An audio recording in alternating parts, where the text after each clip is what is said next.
I don't take shit, I got no love for the fakeness. If you wanna play tough and wanna hate this, I'll always show up. I don't ever slow up, no I don't take shit, I got no love for the fakeness. If you wanna play tough and wanna hate this, I'll always show up and make a statement. I don't ever slow up, no I don't take shit, I got no love for the fakeness. If you wanna play tough and wanna hate this, I'll always show up and make a statement.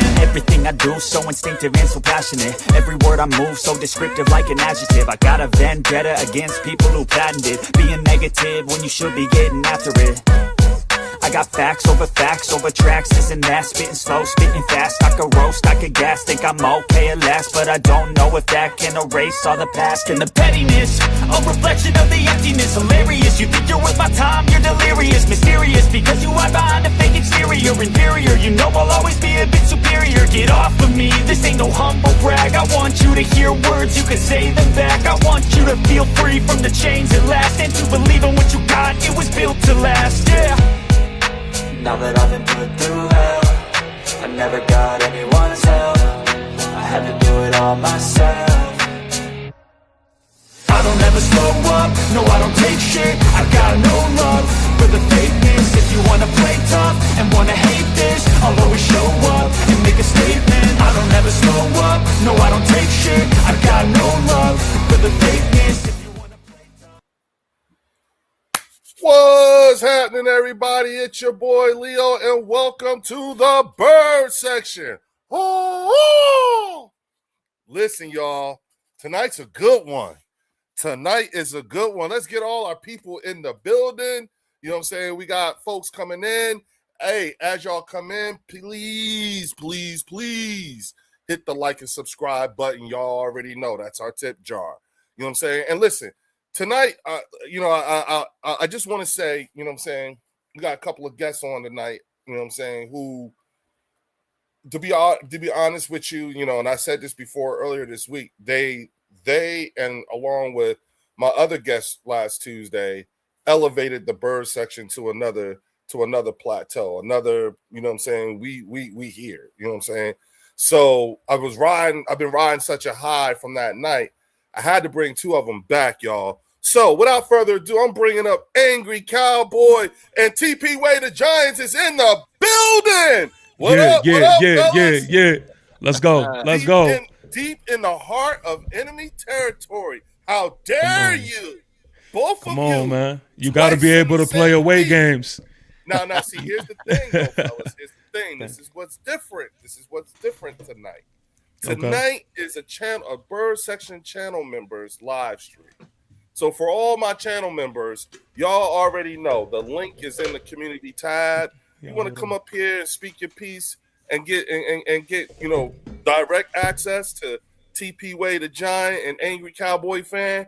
They's here. You know what I'm saying? That being said, Angry, thank you for coming aboard, brother TP. You know what I'm saying? Go ahead and introduce yourselves. And listen, everybody. Listen. The link to their channels is in the description. So after you hit the like and subscribe button here, you hit those links in the description, and you go ahead and sub up and make sure you like it there. Real quick, shout out to Thunder 125 with the Thunder trophy cake. Yes, sir. Hey, thank you, brother. Thank you. Yes, sir. You know what I'm saying? You're always welcome. Thank you. That's the hell of a introductory way to make a first impression. You know Shout what I'm out saying? to Thunder. I'm assuming he's from one of y'all's channels. Who claiming him? You see that blue? Oh, come on, man. You see that blue? Yeah, you're right. Yeah. That's Giant family right there. Okay. I like that, man. I like how your audience does. They make sure that you make it like they ain't gonna have you out here looking like you come from a place where people don't care about you. Hell of a first impression. Right, Angry? Right? That's how you show. Like, okay, Absolutely. TP, okay. That's them letting me know we here too. Yeah. But go ahead, man. Talk about yourselves, fellas. I'm happy y'all here. Man, happy to be here, man. Happy to be here. First thing I'm gonna say, how about them Cowboys? How about them Cowboys? Got Cowboys representatives in the chat, and Miss Matrix, she came up in here on your invitation. Hold up, wait a minute. I heard this dude talking about how Cowboys ladies gotta train or watch out. Nah, man. That's what I'm Shout talking out about, to Miss Miss Matrix. Matrix. Shout out to Miss Matrix. She want that smoke too, and you will get it here. You will get it here. Shout out to Thunder became a new member, brother. Thank you. Whoa. Okay. Okay. Listen, hey fellas, this is what I was alluding to. This is the type of stuff I was alluding to. Yeah. You understand what I'm saying? Just FYI, I see things. I be seeing shit. You know what I'm saying? Hey, Angry, go ahead and spark up if you want to, brother, because I'm gonna be doing the same damn thing, brother. So it's all good here, Daddy-O. Okay? You know what I'm saying? Go ahead, TP, talk about yourself. Tell us about who your peoples is that's here. Yeah, man, it's your guy who is never lying, sometimes defiant. TP Way the Giant, man. What a day it is to be a Giant fan. First of all, I want to give a shout out to all my Giant family, not fans, not friends. This is Giant family that's in the building. I see y'all to the side on the comment section. Giant salute to each and every one of you. Listen, they think I'm crazy. They think I'm crazy because I told them the other week we taking a division. We'll get into that, and I'll break it down like I know how to break it down, but I'm gonna represent. Best believe it. Well, first of all, I got to bring in my first channel member, Soaring Wing Show, aka Trent Wright, is in the building. What's up, boys? What's up, boys? Hey, can man, you hear me? Do me a favor, man. What's up, Trent? Drop the link to your channel in the chat real quick. You know yeah, will do. Let me see if I can multitask. I would have added to the description. My bad, bro. Yeah, I got you. Let me see if I can do this while I'm on stream here. Absolutely. Just, you know what I'm saying, type it in or what have you. You know what I'm saying? All right, real quick. And the next time we got you on, you know what I'm saying, what have you, I'll put it in the channel description so you ain't got to keep doing that. You know what I mean? Yeah. Yeah, sure thing. I'll drop it. I'll drop it after we're done chatting because I can't figure out how to do two things at once. I'm not that smart. It's all good, big dog. It's all good. Now, listen, real quick, before TP and Angry, we get into it all and everything like that. Me and Soar Wings, we got a little bit of business that we need to, we got to talk about. Okay. LeBron's here. Yeah, I am so happy for that. So I gotta be honest with you guys. I'm not much of a basketball fan. Obviously, LeBron's the GOAT. But my biggest angle on this whole thing is now that LeBron's in Philly, hopefully the media will leave the Eagles alone for a bit. We go back to flying under the radar, which is where I like our team to be. That's exactly what I'm hoping for. Yeah, I'm hoping for. Keep the focus on the Sixers, leave the Birds alone, and let us go win another championship. Now, Soren, I tried telling TP and Angry the other day that one of the things that, because I live in market and everything like that, and I know that other content creators from other fan bases aren't aware of the things that are happening, you know, that happen in market. And one of the things that's been an ongoing thing for years now is the actual fan base and the local media market are not on the same page, especially when it comes to Jalen and everything. You know who's who, like WIP. Oh man, one of the reasons I started a channel is so that I could combat the negativity that comes out of WIP. And so they needed to know, I wanted them to know that, you know what I'm saying, when we hear content creators, particularly those from the NFC East, when they start throwing shots or trolling the Eagles, depending on what they say, the way what it is that they say, we know exactly where you got that from. And that's for sure. And it's at that point we're just like, oh, this isn't going to be a meaningful discussion because they're parroting WIP, you know what I'm saying, of sorts and whatnot. And real quick, coming to the stage, Command Sergeant Major Fells is in the building. What up, Fells? Hey, what up, everybody? It was great to meet y'all on Tuesday. Salute Angry, salute TP, and Yes, salute sir. to my new brother on the panel. Nice to meet you, brother. Mhm. I wanted to Nice to put a meet you, face to brother. that voice. I wanted to put a face to that voice because Angry, I watched your joint the other day. I feel the same way you do. If you're gonna talk shit, put a face behind that. Yeah, You Right, know what yeah, Absolutely. I mean? right. Absolutely. Like Let me, us yeah. see who Angry, you we is. say, I always You There say, know we what I go. mean? I always say, if Yes, you gonna sir. talk, if you go like here at the bird section, like I talk my shit, but when I do, I put an address on it Hmm. No because I don't doubt, want no people to get it. doubt. I don't want people to get You it know confused. what? It's funny you say that I'm because what's up? in my head, Art 27, he's AI to me. Like I haven't seen Right, his face yet. Oh You wow. know what I right, mean? He's like right, AI. right, Oh right, no, So man. until right, until I see his face, right. I'm just talking to a computer. I It, I feel you, but Art be in the building though. Art be he'll in the building. more likely he'll be Yeah. here. This is Hmm. this is Look, the, this is the give time me where one he'll be second. I'll here. be right back for a second. ATP. We do the same thing too over here. I'll be right back. Oh I'm gonna yeah, stay. okay, okay. Yeah, yeah. Yeah, but We yeah, man. You know what I'm definitely do the saying? same thing. This is the one live stream where we get to directly interact with the channel members. It's so much fun, as you can see. You know what I'm Hmm. saying? And it also gives us an idea of what everyone is thinking about and how they're thinking. You know what I'm saying? And we can dispel maybe some preconceived notions. We can, you know what I'm saying? We get to control the narrative, like Soren Wings was alluding to. Like, all right, a lot of people, you know what I'm saying, come here as a respite from the local media market because they're sick of it. They're sick of it. They don't even know, like, I remember when the Giants and the Eagles were the bigger rivalry, and Yeah. us Eagle fans, when we didn't even have a Super Bowl, I used to think, you know what I'm saying, that Giants fans didn't, weren't appreciative enough of what Eli had gotten them. You know what I'm saying? Y'all had two before we even got our first. Hmm. Oh, okay. I Remind the get it. people. I get it now. I Yeah, you get see it what I'm saying? now. I I remember those Yo, days. Leo. Yeah, I I get grew it up with now, a bunch bro. of Giants fans in my house, so I know how it is. yeah. My Go ahead, dad's go a Yo, ahead, Giants go fan, and ahead, my brother's a Giants fan. go ahead, Angry. I get it. So y'all just moving up the ranks in the NFC East when it Yep. comes to rivalries. You had a rivalry with the Washington Commanders, then it went to the New York Giants, and now Mhm. y'all coming after the Cowboys? No, it's not even it's you know what it is? It's not even so much like it's not the same kind of thing like when it was with the Giants. You see what I'm I'm giving saying? you It's I'm not giving the you shit, same man. kind of thing, but it's the thing that, you know what I'm saying? Real quick, shout out to Fells with the $50 super chat. He said, "Let's go Birds. We Okay. always in the building, and salute to all the brothers on the panel and to everybody Real rap. listening. Thank you, Yeah. big dog." Real You know what rap. I'm Hey, we saying? Yeah. do that over here too. We do that over Yeah. here And I was too. gonna Okay. say, ATP, Okay. you see how my That's, people make impressions? hey, Yeah, look, we do things. We do things over this one joint.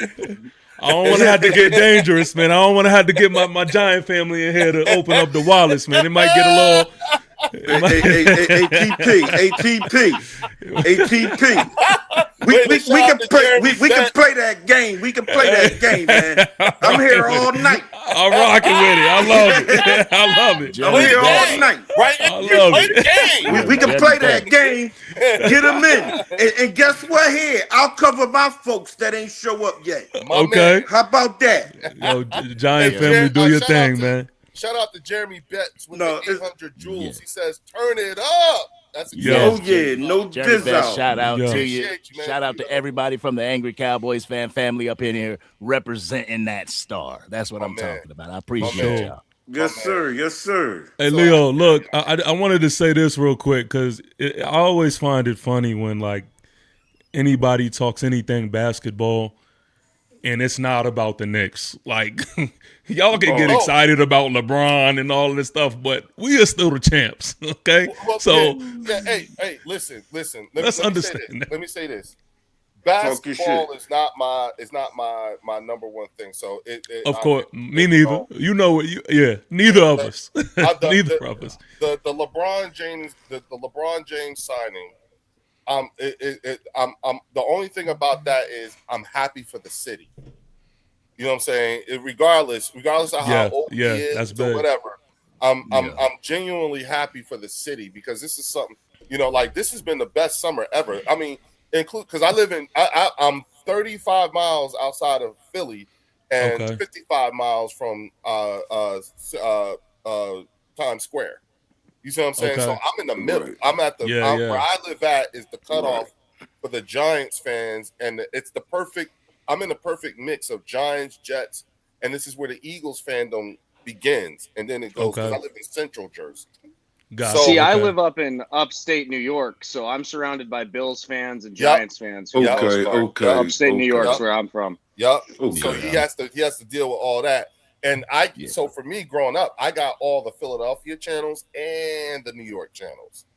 Right. So, it's not so where I come from, it's not unusual to have multiple fan bases represented in one single family.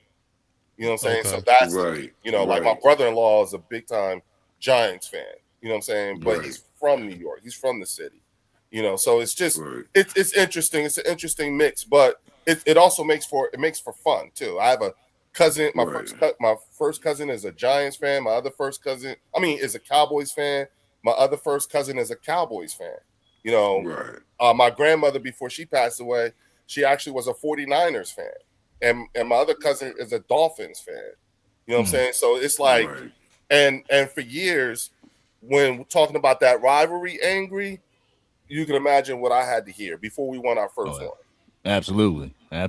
So that's how, and so a lot of my memories, because you know what I'm saying, Soren Fells, y'all remember when the motherfuckers used to lift the garage door up? Oh yeah, I remember.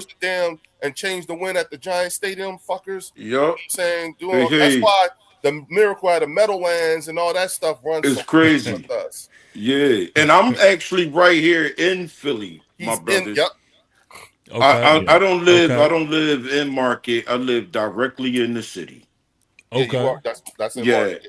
Yeah. Well, whatever. I don't never say that. You know what I mean? When you in the home base, you in the home base. We never use we in Market. We just say we at the home base. Right, but remember, we're talking to Giants and Cowboys. Yeah. Oh, no, they good people, man. We enjoyed ourselves on Tuesday, man. No, I'm trying to say, Leo. No, I'm saying it's all good. When we're talking, like, the reason why I'm saying all this is because I just want y'all to understand from where the opinions are coming from and how deep they actually run. Okay, you know what I'm saying? So, shout out to Linda Kine. She said, "Oh, 1980 is in the building." Oh, bro. 1980. Shoot me an email, dog. Shoot me an email. I'm gonna put it in the chat real quick. You know what I'm saying? What up to all my bird section family in the building that's giving me a shout out. What up to all my peoples. Hey, why am I the only soldier up here? This what happened during the season, man, when we took them 3 L's in a row. It was only me and Leo up on the damn joint. That's like, true. Cut that out, family. Cut that out. Don't do us like that. Don't do us like that. Man. But you know we what? Home. You know what though? I'm good. We have to. Oh yeah, you know what I'm saying? Definitely. And listen, both Angry and TP wiped their feet when they came in. Oh man, that's definitely. So good folks. Good folks, you know what I'm saying? man. They're already making good company. They peoples is here. Definitely. That's real nice tips and everything like what up, that. Vinny? Like, hey, you know what I'm saying? Yes, sir. Y'all all, and like I said, you all are all welcome back any damn time. Y'all already know what it is. You know what I'm saying? Now listen, we got the chance, and this is specialized because it's not as many heads today as it was on Tuesday. So before it gets that way, because I know people are going to be coming in. Drew should be here soon. You know what I'm saying? And so forth. And I know I sent it to King DV. Sure.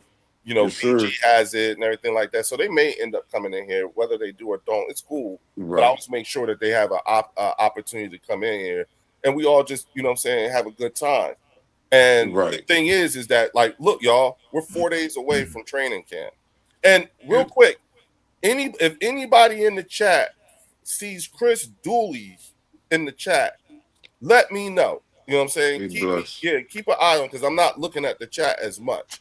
You know what I'm saying? Right. Let me know if Chris Dooley when Chris Dooley pops. if he pops in. Okay. You know what I'm saying? And make sure you tell him to email me as well. But yeah, 1980, if you're watching again, please shoot me an email. I just put the link. I mean, I put the my email address in there. You know what I'm saying? Shoot me an email and let me know. I want to be able to send you links. Can I ask you gentlemen a question? Sure, go ahead. Sure thing. Because this is from the outside looking in, and this is something that I've been wondering, especially the last few weeks, because it's been getting heavy. Now I got a Dallas and Philly fan here. What is and I'm not saying YouTube, because I definitely listen enough to Angry to know it's not him, but on behalf of the Cowboy fans and the Eagle fans, what is the fascination with the quarterback comparisons? Like, y'all are serious about that shit. Like, all I hear from y'all is the Dak and Hurts and Dak and the rankings and the blase blah. And I'm sitting on the outside. Video about it on my channel, actually, for the whole division. Honestly, a lot of y'all make videos about it. Yeah. yeah.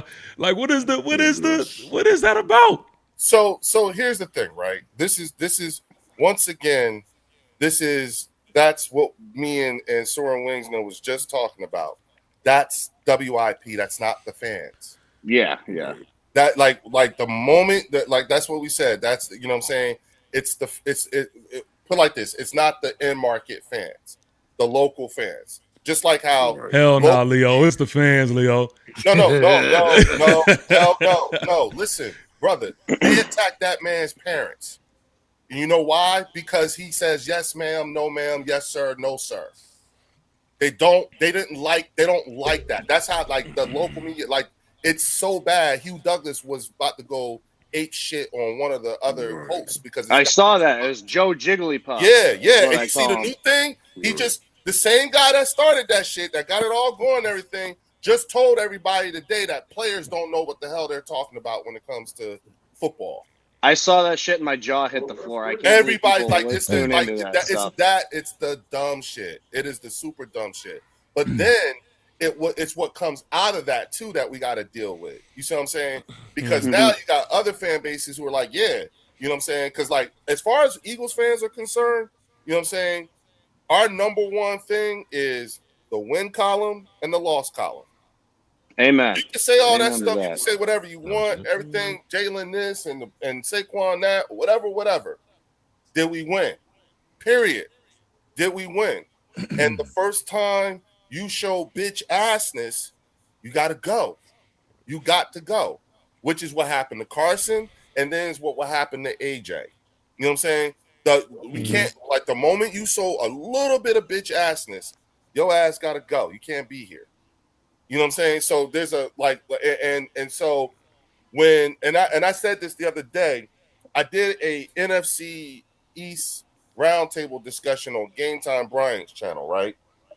And I'm sitting there and I am listening to a Cowboys fan, a Commanders fan, and a Giants fan tell me that we had the shittiest year ever last year. And I'm thinking to myself, wait a minute, hold up. Wait.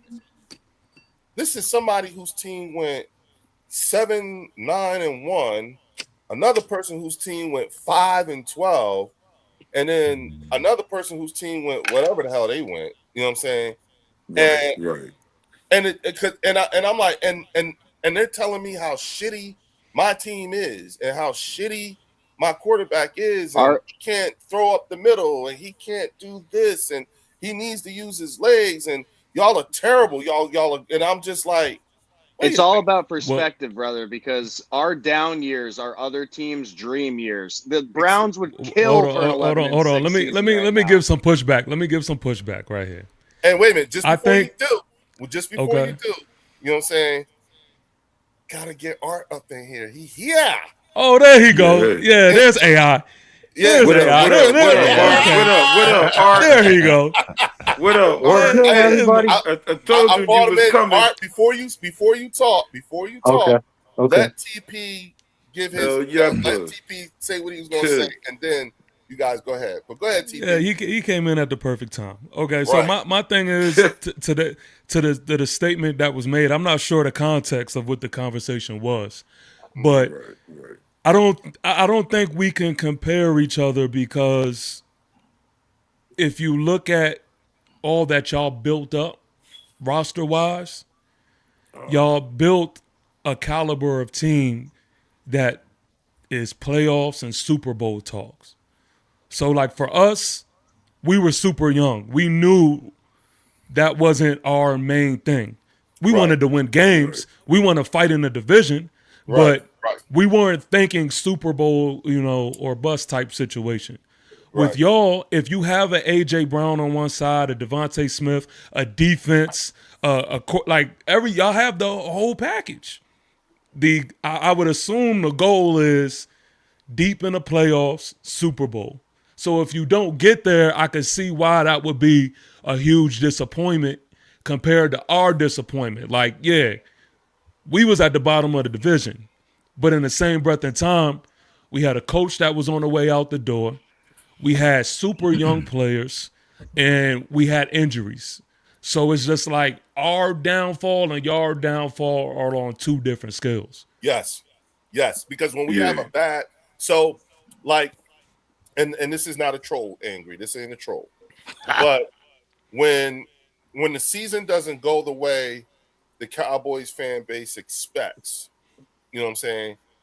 At the end of that game that marks the end of their season, or at the end of every game, the person that they see the most is Jerry Jones. You know what I'm saying? And he's always got something to say, something, whatever he says or whatever. You know what I'm saying? And the fan base is desensitized to their owner. You know what I'm saying? Because he's always front and center. Okay, that's not how it works here. I don't think desensitized is the right word. Well, I'm saying you guys are accustomed to seeing. You guys are accustomed to seeing and hearing from Jerry Jones. We're accustomed to it, but it's not like we like it. No. That's not what I'm saying.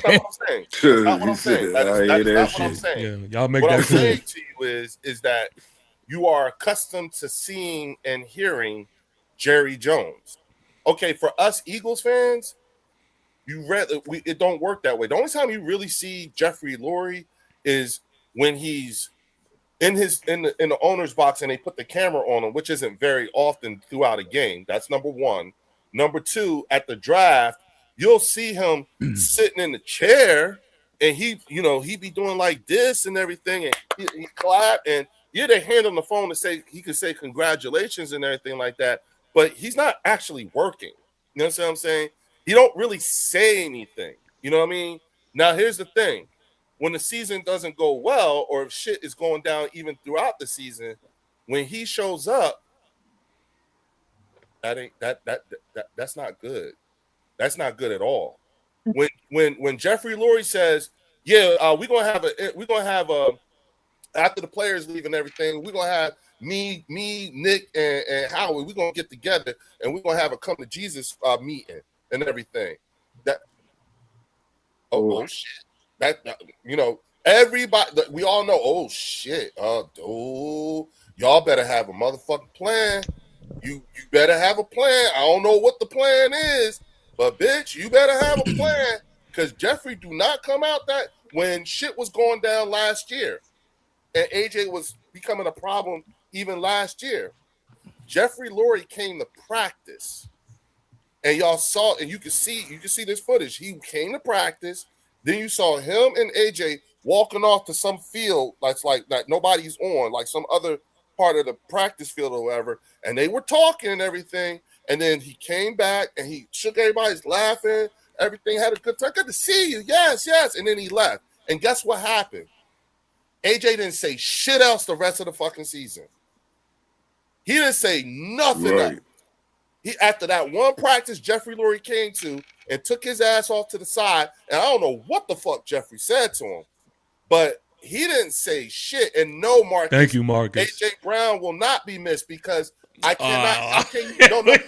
No, Good this is damn. where the difference between I'm Eagles trying, fans. Marcus. Wait, We this know is the Marcus difference. be No, doing this is that the difference shit. I'm between. No, trying. hold up. No, this is the difference between the Eagles fan and the Cowboy and the Giants fan. Because I told y'all, he told everybody that he was intentionally trying to sabotage the team. He told you. He told Didn't he go back on everybody he that? was going to the media and using the media to do it. So how can we miss someone who is intentionally trying to sabotage the team? I'll tell you what, I won't miss his drops in the playoffs. No, hold on. See, no, we ain't gonna do that. oh No, man, no. y'all What I'm stop saying that to shit. you is you have a player when if a player on the Giants told the fan base that he was trying to sabotage the team, you don't want that guy on your team, right? You're not gonna miss that guy. Yes, but at the No, same ain't no breath, but. No, no, there is ain't a no but, man. He's trying Y'all to can, sabotage cause the y'all team. do that. Y'all do that, and y'all try to cover your hurt.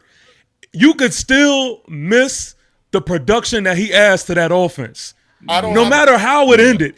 I'll give you an example. Because we all experienced it. So what is No, AJ like in the Sean Mannion offense? You tell me. What is that like? What is he like? You've seen it, right? I know what he is for your offense for sure. No. And because remember, this is a brand. We got a brand new offense. You know what I'm saying? So tell me what you think. Tell me what about Sean Mannion's offense do you think that we're going to miss about AJ Brown?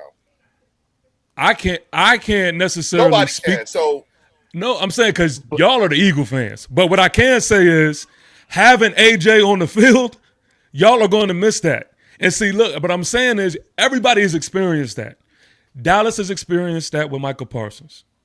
We experienced that maybe more than everybody else. We experiencing it this season with Dexter Lawrence. We experienced it with Saquon Barkley. Y'all are experiencing it now with A.J. Brown.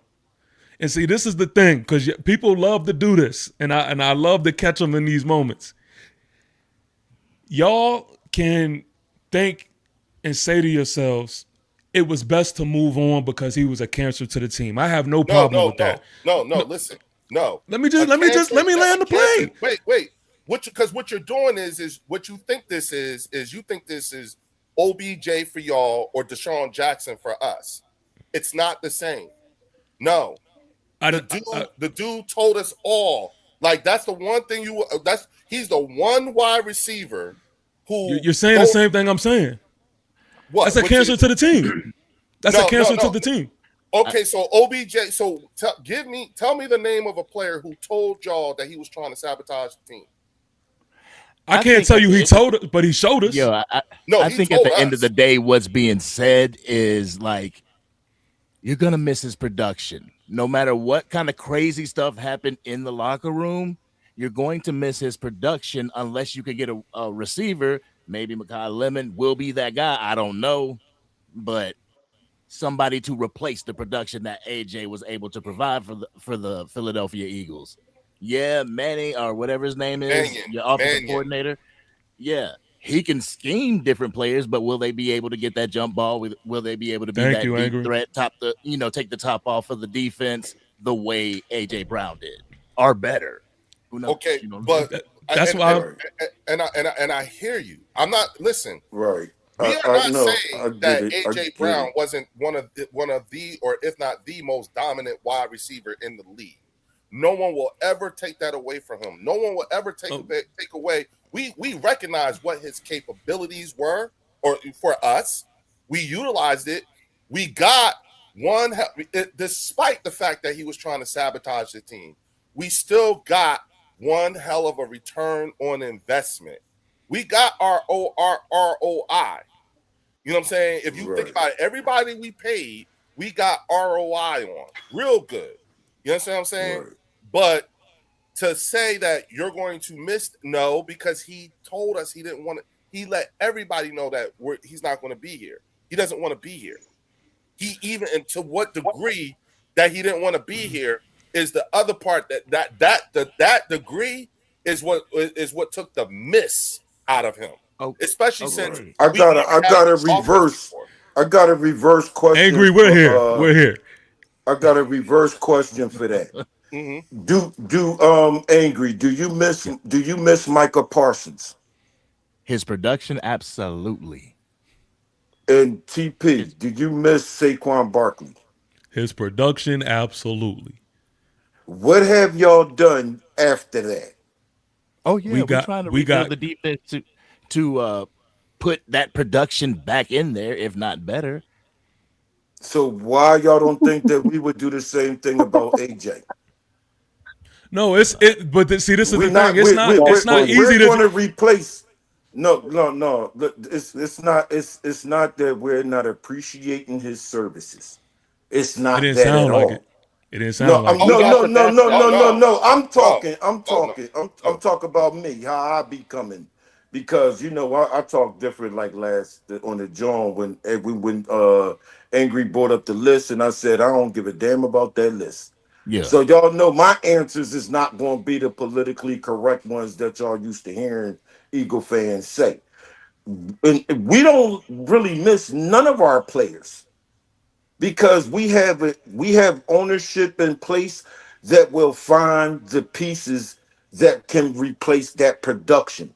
You won't replace AJ, but you can replace the production that AJ provided. Now, what if AJ didn't give 100%?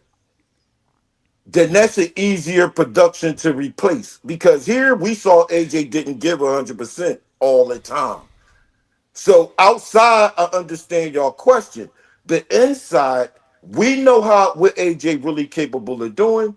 And when we see that he kind of gave up a little bit and he's short arming things and stuff like that, he not as invested as he was when we first traded for him.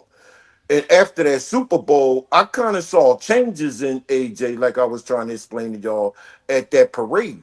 We didn't catch it because we didn't know what was happening on the inside. right. But now that he's gone, I don't cry over spilled milk. We got to replace that production.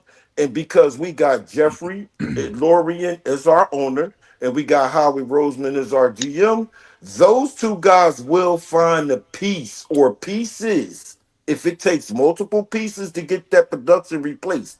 Those two guys are going to do it. Mm-hmm. This is definitely a business, and the business is not going broke. It's about getting richer. So more riches is what y'all have. Super Bowl wins. So we got to continue to build this team in our dynamic, not everybody else's dynamic. We And All right. focus on running the ball, playing defense, but everybody else talks about Hurts. And I don't just the really care. No, go ahead. Go ahead, oh, brother. All right. sorry, So sorry, listen. buddy. wait, wait, Let wait, wait, me. wait, wait. Go ahead, Can I Angry. say Go my ahead, Angry. point without? Can I land my Sure, plane? Because I've yet to sure. be able to land the Go plane. ahead. I'm sorry. I'm sorry, TP. Go ahead. No, go ahead. Go ahead. Keep it all right. straight. So listen, because I believe me and Angry are on the same page here. When we say when we say miss a player, it is not a literal sense. It is the You talking about the production. production. Right. Yeah, it's the Yeah, production at its peak, and yeah. especially for y'all, I'm referring to one of the major reasons as to why y'all got to the Super Bowl was when AJ was at his peak. That's what I'm referring to. And And what's so interesting when about you, what you're referring, wait a minute, what's Oh, interesting about what you're referring to is that was when he was trying to sabotage the team. yeah, he wasn't That at was his what we're talking peak. about. well then I need some sabotage over here with the Giants because he was I, balling with y'all. yeah, Like no, You don't want that seriously. Remember the book his sabotagement. You thing? don't production. want that You remember the book thing? sabotagement. You remember the book thing that Yeah, year? That was him trying to. That was him. That was him trying to get kicked off the team. We just fucked around and won the Super Bowl though. Leo He, he didn't have a his better year than 24, and that 25. was the year he was trying to Right. sabotage. Yeah, So would he's you been trust? comparable. So all right. even with Listen, production, man. even with AJ Brown's production, even with all the with the lost production, you're telling what you want us to believe is that you would be willing to put that player out with all that production, and you I have can't yet to trust land them. the plane. Go Let ahead. I me don't. let I've me yet to land the plane. listen. Go ahead, Go TP. ahead, Land Angry. Go your plane. ahead, I'm Angry. sorry. No, it's not the emotional attachment. It's not that. And what you guys are Right. saying that he wasn't the same since 2024. Like, no, AJ Brown has been dipping since 2022. You know, Thank you. 1,400 yards, 1,496 in 2022, 1,456 in 2023, 1,079 in 2024, and 1,000. But at the same time, that is 1,000 yards. You know, making 1,000 yards for a wide receiver, that's still an accomplishment in the league. Right. Agreed. So Angry. now Can I add on to that? Sure, Yeah, go ahead. Jump in, Yeah. brother. Okay, sure. I just want to say with that 1,000 yards, I think we can replicate that between Devontae Smith and Makai Lemon. Say Makai has a decent rookie season, not even like a great rookie season. Say he gets about 700 yards, 5 touchdowns, right? If Smitty takes the same leap that we saw Jackson Smith and Njigba take when DK Metcalf left, very similar build to AJ, big body receiver that was a malcontent. Oh, yeah. When he left, Jackson Smith's Njigba's production jumped up to close to 1,800 yards, I believe. I'm not saying Smitty's going to do that, but let's say Smitty's in the 1,400-yard range, and then you got 700 yards from Makai Lemon as a rookie, not to mention the other peripheral guys we brought in, like Wicks and Elijah Moore. Hollywood Brown. Yep. Right, we could actually exceed AJ's production. Now, granted, it won't be all in one player, but I think we can reach over that 1,000 yards and not really miss him too much in the aggregate. And That's a man that knows football. You have to be the one. That's to my say point. it. Yeah, because you're hoping for the best. What I'm telling you, there's somebody who's been through it. There's a difference between hoping that somebody does it and knowing you have that in the building. Now that is something y'all gonna have to actually do. Now that he's gone, y'all gonna have to actually replace that. Award-winning. Yeah. I don't care about a Heisman winner. bro. I don't care about a Heisman winner, respectfully. Like that doesn't mean anything to me in the league. Like, he was the best receiver in college football. He just happened. I don't care about what he did in college. Don't. You good? Let him, Right. because I want Angry to say his piece, but then I want TP to actually land his plane because we haven't given him the opportunity to do so. You see what I'm saying? And I want TP to get that. Go ahead, bro. I'm just saying. No matter how you slice it or dice it, you could say the production, took a decline or whatever it is.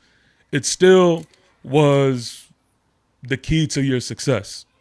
That is the fact of it. So now that is something that y'all gonna have to do without. Excuse me. That's something that y'all gonna have to do without. So what you can say as fans and what you could hope for is that yes, you can replace that, right? You can replace that 1K with whether it's Lemon, whether it's Devontae Smith or whatever it is. But it hasn't been proven yet, and that's a big question mark. So now I want to see what Jalen Hurts looks like without that. If he's in trouble, he may not have that outlet that he's had with A.J. Brown. It may be a different feel. It may be a different look for him. Let's see. I'm not stamping it saying it's going to be anything. I'm just saying it's a change. So that's a question mark to me. It ain't a guaranteed or solidified thing. That's a legitimate, and that's legit. Go ahead, Angry. Go ahead. How you doing, Drew? What's going on, Drew? And real quick, shout out to Linda Kynes with the $5 super chat. She said, "How you miss somebody missing balls on purpose?" And then with another $5 super chat, she said, "Do you care about it if the player has won at every level all the way back to high school to the Super Bowl?" A lot of NFL players can say that. Yeah, but go ahead, Angry. Go ahead. Angry. I don't want to diminish anything that Devontae Smith put out on the field, but this is going to be a huge adjustment for your offense. It's going to be a huge adjustment because that X receiver isn't there. Devontae Smith is pretty good at the jump ball, but for that physicality, that physical wide receiver, you don't seem to have that right now. You got a lot of finesse wide receiver, and I hate to be that guy, and I'm not saying it in any negative connotation or anything, but can Jalen Hurts utilize all of it? So I'll say this, and real quick, shout out to Rob A is in the building. What up, Rob? What up, Rob? Rob, how you doing, my Hey, friend? what's going on, my man? How you doing? What's up, It is somebody that knows. knows football. Yes, sir. I'll say There we this. go. I'll say this. I'll say this. No, them brothers. Hold on, fellas. Hold on. Let me say this. Number one, Devontae Smith was our number one receiver a year before AJ got there. So we need to stop pretending like you've never seen. And we went to the playoffs the first year Devontae was on our team. Okay, so we have to stop pretending. What record was that? What record was that? Yeah, what record did y'all go to the playoffs with that year? Do you remember? 9 and 8. We got 9 and 8. Yeah, 9. Yeah. Because that was Jalen's first year as a starter, a full-time starter, and that was the year that we drafted Devontae as a rookie. But the only time Jalen Hurts has when Jalen took over. Remember when Carson fucked up his back and then Jalen finished out the rest of the season? You know what I'm saying? We didn't make the playoffs then, but he only played like 3 games. The following year, we went to the playoffs that year. You know what I'm saying? And Devontae was our number 1 wide receiver then. Okay, we didn't have a Saquon. We didn't have, we didn't have what the plethora of weaponry we have today. But what I'm saying, we had Greg Ward and Quez Watkins backing him up. And so what I'm saying is like because a lot of times when I hear people talk, you know what I'm saying, it's like, well, can Devontae be a number 1 wide receiver? Wait a minute, he was. Devontae owns every wide receiver receiving record of the Eagles. He's made 1,000 yards almost every year, except for the year before last. I think he had like 900 and something. You know what I'm saying? Devontae. I think he has the touchdown record too for wide receivers with the Eagles too. Yeah. And so, like, and the thing is that I completely understand where the both of you are coming from in terms of production on the field. But here's the thing, you know what I'm saying? This offense has gone through a significant change every fucking year since Jalen has been here. A new offensive coordinator. So with that being said, outside of AJ, there are a number of players who have demonstrated to all of us the ability to be able to at least play football in a NFL caliber. Yeah, and at a caliber level, at a high caliber level. We've had multiple all pros and guys who've made the Pro Bowl. You know what I'm saying? And I'm saying all of this absent of AJ. Now, every offseason, and Angry, you know how I am. I'm always about what's the activity. Yeah. What is the activity? You know what I'm saying? So when you say y'all gonna miss AJ, I think I believe that is a half of a statement, because the part that you never include is AJ's gone. There's nothing we could do about it. But what about the activity that you have seen thus far at least tells me that that the general manager, the head coach, and the owner are trying their best to bring in competent football players. And if you're going to have to recover from an AJ Brown being gone with all that production, you know what I'm saying, judge by the activity since. Now, if you want to bring in a competent football player, a Biletnikoff winner would make for a potential competent football player, at least at face value. We don't know, like you said, the I don't know is not something that's new to us. We don't know what our offense is ever going to look like because we don't know who the offensive coordinator is going to be. We know about the talent. We're not devoid of talent. AJ being gone didn't significantly diminish the Philadelphia Eagles of talent. And we have what y'all don't get to have, and that's for both of you, which is a supreme confidence in our owner and a supreme confidence in our general manager, evidenced by what Hard Knocks brought out last year. Because, you know what I'm saying, 14 wins in 2 years, and your GM being on Hard Knocks showing how he was playing games with Saquon, it don't make for a good look, if you ask me. I just want to say this, right? Mm-hmm. You mentioned y'all going to the playoffs without Devontae Smith. That was a 9-win season. No. Since then, AJ. You said without AJ. Without AJ, we had. I'm sorry. I'm sorry. Without AJ, excuse me. Yeah, Devontae's rookie year. Okay, but then after that, it was 14, 11, 14, and 11. So that was clearly a difference. I'm sorry. You had 14 wins the next year with AJ, 11, 14, and 11. Yeah. So I'm saying there's clearly. I'm so trying to TP, I understand. see where you're going with this. Let me go ahead and interject since I just jumped in here. Go ahead, You're bro. right, No, go ahead, 14, go ahead, go 11. ahead, bro. But see, you're saying, with AJ, I get that. But see, that's not the factor that made the success the success. What made the success was a competent offensive coordinator. When we went 14, we had Shane Steichen. Um, Jalen Hurts he aired the ball out more that year when he had a competent offensive coordinator. And we went to the Super Bowl. Our success, we went to the Super Bowl and lost. We lost both of our coordinators. The next year, we brought in shitty coordinators. Shame on Howie for doing that. Yep. And then our offense lost its identity. Then we only won 11 games. Jalen looked like ass that year. He didn't look bad, but he had a lot of turnovers. And that's just being real. But he wasn't the same Jalen as he was the year prior when he finished second in MVP voting. Then the following year, we got Callan. This is the Super Bowl. So I don't think AJ is the deciding factor. What's the deciding factor is a competent coordinator. Right. So Rob A, my question is this.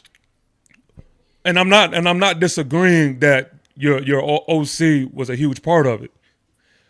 But do y'all still have that same success without AJ if y'all have that OC? I think the AJ move is addition by subtraction. I think Jalen will play a lot more loose. The thing is that our identity is a run team first. Right. We run the ball. Once we have success in the run, we'll open it up in the pass. AJ, big physical receiver, I get all that. And no, our what we've replaced him with isn't with big physical receivers. That's why we need to lean on our tight ends more, on Dallas Goedert and drafting Stowers in the second round. I think, to your point, the production, I think we can make up the production because this is the thing. Us losing AJ isn't the same as you guys losing Pickens, talking about Angry Cowboy. Or you guys losing Saquon when Saquon was there. It's different because it's just like saying Puka Nacua, like if Stafford lost Puka Nacua. That's a big part of their offense. He throws the ball. He airs it out, just like Dak airs it out. Losing Pickens to the Cowboys would hurt a hell of a lot more than us losing AJ, since our identity is run first. That's a great point. So with that being said, us losing AJ, we could make up the production because he didn't have Pickens' numbers last year. Fuck, he didn't even have CD's numbers last year.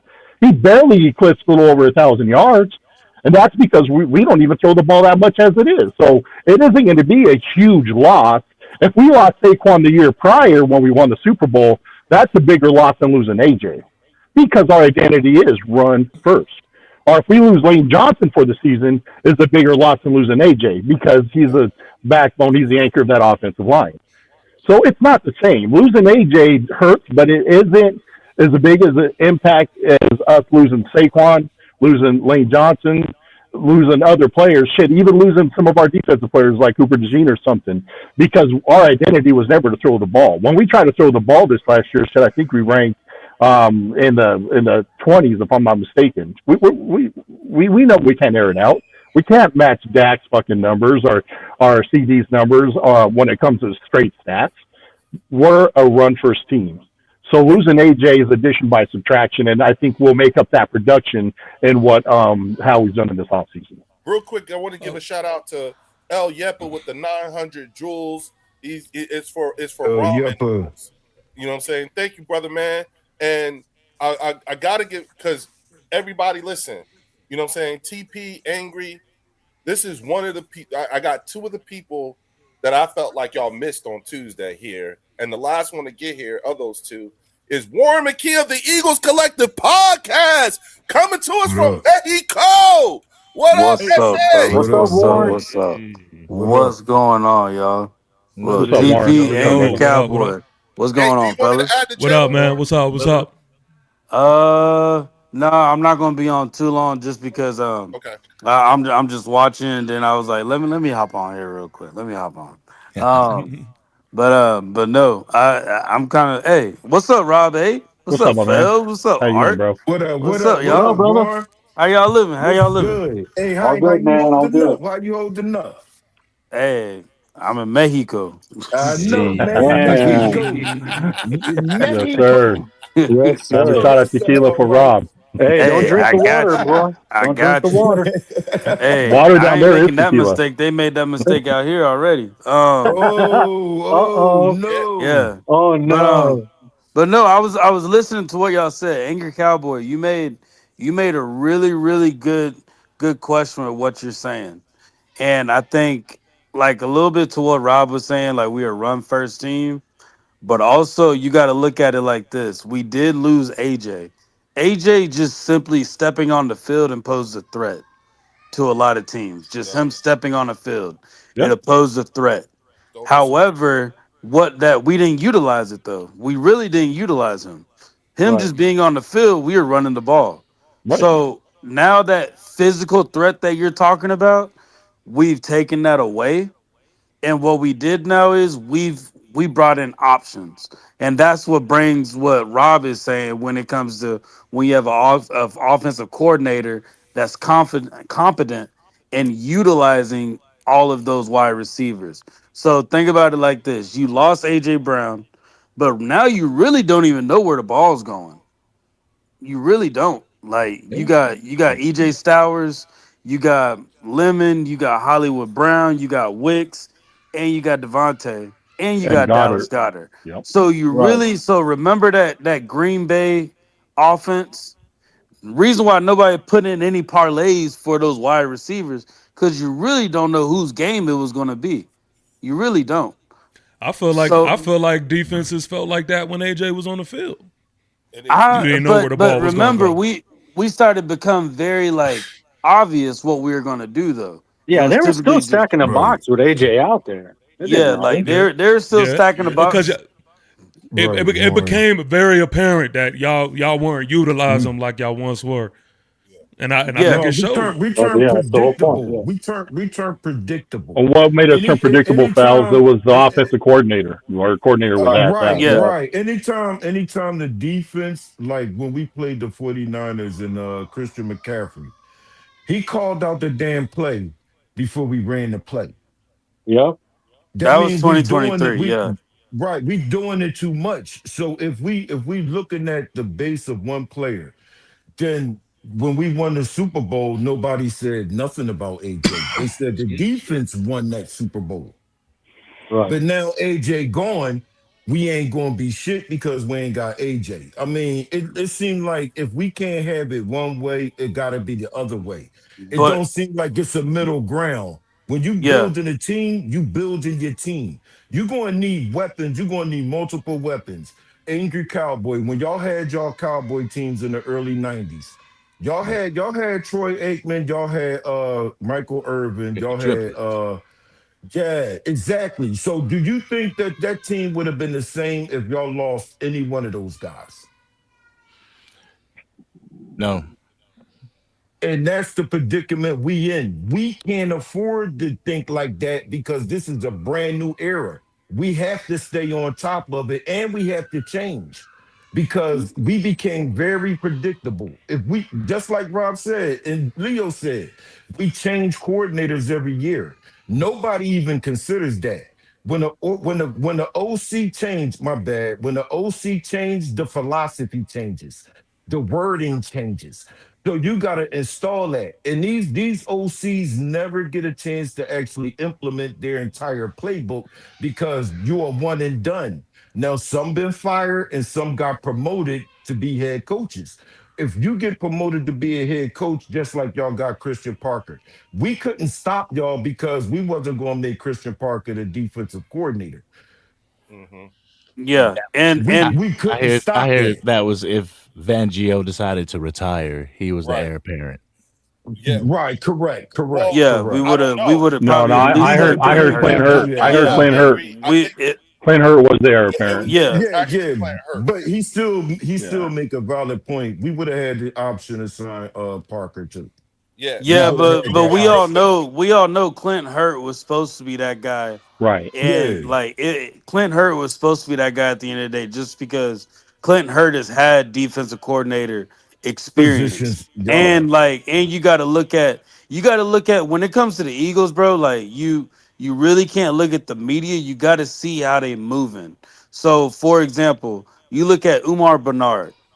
You're picking up Umar Bernard knowing that this person is going to need at least 3 to 4 years of just like reps and just somebody truly developing him, Like somebody George that's never Mylock. played football before.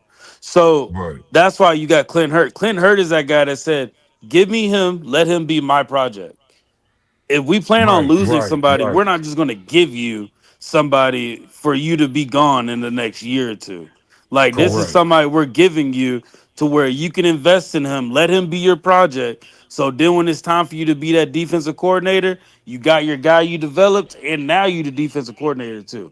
And our And mind identity So you, is that that defensive line. That defensive yeah, line is our identity yeah, and anyway. that's something we right. got to worry Right. about 2 3 years down the line. Vic Right. Fangio said Yeah. he's getting Yeah. younger, and he told the players, "Y'all got to deal with me for a while."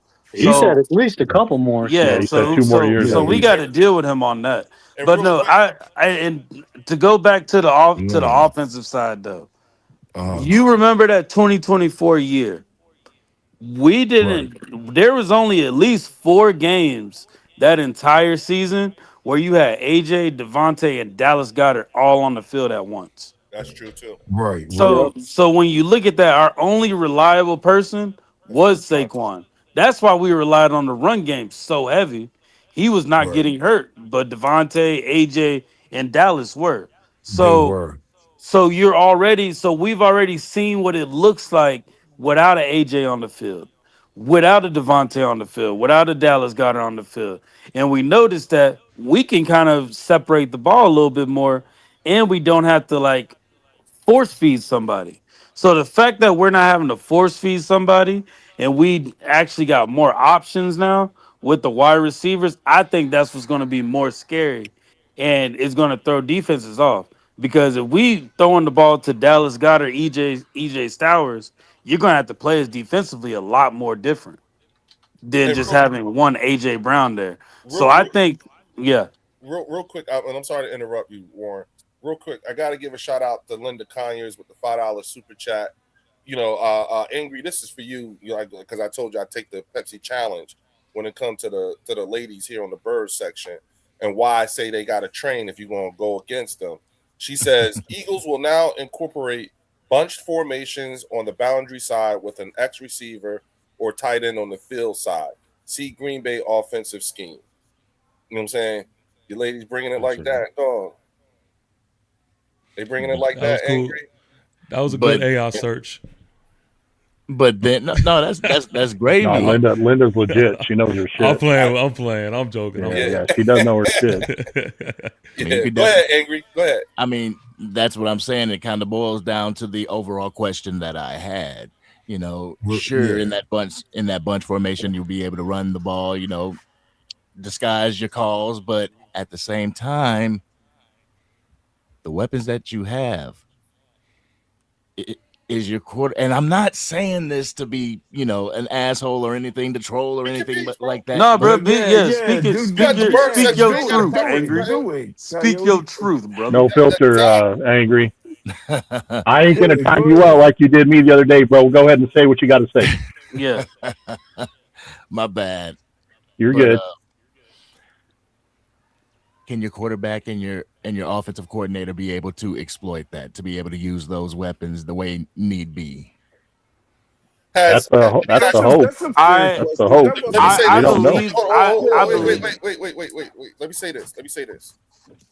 You've had Jalen Hurts now for 7 years. You and TP. Okay. After 14 games of Jalen Hurts, what do you think? Has he shown you a competency, that would lead you to think that he couldn't, or, with his ability to master to learn 7 offenses in 7 years and at the pro level, the things that he's done, what little he's done in terms of he doesn't have the Dak Prescott yardage or the, whatever it is that you determine to be a competent quarterback. My question for you is that based off of what you've seen over the last 7 years, is there anything about Jalen Hurts that would lead you to believe that he wouldn't be competent enough to be able to pull off whatever to answer that question?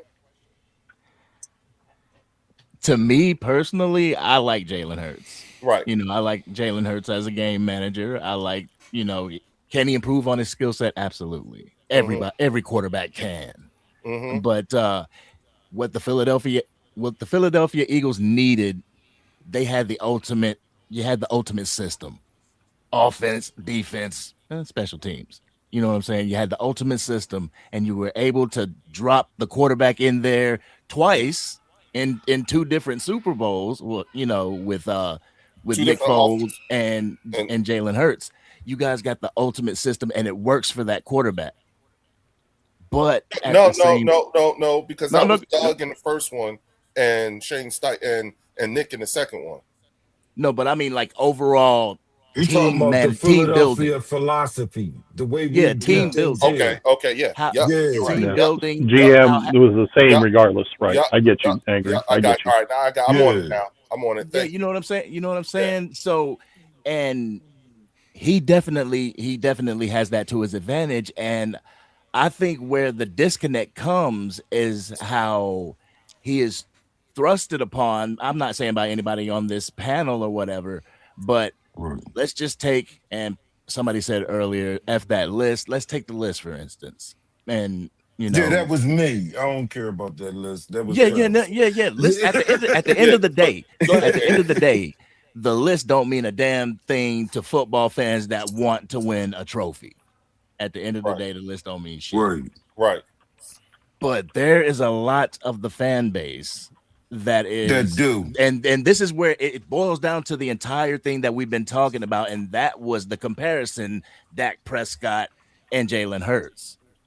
And it's like at number 16, instead of thinking, shit, the team won a Super Bowl, man, forget all that, I don't care. There has been like daggers being thrown at Cowboys fans, comparisons. Like, I got pages for days on X. Hurts is better than Dak in this. Hurts is better than Dak at winning and stuff like that. And it's like, yo, you won a trophy.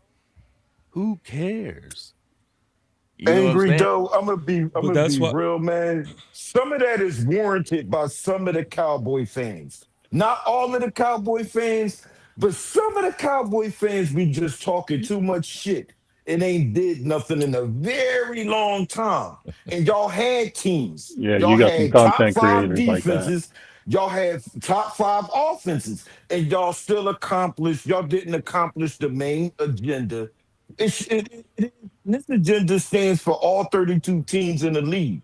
Everybody's suiting up to try to at least win the championship.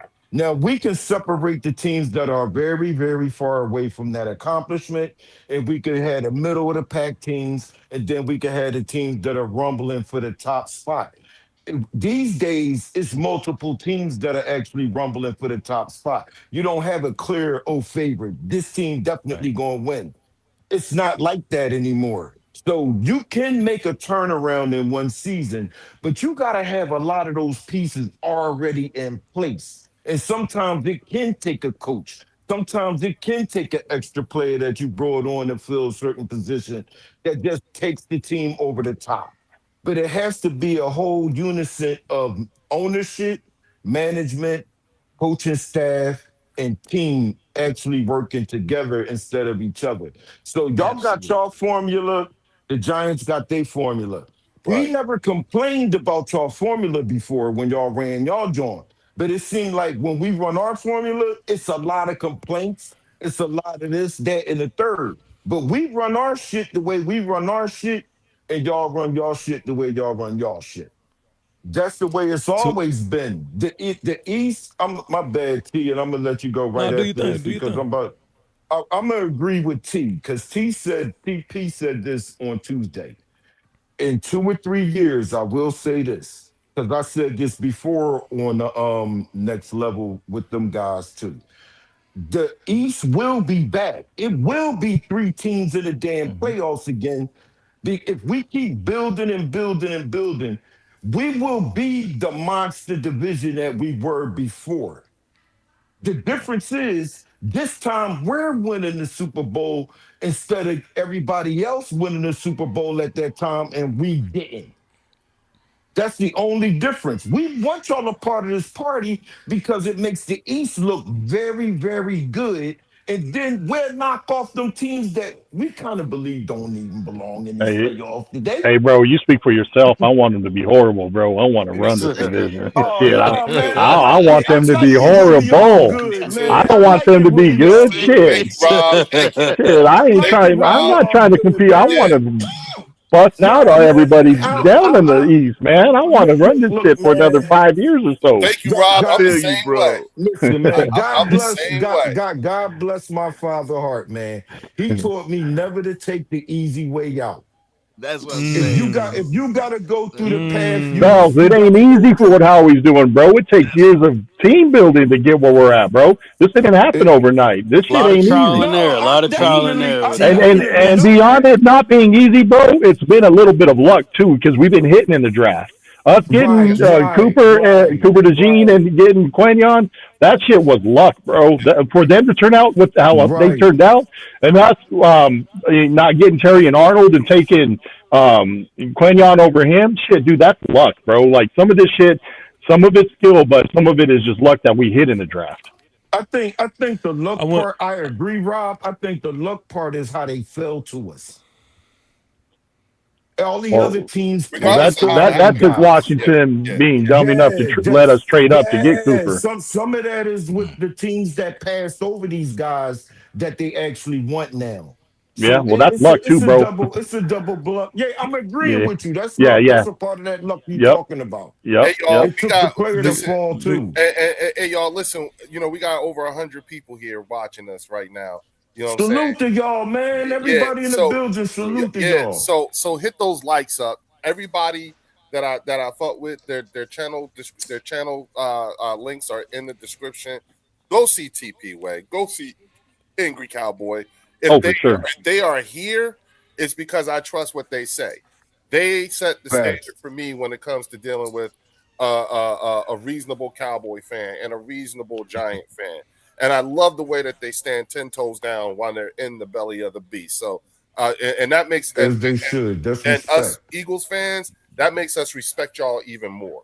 You see That's what I'm saying? yeah. respect. So What were you that about to say, TP? yeah, go ahead, TP. Yeah, my oh, I bad. wanted. Hey, I wanted to answer his question. Um, Uh, and I know people have. People are going to try to take from this and hear what they want to hear, but I'm trying to be particular no, here. just let it go, TP. Let Yeah, it yeah, yeah, no yeah. flow, Oh, filters good yeah. here, Come bro. brother. on now. I'm Hey, gonna I let it know, I fly know here. this Go both of ahead. Man, you y'all don't been a want little bit disrespect. hesitant on speaking what y'all want to say, bro. Y'all can say it. Y'all can Yeah, say No, it. say that's that not shit, me. man. Trust me, It's that's all not good. me. Yeah, speak on it, bro. No, so listen. I think that Jalen Hurts, talent wise, and only speaking of talent, I think he's the least talented quarterback in this division. But I also agree with what y'all were alluding to. That doesn't mean shit because he knows how to win and he plays very good in the system that he's been in. I Absolutely. think to answer your question, Leo, that my question mark when it comes to can he do it is that I don't think that Jalen Hurts is the best at improvising. And he already isn't the best arm talent wise. And it's not to say that he's trash. I don't think he's trash or any other things that people like to throw out there. But I just don't We think got you. it is anything elite or exciting. I think I just don't see it. But So the answer is no. Fair, man. Wait, Do Fair. wait, you wait, wait, think? Do wait, Fair. you fellas. think he's limited? Wait, Do you wait, think he's wait. limited? Hold on, War. Wait, fellas. to a certain degree, yes. Wait. Okay. So the answer is no for the both of you. I can't I know what you confidently say I no. remember the question. Wait a Oh minute, yeah. hold on. Go ahead, fella. Go ahead, I TP. can't No, I not me can't too. I can't confidently say no like I can't confidently say yes. I really do put a question mark there. Like I'm After interested 7 in years, seeing what this is like. Yes, because you after got to think about. All right, so let's be real about the 7 years. In the beginning of Jalen Hurts' career, he was looking very Daniel Jones-ish, like very. And then, a matter of fact, I'll go as far as to say Daniel Jones looks better than Jalen Hurts. Like Jalen Hurts, and you know what's funny too? I bring that up, Do you and for watch some reason, football, bro? no, I don't yo, know let what me, you be yo, talking about, man. Art, I bring this up, Let 'em- and y'all let act, 'em. and Eagle fans in particular act like they have amnesia because y'all didn't like them in the beginning either, and now all of a sudden y'all gonna act like y'all always did, and that the move wasn't the didn't make case. sense. The move didn't That make wasn't sense. the Jalen case. He Hurts had was a lot of second chips. MVP won the second year. What are you I was talking there. about? I was there. Y'all can't play that game on me. Y'all grew to like them. Y'all grew to just quick question like for them. you. Can I get Yes. clarification on what you mean, bro? Because I'm not trying to cut you off. I just want clarification. When you said you saw him at the beginning, are you referencing his first year or his first couple of years when you're making your point now, as far as what you're saying? His first year mainly. His first year. Okay, mainly. yeah. Okay. So when Doug Peterson, I see that. I can see that. Because his first year wasn't that good of a first year. I mean, his first year, he was still learning shit, trying to wrap his head around it. I get that. I see what you're saying. Wait, hold Yes. up. Chris, thank you. First of all, shout out to Chris Dooley with the $5 super chat. He said, how am I going to pop in for a second and hear Rob A call us stupid? Honestly, it was a bad move on our part. Keep up the good shit, Leo and crew. Chris. Oh, damn it. Come on in, Chris. What happened? Come Wait, on I got in, it. Wait, Chris. I got it. Chris, Oh, damn shoot it. me an email. Shoot me an email so I can send you the link and you can hop in here. You know what I'm saying? This is the Redskin fan. I'm sorry. Damn. This is the Commander's fan. Come on, Leo. You Hey, can't say that. Yeah, I know. My man. bad. This is the Yeah. Commander Damn fan it, Leo. that I was telling y'all that was missing that should have been here the other night. You know what I'm saying? said, "Damn it, He's Leo." one of the Right, he's one of the right. ones. You know what I'm saying? Right. So Chris, here's my email address right now. I want you to shoot me a quick email and I will respond immediately with the link, okay? So there it is. Rob, You know he's what I'm gonna let you have it, bro. Oh, Chris ain't gonna do that. Chris is my boy. Oh, He just honestly said it was a bad move. So they were dumb enough to let us trade up and get Cooper yeah, DeJean. now, real quick, this is somebody Yeah, that was I dumb. also That introduced was. Angry and TP to too, because I thought that he was someone that's missing. This is our resident statistician, our fact finder, and Detroit Lions fan.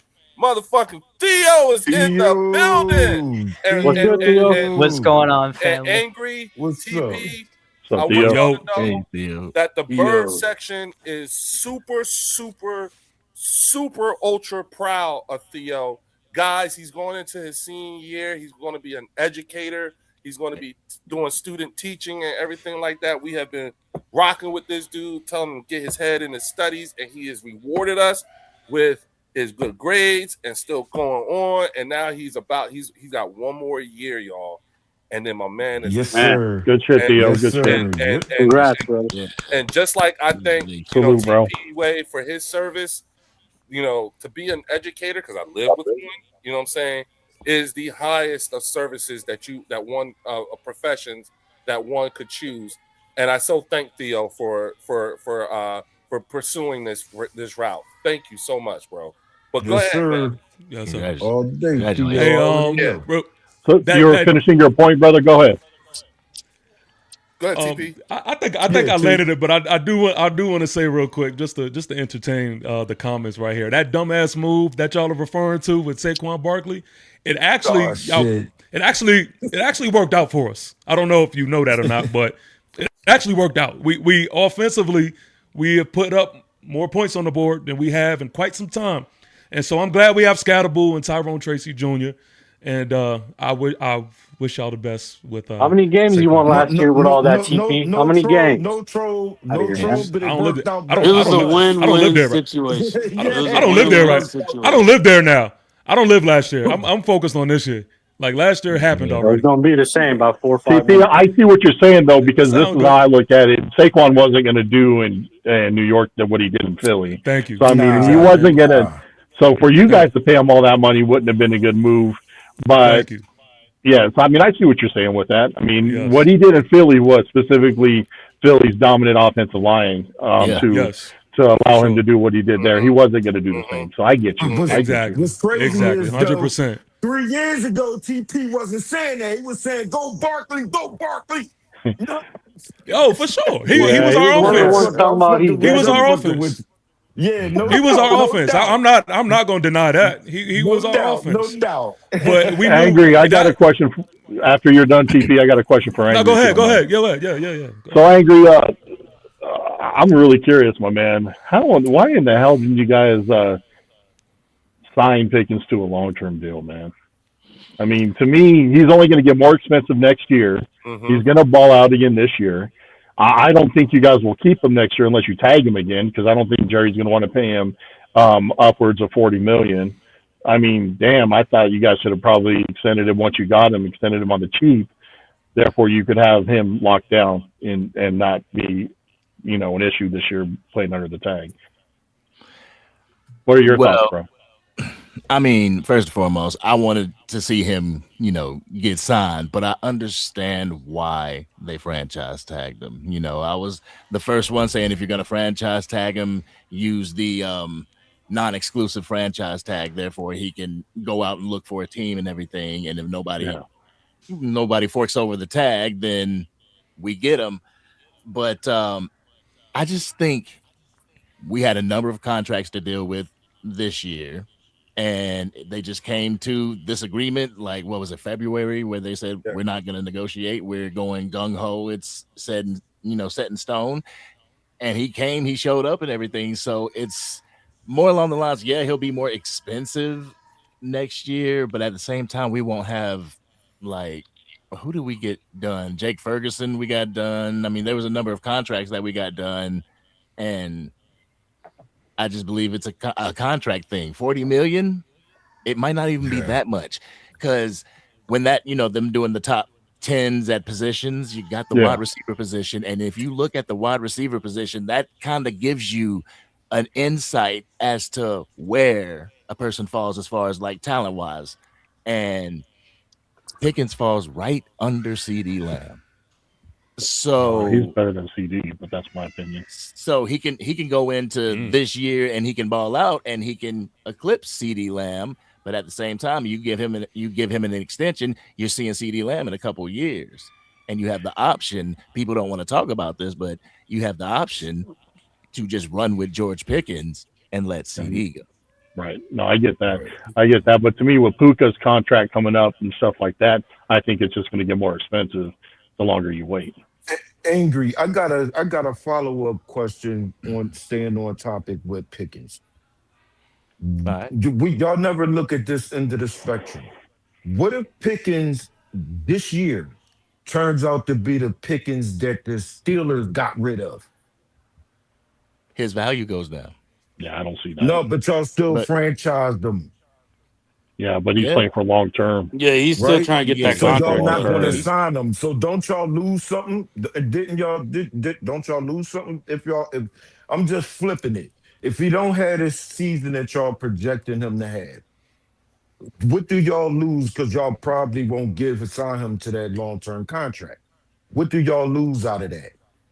I mean, if he just physically can't go up there, if he's kind of holding back on his talent because he didn't get paid, then he's putting film on resume right now. There's 31 other teams that are watching this. So right. No, I'm specifically talking about what did y'all give Pittsburgh what did y'all get in return?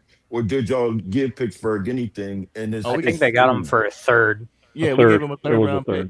Y'all gave him a third round pick. So do y'all lose that third rounder? Y'all just don't get anything if he walks. Well, I think the third rounder is already done. Yeah, they already. That's the part. That's the part I was talking. Yeah, they've already made up for it. They used that third this last draft, so that's right. And they would get a compensatory. Yeah, compensatory. No, my bad. Go ahead, Angry. Finish your point. Finish the point, my brother. Yeah. So third rounder, what he gave to us last year, and what he's projected to give to us this year. If we can get that out of him, if they don't come to a contract, then that third round pick, he's kind of served his purpose. Yeah. But at the same time, yeah. But at the same time, like the supporting cast is really going to have to show, at least to me, that they can carry the load.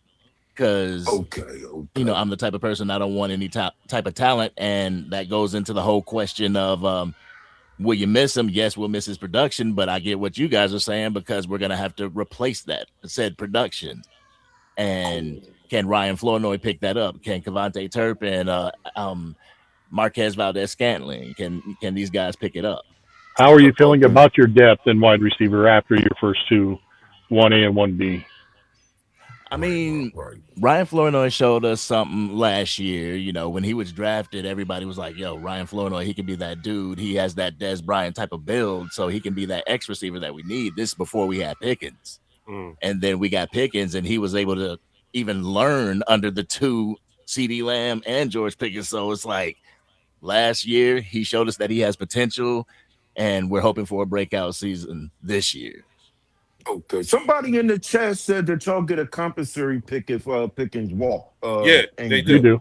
Yeah, they do. Okay. Oh, yeah. Y'all do get something. Y'all do get something. They'll probably get a third rounder. They'll get that third rounder back. Same thing like with us with Jalen Phillips. Right.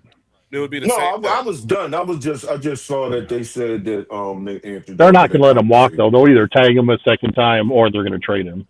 Yeah, I think it's going to be that situation. If they do decide to move on from George Pickens, it's going to be a tag and trade to a team next year. Right. Okay. Right. Now, what if he costs more than $40 million? They'll get rid of him unless they get rid of CD or restructure. Yeah, I want to ask TP some offensive questions, but he only got two people over there. Well, wait a minute. No, hold on. Wait.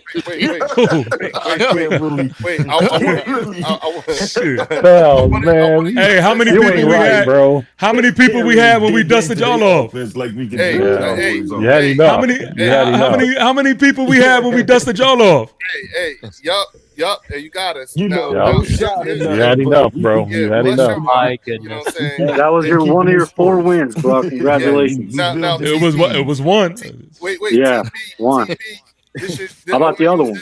I want to use this time to allow you to go ahead and settle these differences with Art, because that was the main thing, the main draw for having you come out today, because this was your opportunity to be able to directly address Art. So I want to go ahead and let you. I'm so glad I'm not in this division. Oh, Theo, please. This is Theo. Your division's tougher than ours. What are you talking about, bro? TP, you got to deal with the Bears twice a year. TP and Angry, I just got to put another disclaimer, okay?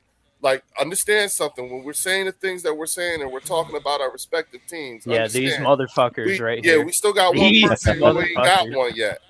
Okay? So I just need y'all to be cognizant of that, okay? That's it. But go ahead, TP. Go ahead, Art. Y'all go ahead and speak your piece. Go ahead. Well, my thing is, Art, you know, he was talking real heavy in the comments since he called the Giants trash. Fells, you ain't got to put hot sauce on it. Go ahead. But my question is, okay, if we are trash and you seen how we stacked up against y'all, then one time. What exactly? Well, you could say the one time, but even the second time, y'all needed a little help from the referees. But you only quote the one time. Like, remember that was their Super Bowl. About the other time, and from Tuesday to now. Every time when you do your shot and everything like that, you only because the one time other times, bro. Let's talk about the other times. All right, so let's talk about when Jalen Hurts fumbled the ball, and you know he did, and the refs were, I don't know, Ray Charles. Bro, you talking about Jalen Hurts, a Super Bowl champion. You got a quarterback that hasn't even played a year. What is he talking about? Okay, you're a Super Bowl champion. When he fumbled the ball, is that true, or am I just talking? No, he did. He fumbled the ball. I'm asking. I'm asking a simple question here. Is it true, or am I making it up? It's true. He fumbled the ball. Okay, he fumbled the ball. And we also know when Darius Slayton beat whoever it was over the top, he had a handful of jersey and no pass interference was called. Is that true, or am I just talking? That is true. Okay, so the first game, I like that game a lot better. Y'all had plans. Y'all had a lot of plans. Y'all had a lot of plans to show up on primetime and put belt to ass. Y'all scheduled so big of a plans that Saquon Barkley thought it was the perfect day to release his documentary on Amazon Prime. It was like the perfect setup.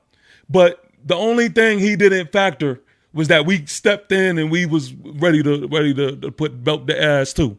And so y'all I just want to make sure I'm clear on something.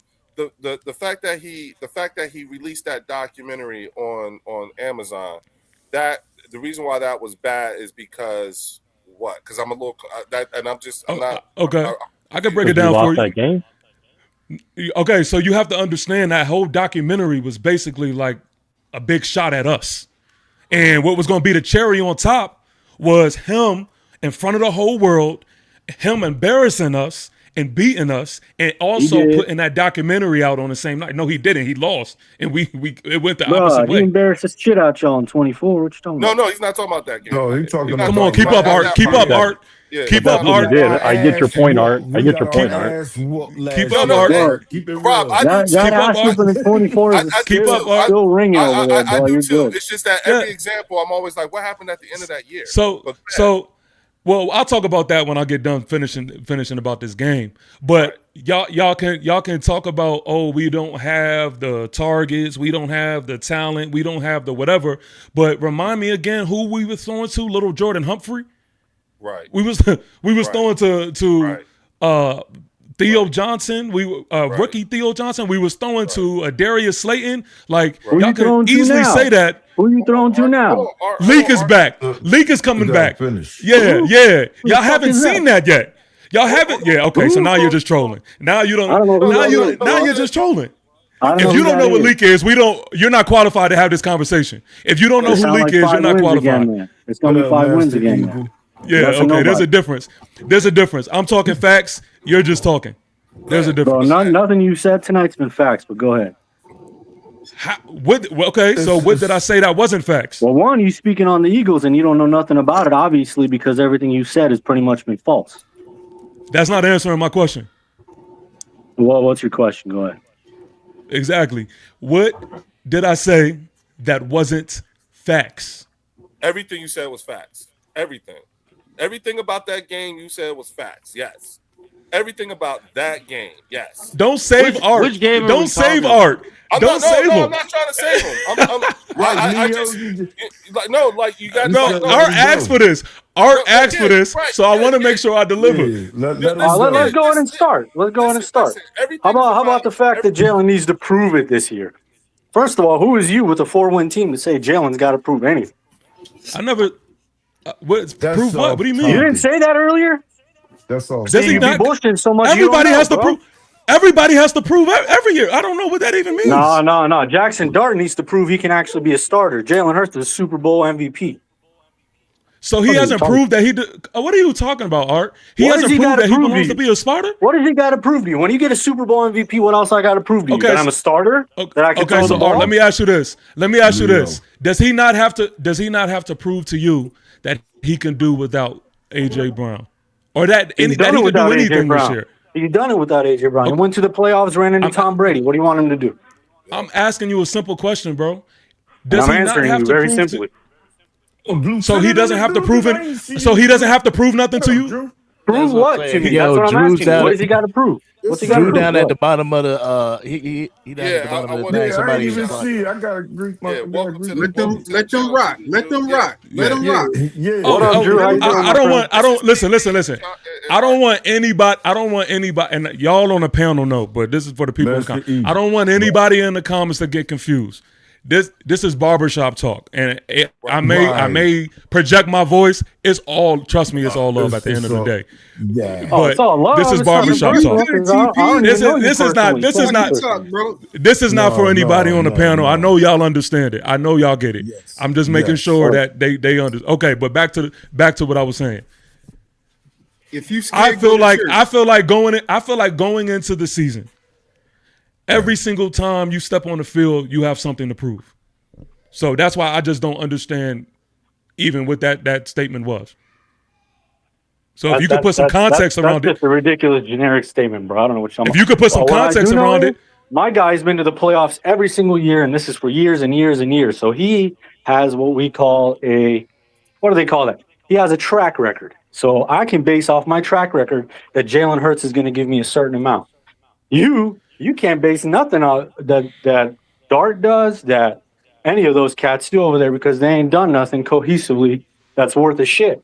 The best y'all did was in 2022 when you won, 9 games? and we smacked the hell out you that year. Fuck is you talking So if y'all are big bad wolves and we whipped y'all ass, then what does that say about this young team that we have you going in the keep picking future? a random ass regular season game like that means anything, But y'all, bro. but That you're means saying nothing to that. me. You said you That the means big bad nothing to me. wolves. It did, because I remember what y'all was sounding like when it happened. Don't And say did it you didn't see what the mean game nothing I now. referenced? There's been years we were Y'all beating was the shit hurt. out y'all. I referenced the playoff game in 2022, Y'all had a real meaningful game, hey. and we smacked the life out y'all, man. 38-7. Fuck are you talking about? And y'all had y'all time. Y'all had y'all time, and that's why y'all always referring to it. You know the difference between me and you? I'm talking about the future, and you keep talking about the past. That's the difference. I'm saying that going into this what season. The future is going to be, bro. But I'm telling you, going into this season, you're not going to be able to talk like this. Your shit's all hope and dream off your trash ass team, bro. All your shit's hope and dream.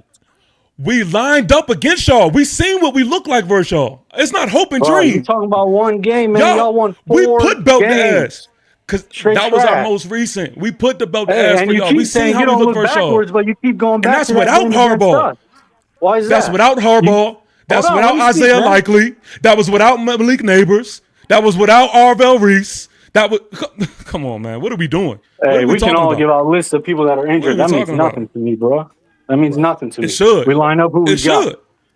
And we lined up who we had, and we beat the shit out of them, man. Now, a game that you keep referencing. Now, it's funny to me because you keep saying, while you keep looking in the back, but you keep referencing the one game y'all beat us in the past. So if you're going to keep talking about the future, what do you have that your team is showing you that you're going to do something in the future?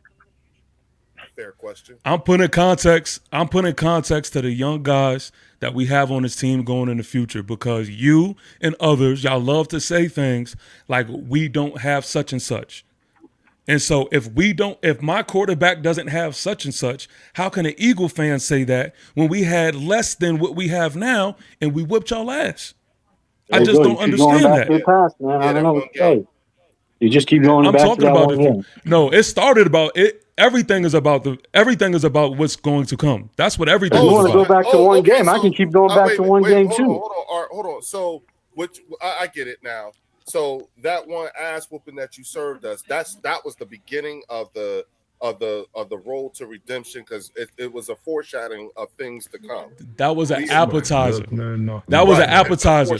Y'all at Olive Garden. Yeah. And we just gave it's just the appetizer. That's it. Now, it's time for full course meal time. This is now we got our head coach. We got a defensive coordinator that knows how to utilize the talent that we do have. We have an offensive line that can actually compete with y'all now. Yeah, it's gonna be different. It's gonna be different. Right. And I know this. See, this is the thing though. I know that y'all know it's gonna be different. You know what I mean? I know that y'all know. So that's what makes it more exciting.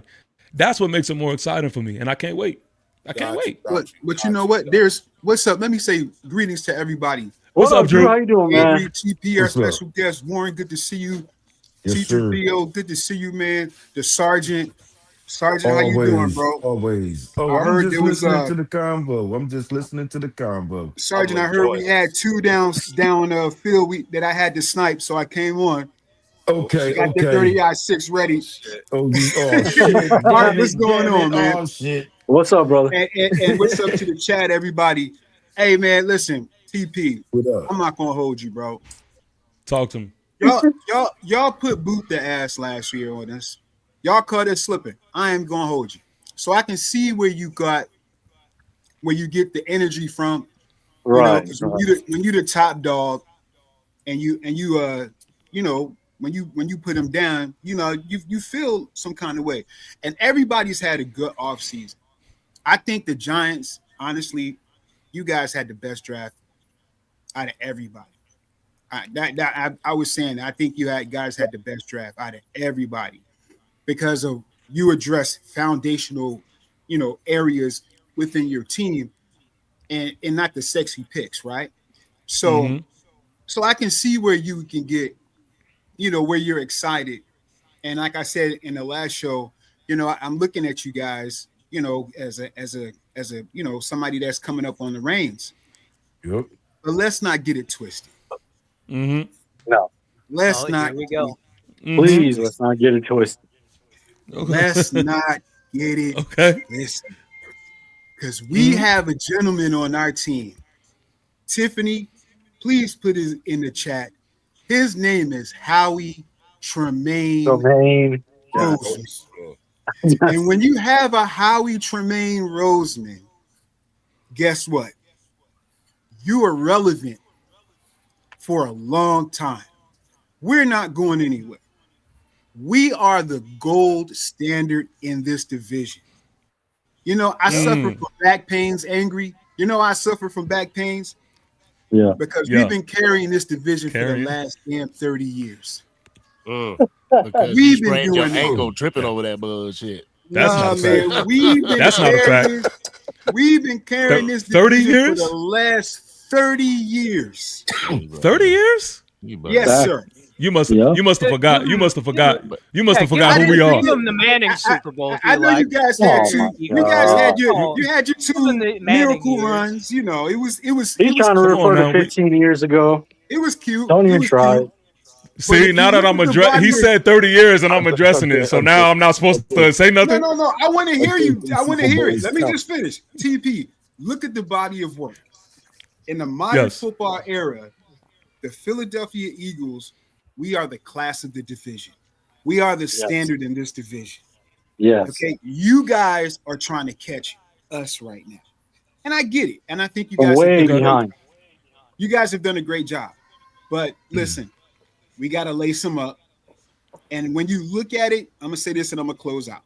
When you look at the division, we can say that every team has questions.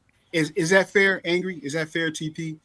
Is that fair? That's fair. Every team in this division has questions.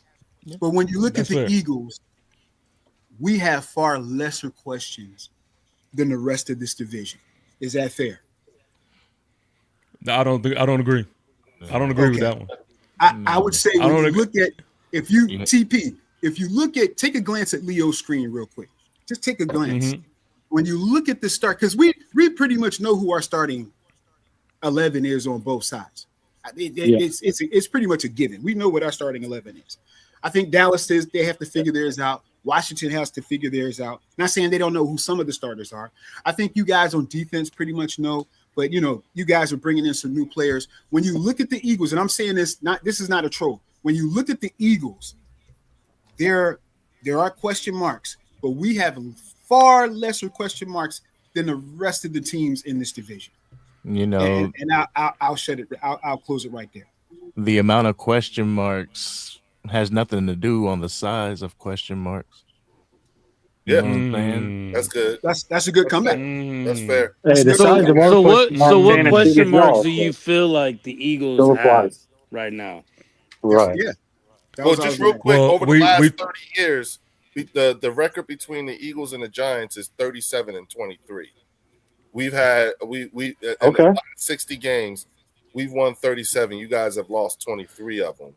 You know, this is not even. I'm not gonna hold y'all when it comes to talking about stuff in the past, bro. Like that's just kind of dead to me. I'm more looking at like what we gonna be looking like moving forward. Because at the end of the day, we can talk all day about the Super Bowl. I can tell y'all what it was like being at the parade, but that shit don't mean anything. So like I'm looking at it as moving forward, what are we looking like right now? Like I look at the Cowboys and I look at the Giants and I look at the Commanders. I look at our secondary. We still have the best secondary in the division right now. We still have the best secondary. So when it comes to certain things, I think the fact that our secondary is better than the rest of everybody in the division, I think that's what tops us right now. Now the Cowboys good. We don't know what Caleb Downs is going to look like. We don't know what the Giants secondary going to look like. Real quick, shout out to Chris Dooley with the $10 super chat. He said, Giants talking injuries. You should hold our beer and take a lap. Our broken-ass team led by Mariota outplayed Dart. We will sweep Giants for third year. Sup, Drew and Leo. What's up, Chris Dooley? Good to see you, bro. Okay. My bad, Chris. I didn't even see it. But you know what? I'll push back, Warren. Wait, I hear what you're saying, bro. Hold on, Drew. Real quick. Hold on, Drew. Don't forget your point. Yeah, don't forget your point. I want to give some attention to the less fortunate with the Commanders. I feel so bad for them. I want to entertain them for a little bit. Hey, Chris, you hear this? First of all, Chris. Chris, wait a minute, Chris. I don't see the email. I don't see the email because I'm trying to get him in here. TP. Yeah, please bring Chris up here because I feel bad. What up, I'm Angry? not. I just feel bad for the my brother. I'm gonna put it in there Yeah, again. man. Back, right? Yeah, man. Oh, Over here Right, my chilling. brother. Let me- You just chilling. You know? Go ahead, TP. I'm sorry. No, just Chris. John Harbaugh is the worst thing that could happen to y'all, Chris. I mean, I hope you enjoyed, all of y'all success that y'all had in most recent years. But that's over with. That is so far over with. And honestly, I don't usually overlook opponents because I don't think that's the wise thing to do. But when it comes to y'all, I'm making an exception. Yeah, I just really don't have anything I'm scared of over there. There is nothing. There's only one person. There's only one person. That's it. That is literally it. JD5 is the only thing that is worth the scouting report. Outside of that, hey, that's more than a giant. Hey, bro. That's more than Commanders a giant. fans, you say you got to whisper his name, bro. He gonna come out. That's what And they real say. quick, shout out to Tribe Called Quest with the $50 super chat. He says, "Salute Leo at Fells. What up, Drew? Warren, What up? Everybody What on up? the What panel, up? famous chat. Everybody, let's go, What's Bird." up, Go Tribe, Birds. see what we got in here, dog. Thank you so much for that. Real chat, quick, man. let me just say this real quick. Shout out before to you go, Tribe. TP. Let me just say this. Yeah. Hey, everybody, if you haven't gone on Angry's channel, like and subscribe, please go. Oh, yeah. If you haven't been on TP's, go like and subscribe right now. If you haven't been on the Eagles Collective, Appreciate go it. like and subscribe right now. If you haven't been to my channel, go like and subscribe. I don't know what you see. What you do see is a community that we're building. Yeah. And I love it. It's organic. Yes. It's respectful. Have you dropped a video yet, Drew? Yeah. It's coming. I've dropped some stuff, but it's Okay. coming. It's coming. Okay, But yeah, bet. let's go like and subscribe. Am I forgetting somebody else? Anybody else I'm forgetting? Let's go like and subscribe, guys. Come on. Go ahead. My bad. Warren you, too. brother Drew. Don't forget about Warren. You said Eagles I said the Collective. Eagles He named Collective. Eagles For sure. Collective. Yes, sir. I know my people. I know my people are gonna be mad at me for letting that 30-year comment go by, but forgive me for that, man. I'm gonna just let them. Get that one off because that was No, correct it. Go ahead. So what is it then? If it's not 30, what is it? That's us. No, you know what you want to know the truth, and this is God's honest truth. That's all we asking for, bro. When y'all won y'all first ring, I was actually happy for y'all. I honestly, I'm not even trolling. I was actually happy for y'all. I believe that. I can believe it. Because I know you wasn't angry. I know you wasn't. I don't know about that. No, because honestly, they're that's why I kind of understood what Phelps was saying a little earlier. Like it got to a point to where I was feeling bad. Like everybody had a ring at the table, and then here was the Eagles showing up to the table. I'm like, come on, y'all, get them some food. I don't like eating in front of. I don't like eating. You know what I mean? Y'all need to eat too. Before you got up here, you see what I'm saying? Yeah, I'm just not that type of person. I I ain't that type of person. Hey, TP. I don't live there no more. Drew, hold on. I don't live there no more. All those rings must be nice for all of you. Everybody, hold on. That must be great. I thought you were going to keep it real, bro. Theo, go ahead. No, I was. Look, because you got to think about it. All those Super Bowls must be nice for all of you. It must be great. I don't know what that feeling is. I know. See, got a Lions fan in here, bro. Man. I'm so angry. I told you, TV. I told you. It's been 50 years. Is the longest time. In 2 years' time, if the Lions don't win a Super Bowl, it's going to be 70 years since we won a championship. Shit. Yeah, that's crazy. Now let me ask everybody on the panel. How is that even possible? Now let me ask That's crazy, right? Now let me ask everybody on the panel. When y'all heard that, did y'all all feel bad? Welcome to my world. Yeah, See? I felt bad for him. Yeah. You see? This is bad for Theo. point proof. I don't live here no more. Go Just TP. fucking I don't live You here got no that more. one. Shit. You know, honestly, at this I'm point, using that, you know, bro. I'm thinking the win. I think the rings are just overrated at this point. You know, I don't even need them no more. Hey, you if that's don't how need you got to one, sleep bro. at night. You don't need one. Man. Hey, you're talking to the 4-time NFL champion Detroit Lions, sir. The last time we won anything, the Korean War Hey, hold was on, still Theo. going on. Theo, real Oh, quick, I want to shit. show you something, Theo. Hold on. I'll be right back. Oh, damn. Uh-oh. Damn. Uh-oh. He gonna man. get Give it props. the Theo, 0-16 Theo, paper you- bag. you Is he should've getting the just been quiet, 2007 Super Bowl? Wait a minute. Go ahead, Theo. What you say? If he's getting the Hey. paper bags for the 0-16 season, I already got mine, so we're good. Oh, Shout out shit. to Linda Kynes with the $5 Damn, super Linda chat. shooting. Linda said, "Man, you are talking too loud for Linda a team shoots. that has only one winning season over the past 5 years, and that was 9-8. God damn." Facts. Yeah. That's what I've been thinking I all know. night. It must be Hey.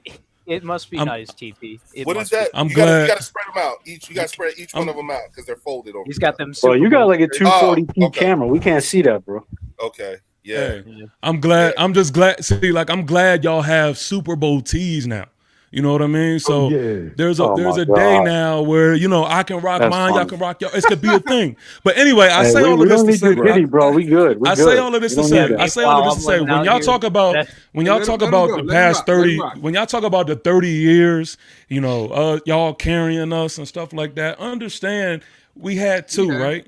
But that was two before the other two. Like you can't ignore that. That was two before the other two.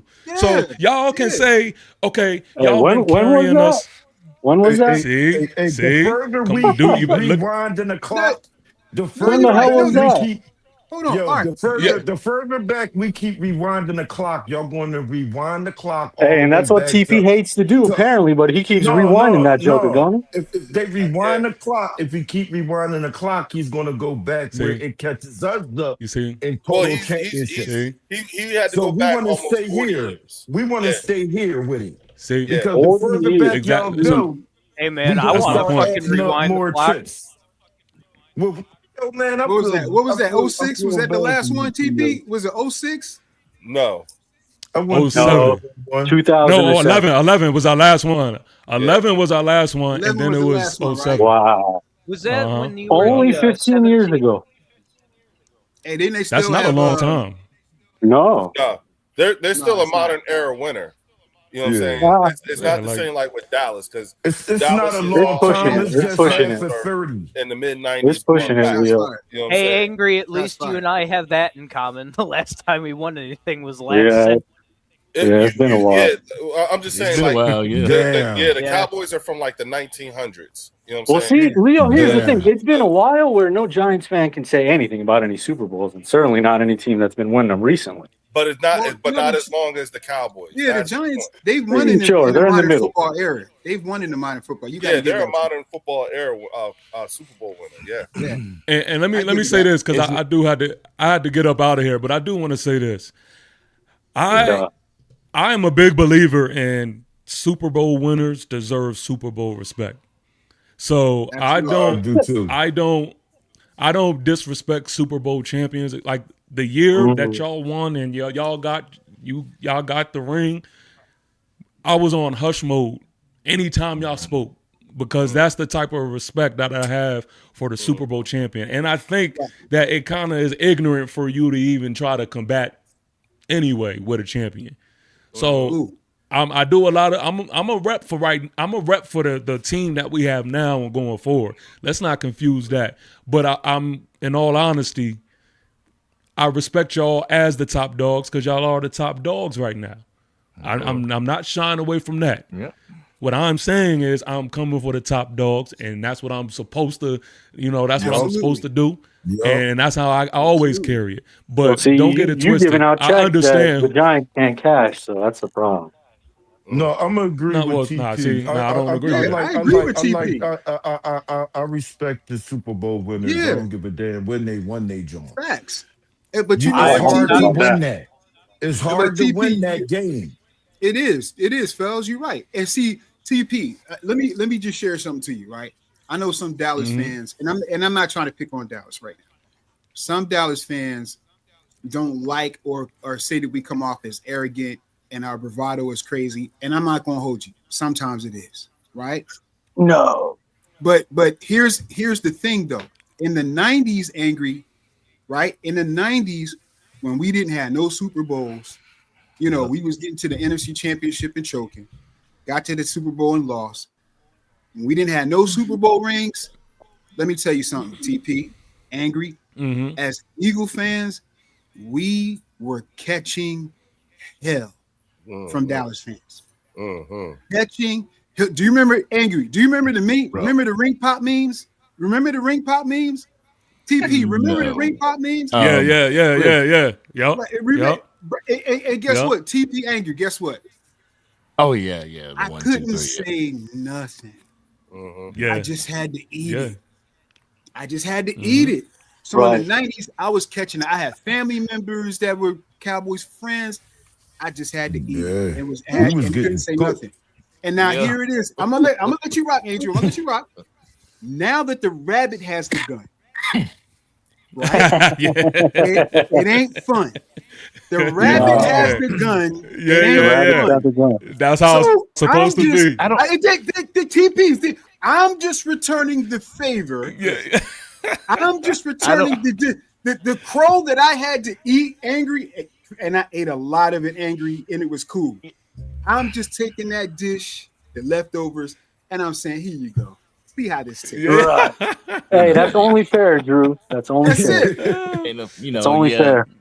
Yeah. The rabbit. Hey, real quick, because I do gotta get up out of here, man. Look, listen, I enjoyed myself up here like always. But I do want to say, man, everybody who doesn't know, we're having an NFC East Soldier stream Sunday, 6:30 Eastern Standard Time, featuring yours truly and Leo, and we having a representative from each team in the NFC East. So, I can't wait for this bloodbath. Yeah. So please, if you can make it to that, tune in. Hopefully y'all all could tune in to that. But yeah, I do got to get up out of here. Fellas, it's been real like always. Always. It's been real like always. Appreciate you, brother. Good to see you again, my brother. Always a pleasure, brother. Yes, sir. And y'all already know we're going to talk soon for sure. Look, Leo. Definitely. Is that Leo? Leo being nice. All right, y'all. Peace. All right. Hey, peace, man. Peace. See you soon. Peace. Is that Leo?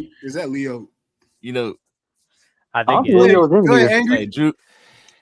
Yeah, you were talking about that, and it's funny because I said in an X post, I was like, Eagles fans today were what Dallas Cowboys fans were in the 90s. Yes. You're right. But at the same time, the Dallas Cowboys in the 90s, you really can talk about it as far as like the triplets of physicality and stuff like that. Right. With the Philadelphia Eagles, it is more of what teams should aspire for, which is a incredible system from the owner down. You know what I'm saying? That's facts. You're right. You know what I'm saying? Right. But the disconnect where it comes is like fans that are not Philadelphia Eagles fans are forced to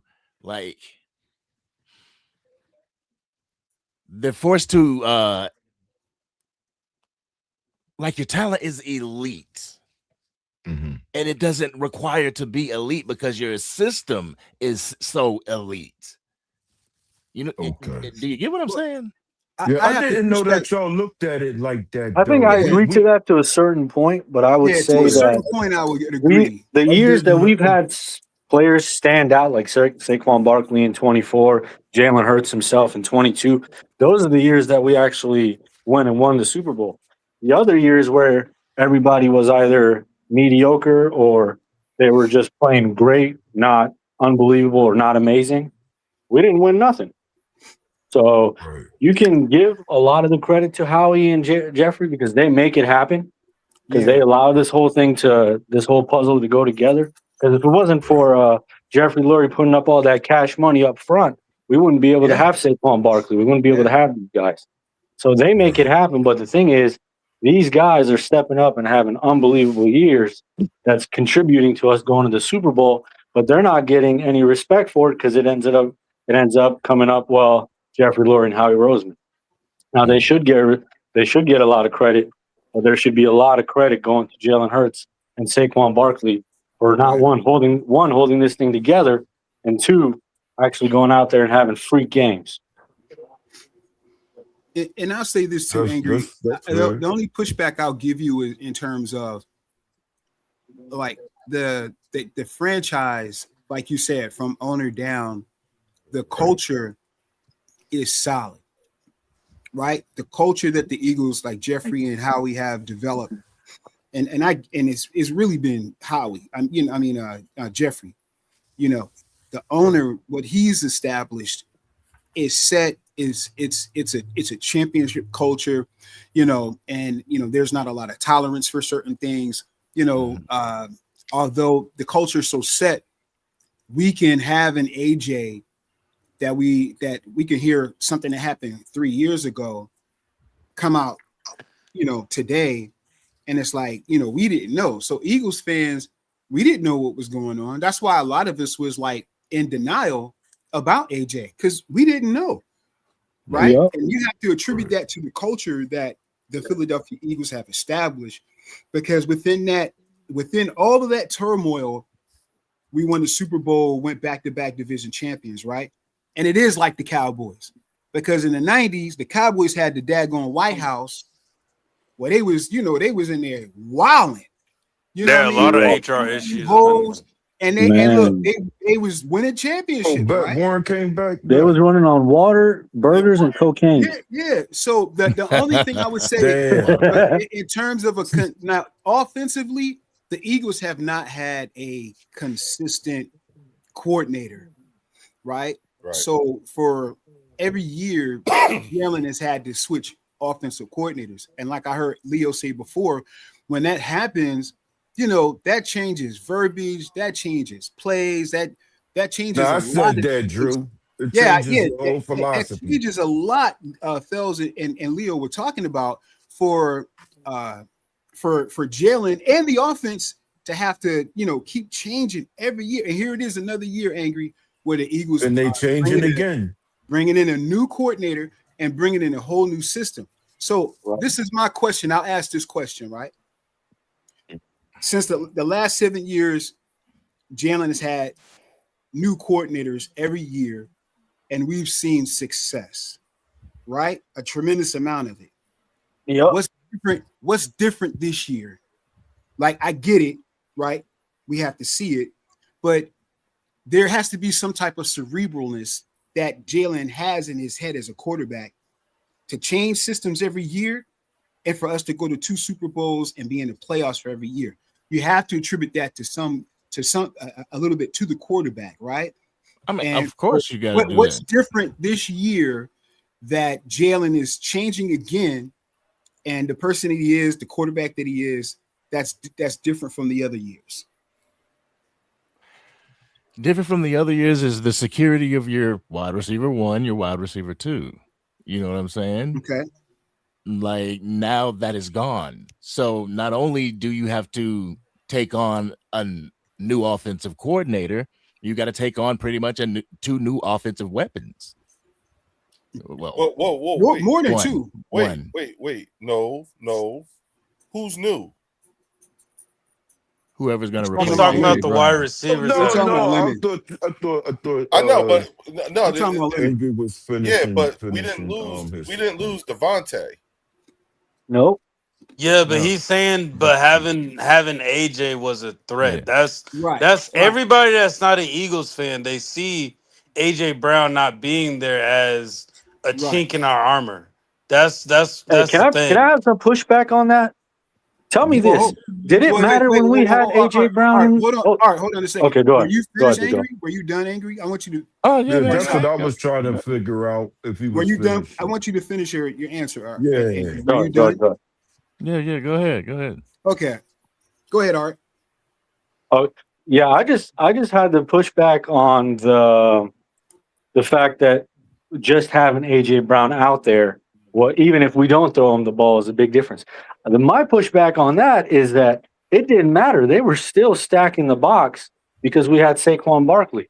So they're going to stack the box anyway. We got AJ out there or not, because they know at the end of the day the Eagles are going to run the ball, and unless you can stop it, they're just going to keep running the ball. Well, that's why I said, Art, like anybody that's not an Eagles fan, that's what they see it as. Right. Like they see it as a chink in the armor with us not having AJ Brown. What I think is, I don't think we're responding in kind. That's what I think. So what I mean by in kind, you know what I'm saying? To Angry's question, because that's all you're doing. You're just asking a question, right? For the most part, right, Angry? Oh, you know what I'm saying? Yeah. With AJ not being there, are we going to, it's going to be different, right? That being said, you know what I'm saying? Absent AJ, and our team, right? You know who's on our team. What do you think that we don't? Do you think that we're so devoid of talent now that we won't be able to overcome that based off of what you see? You know what I'm saying? I mean, history has shown that you guys make it to the playoffs. Let's see if that can continue. That doesn't write you in specifically to the playoffs this year. Anything can happen. You guys can definitely be. You guys are definitely adaptable when it comes to the coordinators. Thank goodness that you have Vic Fangio that's been there for years. Now the offensive. Now there's just that. Depending on how big the question mark is, there's still that question mark at the offensive side of the ball. Will the offensive scheme click for the Eagles? I'm not saying it won't.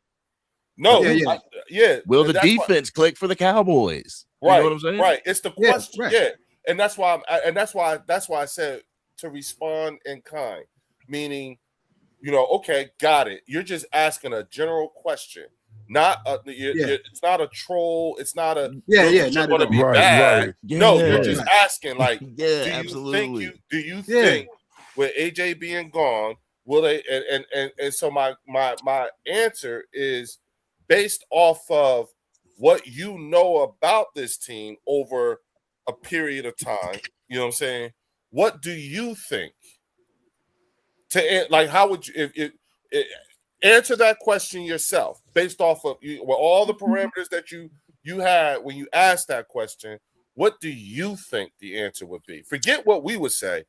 What would you say? And shout out to Linda Kynes with the $5 super chat. She said Dallas bets on the concept of Jalen Hurts not being able to throw. You don't know football if that's what you believe. I agree with you on that one, Linda. I want to know. I want to know if the same circumstances was under with Dallas. You know what I'm saying? Based off of the same period of time and your expertise, do you think? What do you think? Do you think we have the competency to be able to overcome this or not? You see what I'm saying? I believe as an organization, yes, you guys do. You have proven that. It goes higher than what Jalen Hurts has proven with different coordinators, with your front office, Howie Roseman and them not being a deterrent from getting Jalen Hurts what he needs around him. You guys have been the standard in the NFC East. That's what I've really been saying, but there's that question mark. Right. And me trying to catch you guys in the NFC East, the Dallas Cowboys trying to catch you guys, like, yo, we got to look at some of the, and I hate to say it like this, but what are your weak points? Yeah. We're not saying that Jalen Hurts can't throw, but we know he's not number one that we have to fear. You know what I'm saying? If your offensive line is clicking and your run game's clicking, we're not worried about Jalen Hurts. Yeah, right. So when y'all game plan for us, that's how they do it. What do y'all concentrate on when y'all reviewing film? Who do y'all study the film to stop or try to contain to win that game? Who do y'all Used to be concentrate on? AJ. Now it's It Saquon. used to be AJ. No, hold on. Let I him want tell. angry Yeah, that Let him let speak. Let him him tell speak. us. Who do you when get? y'all scouting the team, it's time to players. Who do y'all do the film on, or like, cause y'all can't do it on the management and the owners. They don't play. So I understand your point, but the team, who do y'all do the videos on? Who y'all watch and try to stop? I mean, you have. I'm not saying that you don't take a look at Jalen Hurts. I'm not saying that. No, what do you do? No, I'm asking do what it. y'all Like what y'all do do. it do it What now. Like y'all we want to hear. Like tell us. Like yeah, if you were what y'all yeah, look at to stop the yeah. offense? Talk What about y'all it. game plan around? To stop the offense. Obviously, Yeah. looking how the offensive line works. If your run game is stout, if we got to Okay. stack the box. Okay. AJ Brown, AJ Brown was a threat out on the outside. So it Now was that like, he's not here, though. No, give us this team. now that Scout he's this not team. here, Yeah. we don't know. At least me, I don't know.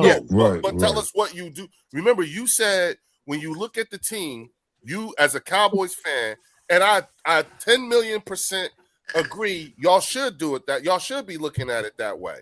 You should be like you should be trying to figure out where what are our weak spots. Our weak Correct. points. Yeah. Correct. So I'm asking you, without any, don't worry about how people gonna react or whatever, anything like that. No, I want you to tell me what weak spots do we have that you see, in your opinion. This is a weak spot. That's a weak But you spot. would attack. Why? When Yeah. you view the How would film, you? that Yeah. what would you Tell attack? us How would you you see it. attack us? It doesn't matter what we think about the answer. It's still the answer. If your opinion is fair here, man. Yeah. So tell us. Speak. Yeah. I don't know if I was the way. If I was a defensive coordinator, I'd want to attack Jalen Hurts. I want to get him on the run. Okay. I want to get him uncomfortable out of the pocket. I want to be able to collapse the pocket so he can't escape out of the middle, because that's right. Yeah. And we got to stop the tush push. But no, go ahead, though, Angie. Go ahead. We got we don't even do that no more. So you're saying AJ Brown, Jalen is somebody y'all have to focus on. Exactly, Warren. Thank you, my brother. I said that though. Yeah, I said it ain't like Jalen ain't the one that you game planning for. He's not. He's not number one. He's not number one. You have to game plan for a quarterback. I mean, that's a given. Well, who is number one? That's what we're asking. No, stop. Hold on, stop. That is not what we're asking. What we are asking is we're asking for. He's giving us the blueprint that they use.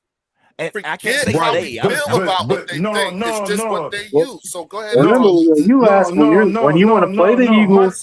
What is the tape you watch? Hold up 1 second. My question came off of Angry's response of him saying that they're not going to game plan for Jalen Hurts. So that made me ask Angry, well, when you look at our offense, when y'all review the tape, what do y'all game plan for if it's not Jalen? I was trying to hear what the answer was other than Jalen. Yeah, he ended up saying Jalen. No, the offensive approach. He named one bullet point. We didn't let him finish. That's what. Yeah, that's let him finish. Go ahead. Who else? Like, all right, you get off of Jalen. Go to the next one. Saquon Barkley was the thing that a lot of teams we schemed for. You know what I'm saying? That we worried about. That we stacked the boxes on and put your receivers one-on-one with their defenders, telling your quarterback to beat us.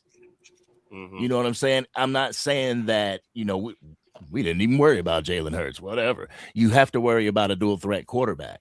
Mm-hmm. Yep. But at the same time, we're more worried about your dual threatness in your ability to run. Mm-hmm. You know what I'm saying? Mm-hmm. There's this narrative and this narrative. Phil, don't stop him. Don't stop him.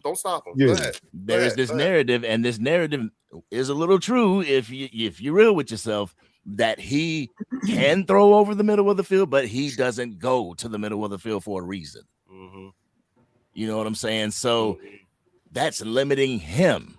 Mm-hmm. So just this is the way I feel. This is the way I look at it. Like, Yeah. he is a threat on the ground. He is a threat with his unpredictability of, the run pass option. Right. But he Yeah, is more okay. effective on the run side as opposed to the pass side. If you get fear of running Jalen Hurts than a throwing Jalen Hurts. Yes. So there's no fear of the deep ball? Okay. Now, Angry, what's the next that one? makes Hold on, don't nobody stop. Wait, hold on, fellas. Hold on, fellas. Nobody stop him. What's the next thing? No, man. Go ahead, man. No. People respond. People respond, bro. No. What's the? I think we're trying to hear all your bullet points, Angry. That's why. We're trying to hear all your bullet points, not just one. That's it. And the defense. That's another thing that you got to take into consideration, because your defense is so stout. You know, how is our offense going to manipulate it? I spend more time thinking about how our offense can exploit your defense more than more than I look at. I would imagine so. Yeah. Absolutely. You know what I'm saying? I would Vice versa. So. Yeah. Right. Yep. Totally get it. Totally. Yeah. Keep going. What about the defense? But I mean, at the same, like, let's say a Cooper DeJean and a Quinyon Mitchell, the way some Eagles fans talk is that they're impenetrable. That's why you keep seeing that video of George Pickens catching the ball over him. It's like, yo, y'all can be touched. You know? Yeah. Absolutely. So, yeah. Go ahead. But as far as your defense, your defensive front, stout. We got to worry about them. You know what I'm saying? Huge worry.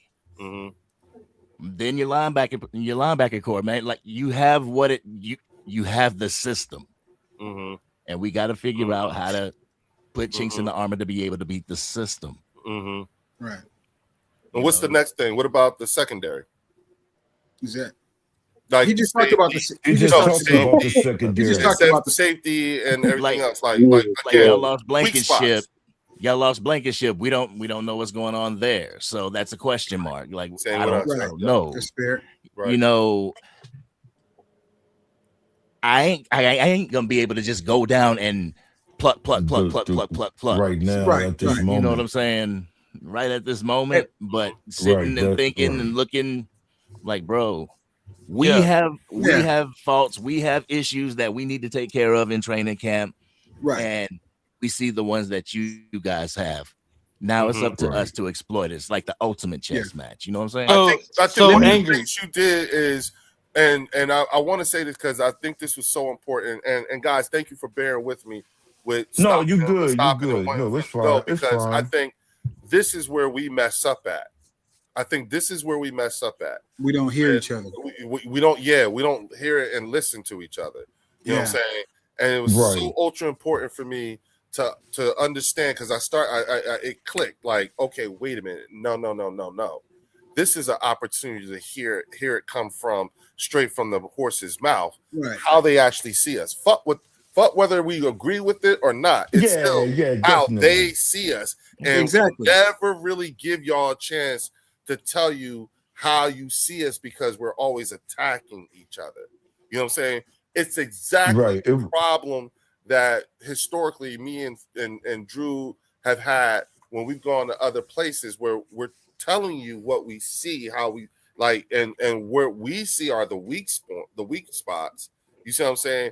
But before that point could be ever properly received, you know what I'm saying, it gets emotional, and then we talking over each other and everything like that. And so now that I understand, you know what I'm saying, like, you know, again, and I appreciate you and TP for coming here, because it's like a mirror right in our faces, and now I see. You understand what I'm saying? So I think it's just a matter of, okay, we know, like, you do see what we do. Y'all know what we got. You know what I'm saying? What you're doing is you're trying to figure out if you have the personnel to stack against it as you see. You know what I'm saying? How do we stop a running Jalen Hurts? Do we actually have the personnel to do that thing too? Do we actually have, like, I get what you're saying. You have your corners are not are not untouchable, but they're formidable. You know what I'm saying? Right. So you're not saying they can't be touched. You know what I'm saying? They, but you do realize that their talent is immense. You know what I'm saying? Yes. I get what but see that I understand now, like, okay, I see where the mistake is always being made here. You know what I'm saying? Right. Yeah. You're not saying, you're saying, and you're saying, if I have to, like I always say, if I got to face the Dallas Cowboys wide receiver 1 and wide receiver 1A and 1B, I would much rather, I know I got to see them. At least I got these guys that go in there with. You know what I'm saying? Right. They give me a better than average chance of being successful against, with their wide receivers than most other teams have when they have to play the Dallas Cowboys. So and that's the part I think that understanding of what the, like, okay, this is how you see it. And I'm like, yeah, I know George Pickens is good as hell. I know for a fact CD is good as hell. They both fucked us up, but we seen it too. Yeah. You know what I'm saying?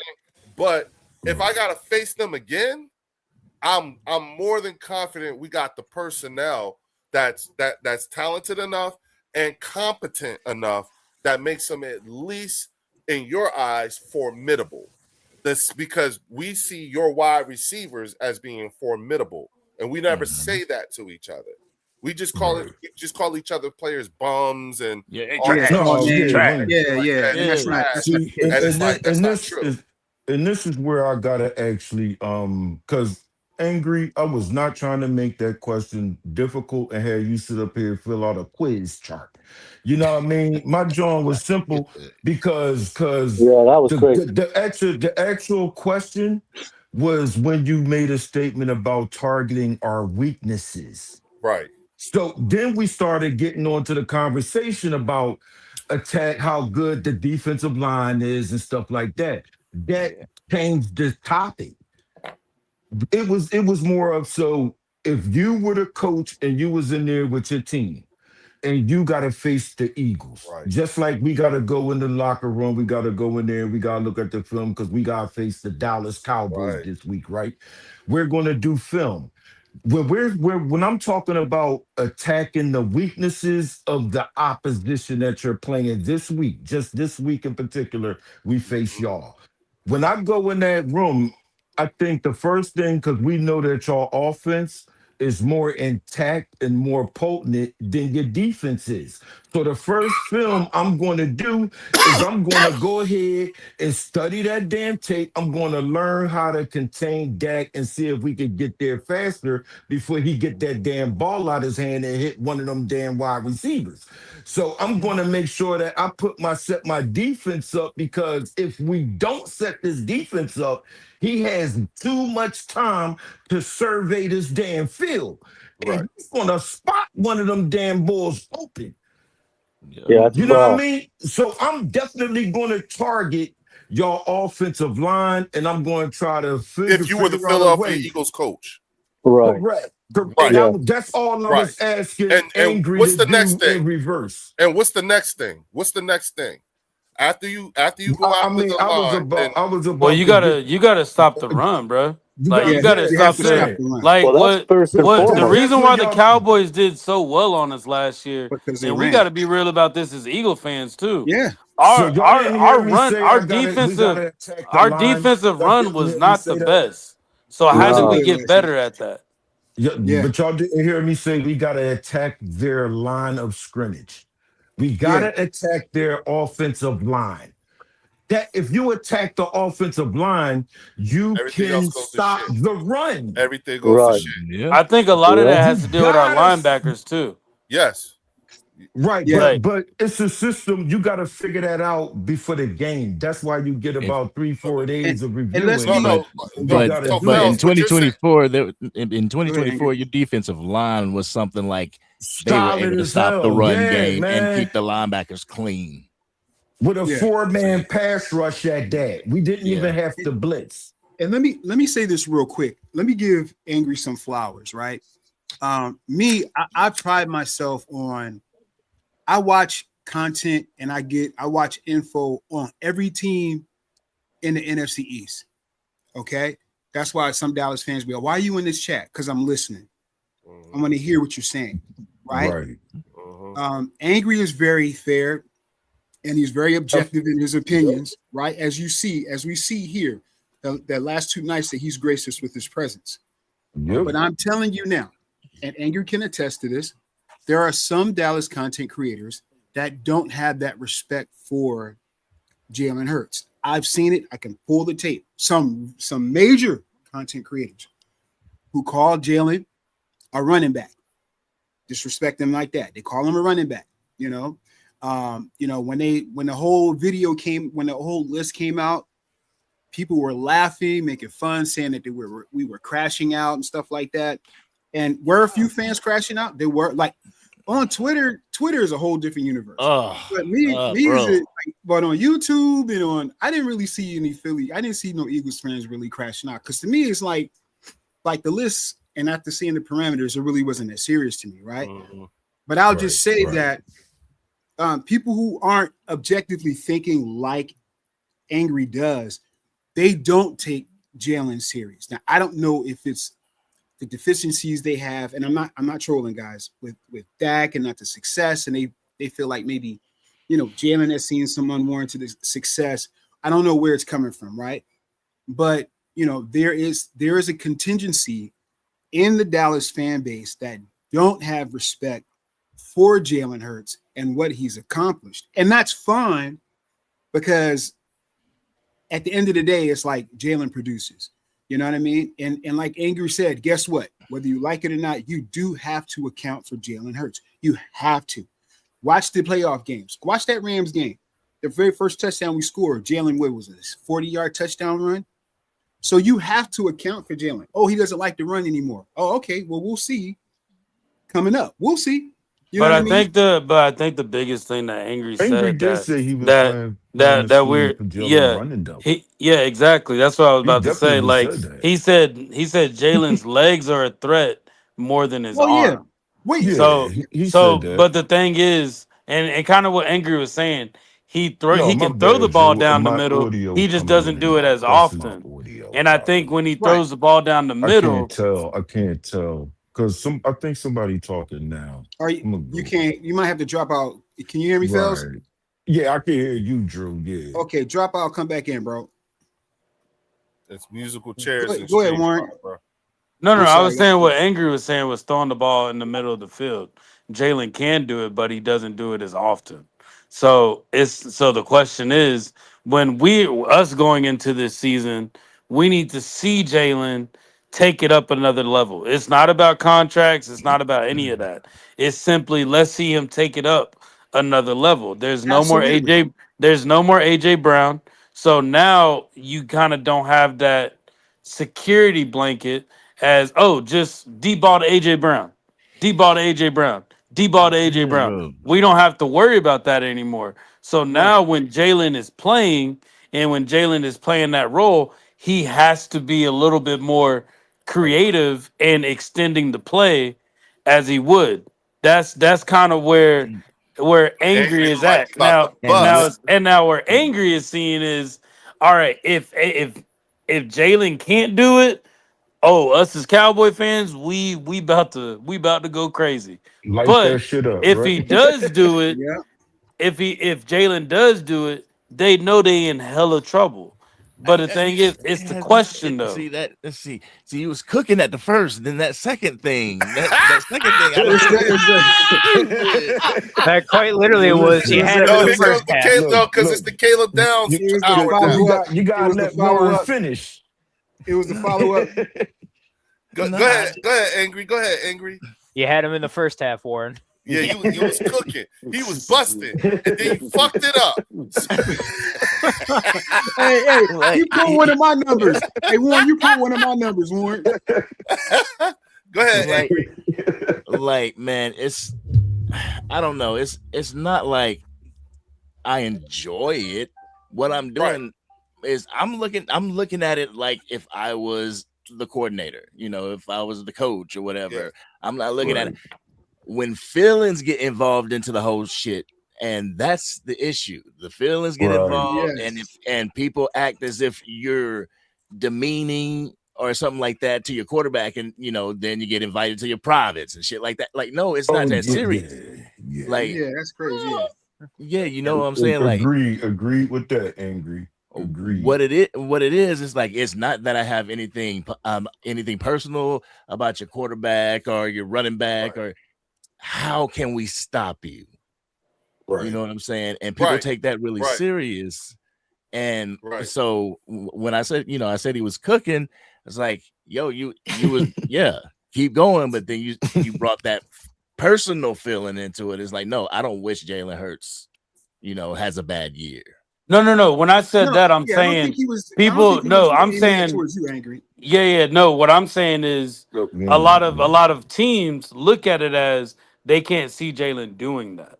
So the fact that they can't see him doing that, it's kind of like the Patrick Mahomes. I hate to use the Patrick Mahomes scenario, but when Tyreek Hill left the Chiefs, they said, okay, how is this Chiefs team going to look? And Exactly. Right. and the thing Exactly. is, how is he going to be able to use? What are they going to do now that they don't have that deep threat of Tyreek Hill? Patrick Mahomes was still making things happen, but that's what opened up to where we're like, damn, Travis Kelsey's really that guy. Yep. Right. Yeah. Like, Right. it Yes. opened up to No, Travis that's true. Kelsey. Yeah. So That's true. But even though Patrick Mahomes isn't, even though Jalen, I'm not going to say Jalen is as good as Patrick Mahomes, but what I would say is one thing that Jalen hasn't had is a consistent coordinator that is helping develop him. He hasn't had that yeah, throughout his whole yeah, NFL career. So now that we're getting Sean Mannion, we look at it as okay, this is a guy that was an ex quarterback. Like, I don't know if Yeah. y'all remember, but back when Sean Mannion he played with the Vikings, he helped out Kirk Cousins. And then Sean Mannion went to the Seahawks. mm, They brought Right. Sean Mannion back just to sit down and be in that film room to help out Kirk Cousins. They Right. Mm. brought him back just for that, not even to play, just to simply help coach up this young quarterback we got in Kirk Cousins. So I think bringing in Sean Maine is going to help make Jalen look at the field a lot different. It's going to Facts. help him make better decision making on the field, even though Jalen is probably one of the best decision making quarterbacks already, just with Absolutely. keeping the ball out of harm's way. Just help him. Hey, make that throw. Just make that throw. Trust your wide receivers that they're gonna make that catch. I think and it was a lot of that. But what I'm saying is as we're gonna see a more developed Jalen Hurts because Jalen understands that there's no AJ Brown. Devontae understands that. Like all these players understand that they going into this season with no AJ Brown. Hollywood Hmm. Brown, Wicks, Lemon, they are excited, bro. But one Yes. thing Right. I can say as an Eagles fan, watching the last season's game, one thing that AJ Brown was not doing for us that y'all saw as a threat AJ Brown wasn't putting in that effort anymore. He He was wasn't. not Facts. putting in effort to go Facts. after the ball. If the ball was not in the breadbasket for him, he wasn't going to jump. He wasn't going to dive. He wasn't going to do any of that. That's He true. wanted the ball to come Facts. directly to him, bro. And if the ball Yep. didn't come directly to him, he was not going to put his hands out and catch it. So I think now that we're getting wide receivers that are going to put that effort out there, that are going to show that, I think that's what's going to make us more of a threat and give us more options. And it's going to throw off defenses like the Cowboys. Y'all really don't know what's coming to y'all. Y'all really Right. don't. Y'all really Warren. don't know. It could be a lemon game, bro. It can be a Wicks game. It can be a Hollywood Brown game, or it can be all tight ends. Y'all really don't know Or how it's Saquon. coming to y'all. Right. So, But but and then that's what bringing in the fullback too. Because remember, we bringing in a fullback this still, season. y'all, still, y'all, Warren, Yeah. y'all, So Facts. like we Warren got a on the lot road. of now. We're putting more tools in our toolbox now. Right. Right. Yeah. and Warren, I and with want you that to, I we want you got to somebody finish. I gotta. developing our quarterback. So that's kind of where I'm at. That's where my confidence level is because No, I I have a want. high confidence level in Jalen Hurts because I still think Jalen Hurts' ceiling is still high. Yeah. I think the It's ceiling is true. still I high. agree. This is It, So why I it's want to ask you, Warren. I want to ask you, what's the name of the quarterback coach we got now, right now? I forgot where y'all told me he came from. Was it Tampa Bay? No, he came from the What's Texans. He was apparently so the quarterback coach with C.J. Stroud that first year. Yep. right. You because you said this a little while ago.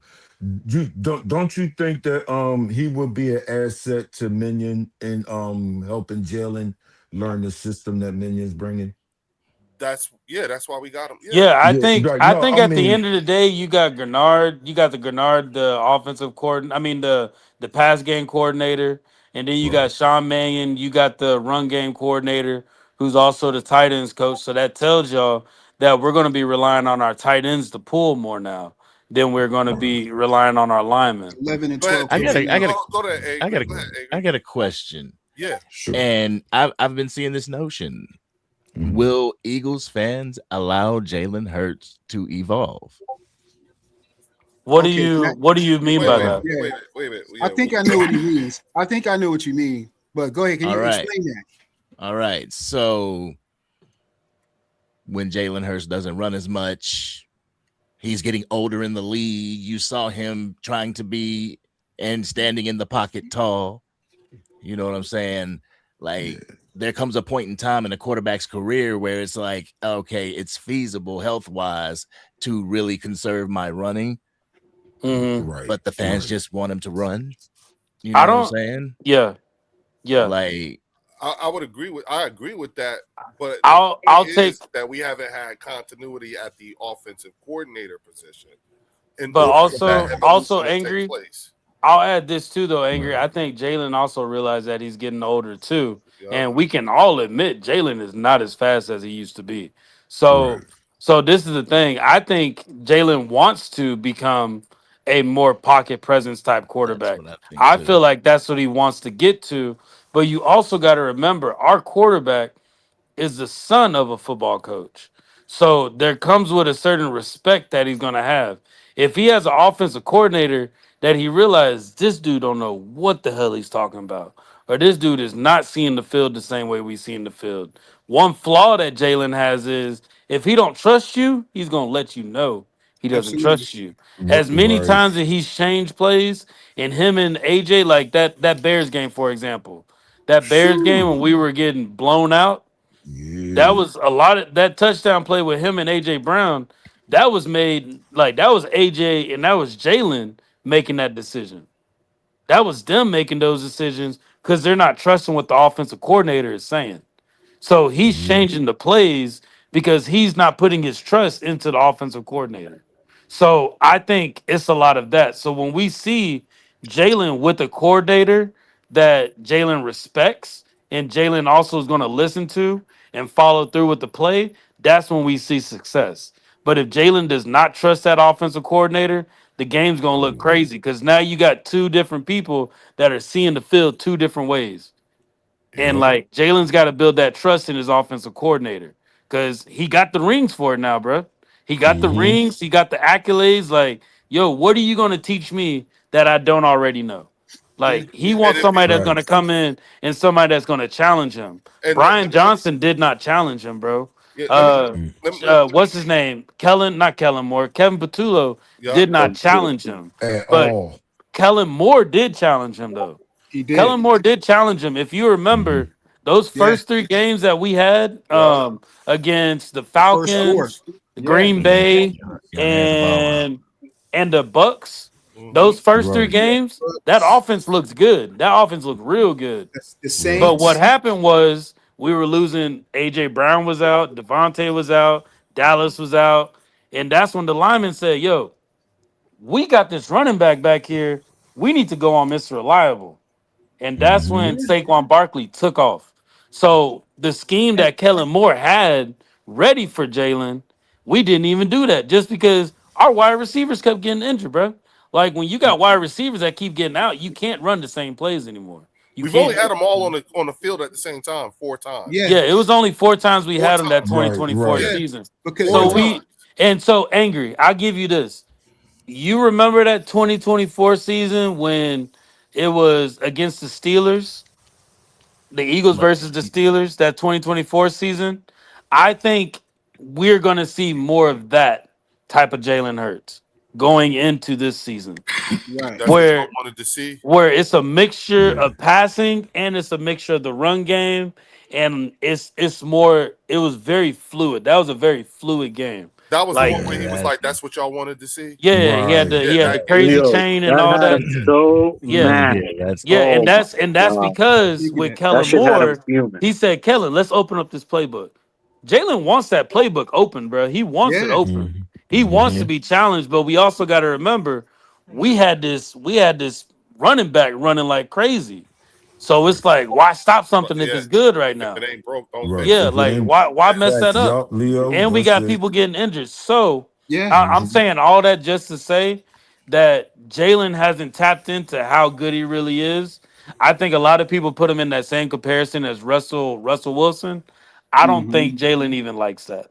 I think Right. Jalen wants to be known for utilizing his arm the way that he should. And I think we're gonna see that going into this year. I Yeah. think we And are gonna see a lot of that. Real quick? Can I just piggyback on that? yeah, let me go No after you, doubt. Leo. Wait, this is what I wanted to say.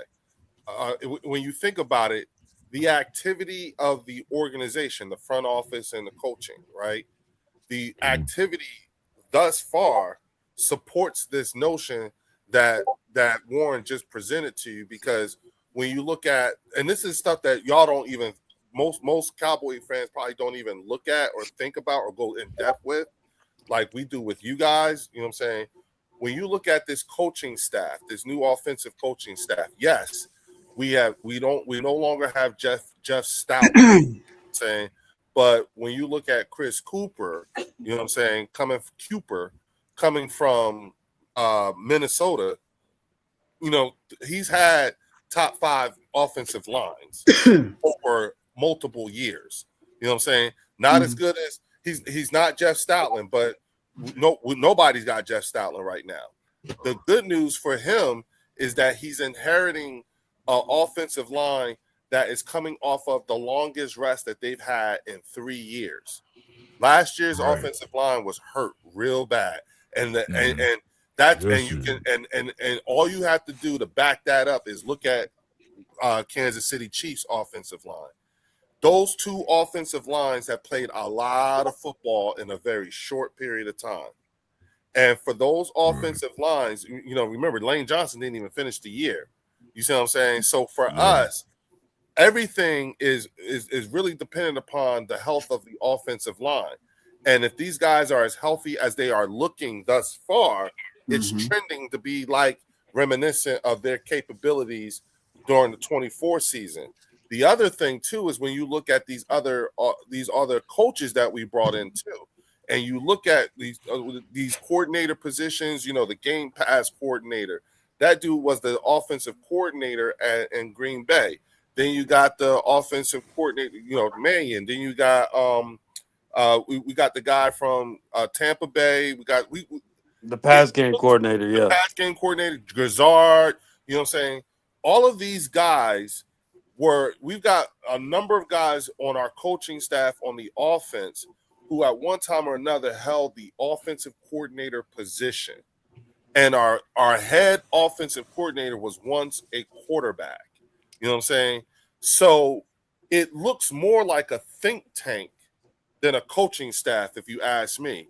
And to be quite honest with you, with this caliber of mind that's been assembled here, I think a lot of these guys are probably going to be here for a couple of years, which, in my opinion, you know, So what we're going to see is, just like we saw Michael Jordan go from Air Jordan to MJ when he wasn't dunking as hard and as fast and all that stuff. The wings, Michael Jordan. Just like when he transitioned into the pure shooter and everything like that, and got 3 more championships and everything like that, I think you're going to see that kind of evolution, especially if this particular coaching staff is here for a couple of years. At least. That right there is something that nobody has seen. And we can go all the way back to high school. We have not seen Jalen Hurts with the same offensive coaching staff in multiple years. And I think to get that to get to what Warren is talking about, you know what I'm saying? I think the activities of the front office, you know, the GM and everything, putting this shit together, you know what I'm saying? Because, and here's the other thing, the other beneficiary of this, in my opinion, of all these minds would be Nick Sirianni too. Well, Nick Sirianni's got to take a step back this season. That's my point. Yeah, Nick Sirianni is, it's kind of like how y'all did with the Cowboys and letting Christian Parker be in charge of the defense, let him pick his coaches and all that. We're finally now doing that on the offensive side. Yep. So, and I'm telling, like, Angry, and that was a prerequisite. Angry. That was a prerequisite when we didn't know who we were hiring. They said that whoever we hire is going to have the full autonomy over the offense. You have full autonomy over the offense. To see it. Yeah, and that's why we and we knew with that we were gonna have to let Jeff Stoutland walk. Like, Jeff Stoutland is probably one of the best offensive line just developers when it comes to offensive line. Like, we don't know if this offensive line coach that we're getting, we don't know if he can develop players. We don't know that yet. Yeah. I think that's the biggest thing that we have concerns about. Can he develop these younger players? But I think right now is the best time to start bringing in people to help develop and take Jalen to that next level with the coaching staff that we did bring in. Like you just said, everybody just admitted, and everywhere that we go, everybody says there's more talented people in their position in the league than Jalen is talented in his position with other quarterbacks. Like, everybody says that. Right. So now let's build a team behind him, coaching staff, to get him there. Typically, they would do this whenever they were bring in a rookie quarterback. We're doing it now, which sucks. But yeah, we're doing it now. But we're gonna see how can we challenge him. And I really don't think it's like a contract thing. I don't think it's any of that. Nope.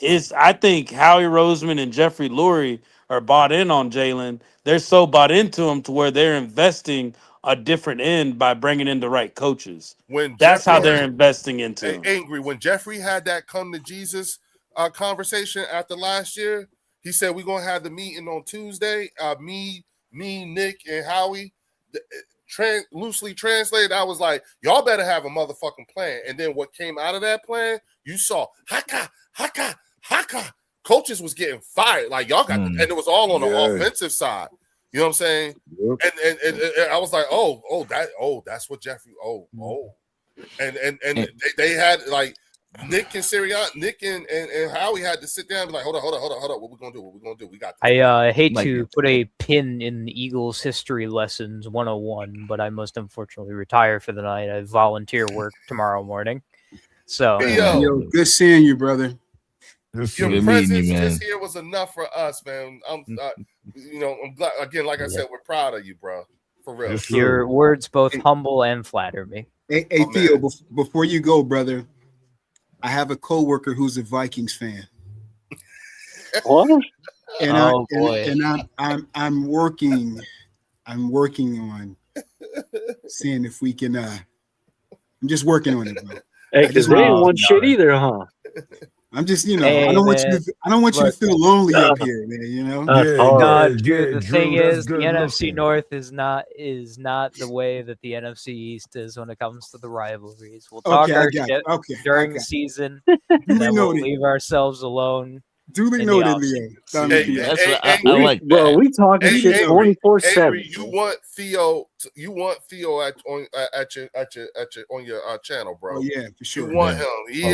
He is a wealth of knowledge and a hell of a commentator, bro. You know what I'm saying? Yeah. So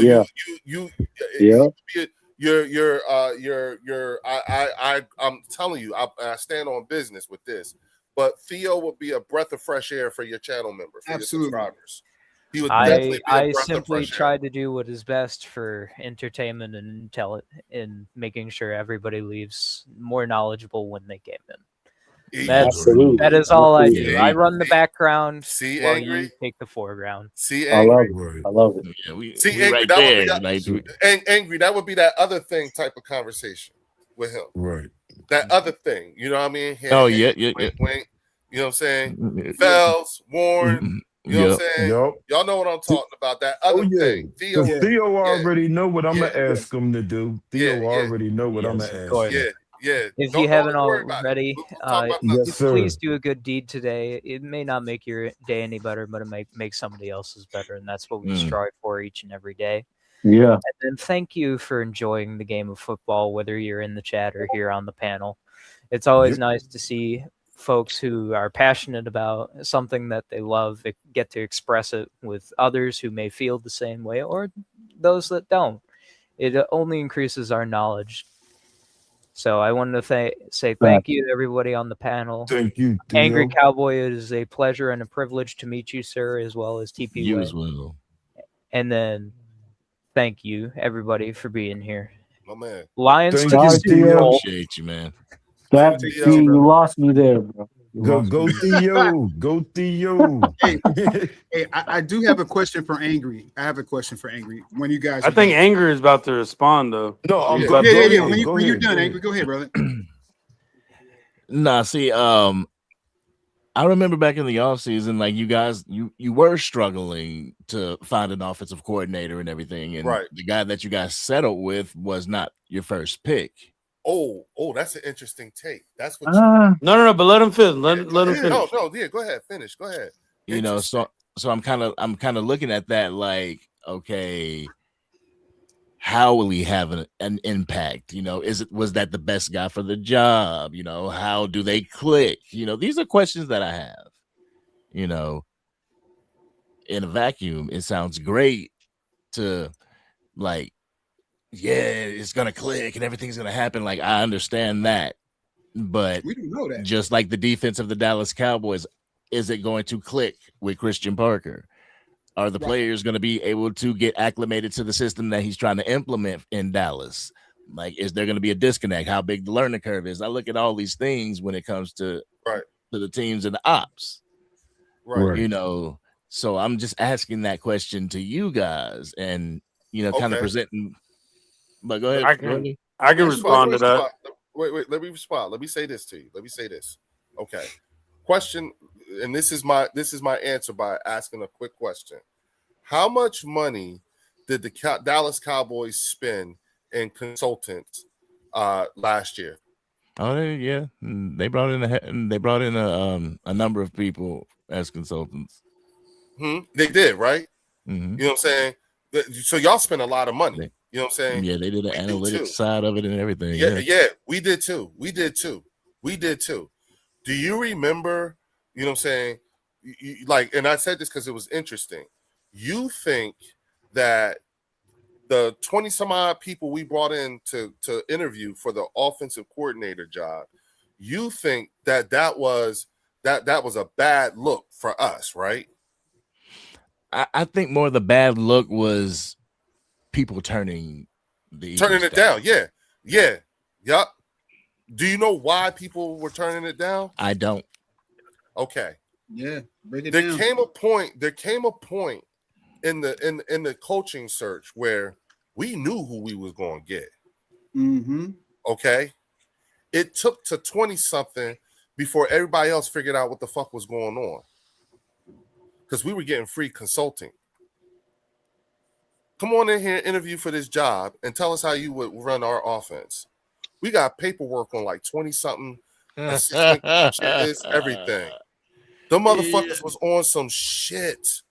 And what happened was by 20 something, somebody said, nah, y'all know who y'all gonna hire. You just want me to get in here and talk and tell you about myself and everything like that? Hell no. And then someone made another phone call. Don't you go.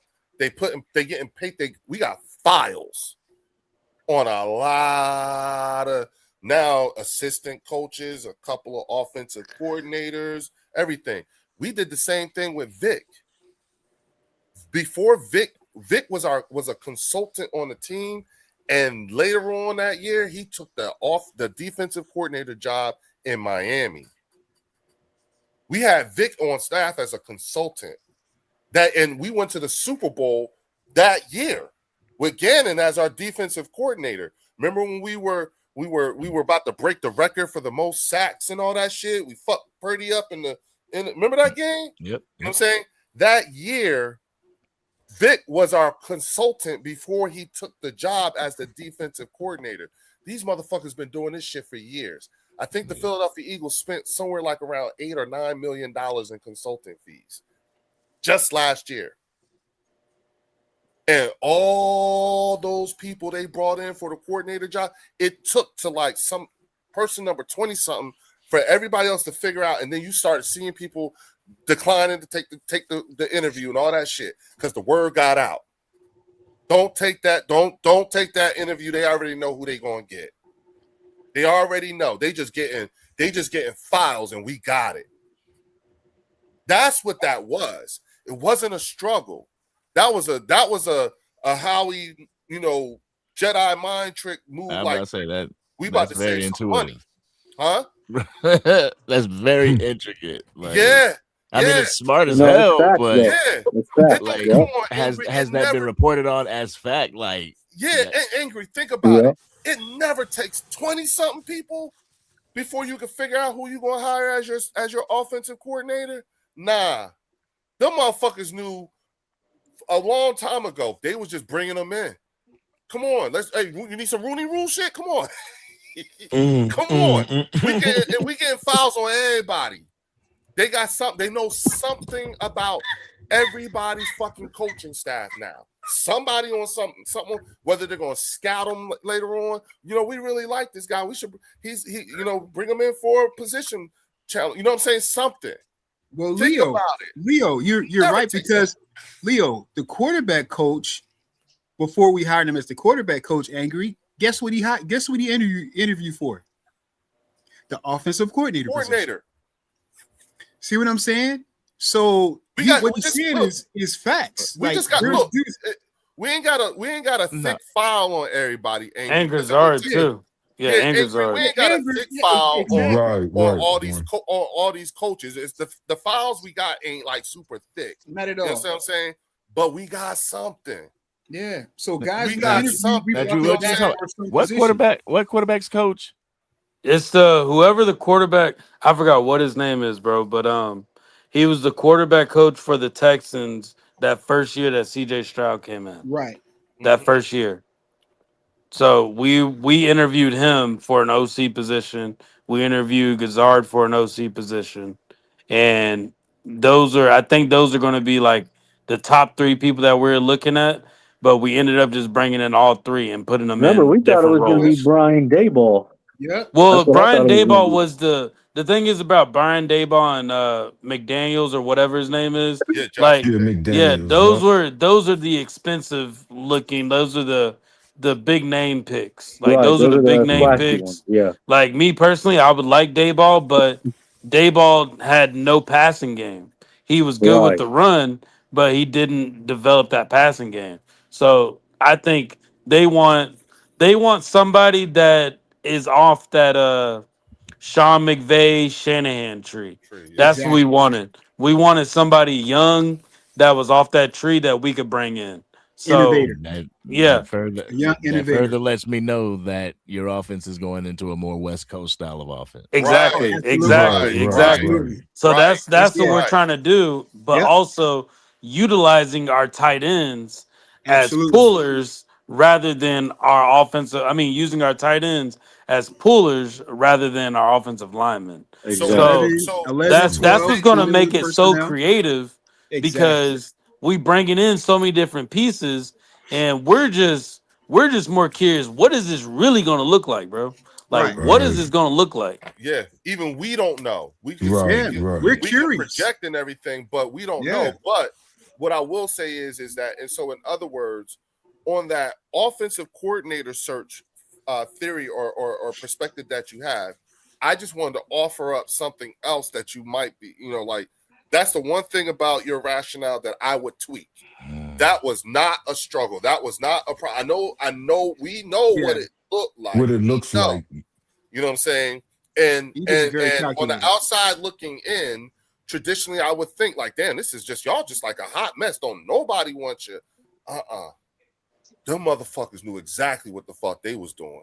And then, you know and angry, I mean, that's like my guy from, I'm drawing a blank, my guy from Miami that went to the Chargers. Josh McDaniels. Yeah, McDaniels. Yeah. Like you're not gonna gamble. We want this guy from Green Bay over this innovative play caller. We know him as a innovative offensive mind. No, we want the youngins. And we're just gonna say no because we have this person down the pike. We just want to get information on another team. Right. And how they would run the offense, but I think they're not even the offensive coordinator in their own scheme. But I think also too, we want somebody that's not going to take away the run game as well. Right. And I think putting in McDaniels, whatever his name is, Mike McDaniels, Mike, Josh, Jeff. I think bringing him in first. I think this is just my personal opinion. I think him and Jalen wouldn't mesh well. I think him and Jalen just personally wouldn't mesh well. And then second, I think you're taking away the run game, which is one of our biggest threats is our run game. I think we would limit our run game, bringing in a McDaniels to the team and make it all about pass. I'm sorry, Mike McDaniels. You're right. Like I said, it's Jeff, Mike, Joe, John. Yeah, it's one of those. But think about this, Angry. Look at all the youngins we brought in the interview. Right. Fuck the big names like Warren's saying. Look at the youngins we brought in. Right. That's and you gotta remember too, Angry. We like to the Eagles organization as a whole. We like to be the ones to turn that curve first. We want to be the first ones to turn that curve. That's what we've always tried to do. We've always tried to do it. We screwed it up sometimes, but we always want to be that first one to have that pick. So bringing in Sean Mannion, he was highly liked, just like how Christian Parker was for y'all on the defense. Like everybody said nothing but good things. We know about the situation with Kirk Cousins, how he developed him. My biggest thing when we got an offensive coordinator, who is going to be somebody that's going to challenge Jalen challenge him to make him better? Who is going to be an offensive coordinator to do that? And I think Sean Mannion is probably the best option. And we're already seeing it first. A lot of teams have already been putting cameras on helmets, but this is a first for us. This is a first for us doing that. Angry. You giving them a different perspective of that tells you automatically when they put those cameras on at practice, they're probably gonna spend a good 2-3 hours sitting down. All right, what did you see? You saw this, but I saw that. This is what we could have done. This is how you could have moved that way. Look at what you got over here. Look at what that's giving Jalen a different perspective of how to think about the game. And I think that's what's gonna give him the next step up. These are all thoughts that I'm having that can possibly happen if it goes right. It can't go wrong. Just like with Christian Parker, it can't go wrong. Absolutely. But at the same time, I don't think that Jalen's job is on the line because it can't go wrong. Yeah, I don't. But I think that's what a lot of people think. But what I was also going to tell you though, Angry, you can't listen to a lot of ESPN and all that stuff about whenever it's negative about the Eagles, because one thing that they're not going to admit to you, talking about the Eagles brings in views. Talking negative about the Eagles brings in views. So if they gotta find a hole somewhere and they gotta poke at it, keep poking, just to get those views coming in, they'll do it. They'll do that. Angry, my answer. An Eagle fan is born every day, bro. My answer not going to be long with that, especially with the Mike McDaniels. When you posted that coach, why we didn't get him right. None of my Eagle brothers mentioned this part of the equation yet. We have been dealing with a rotational offensive coordinator for Jalen's entire career since he's been here. So one of these, no.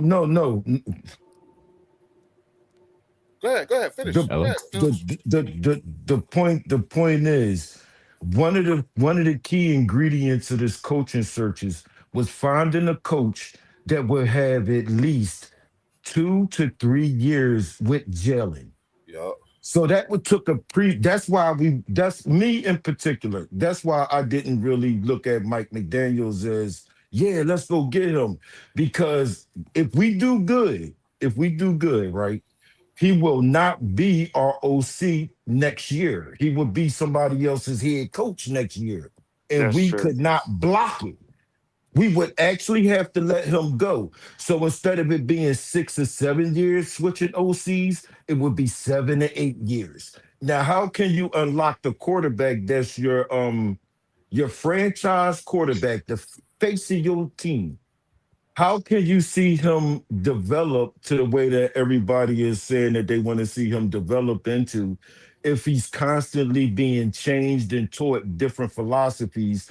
And then they go and bring in their own staff that teach him this is how you look at this how you look at the plays, this how you throw the ball, this because you know them practices, they teach them how to throw the ball all different. And some quarterbacks don't like that.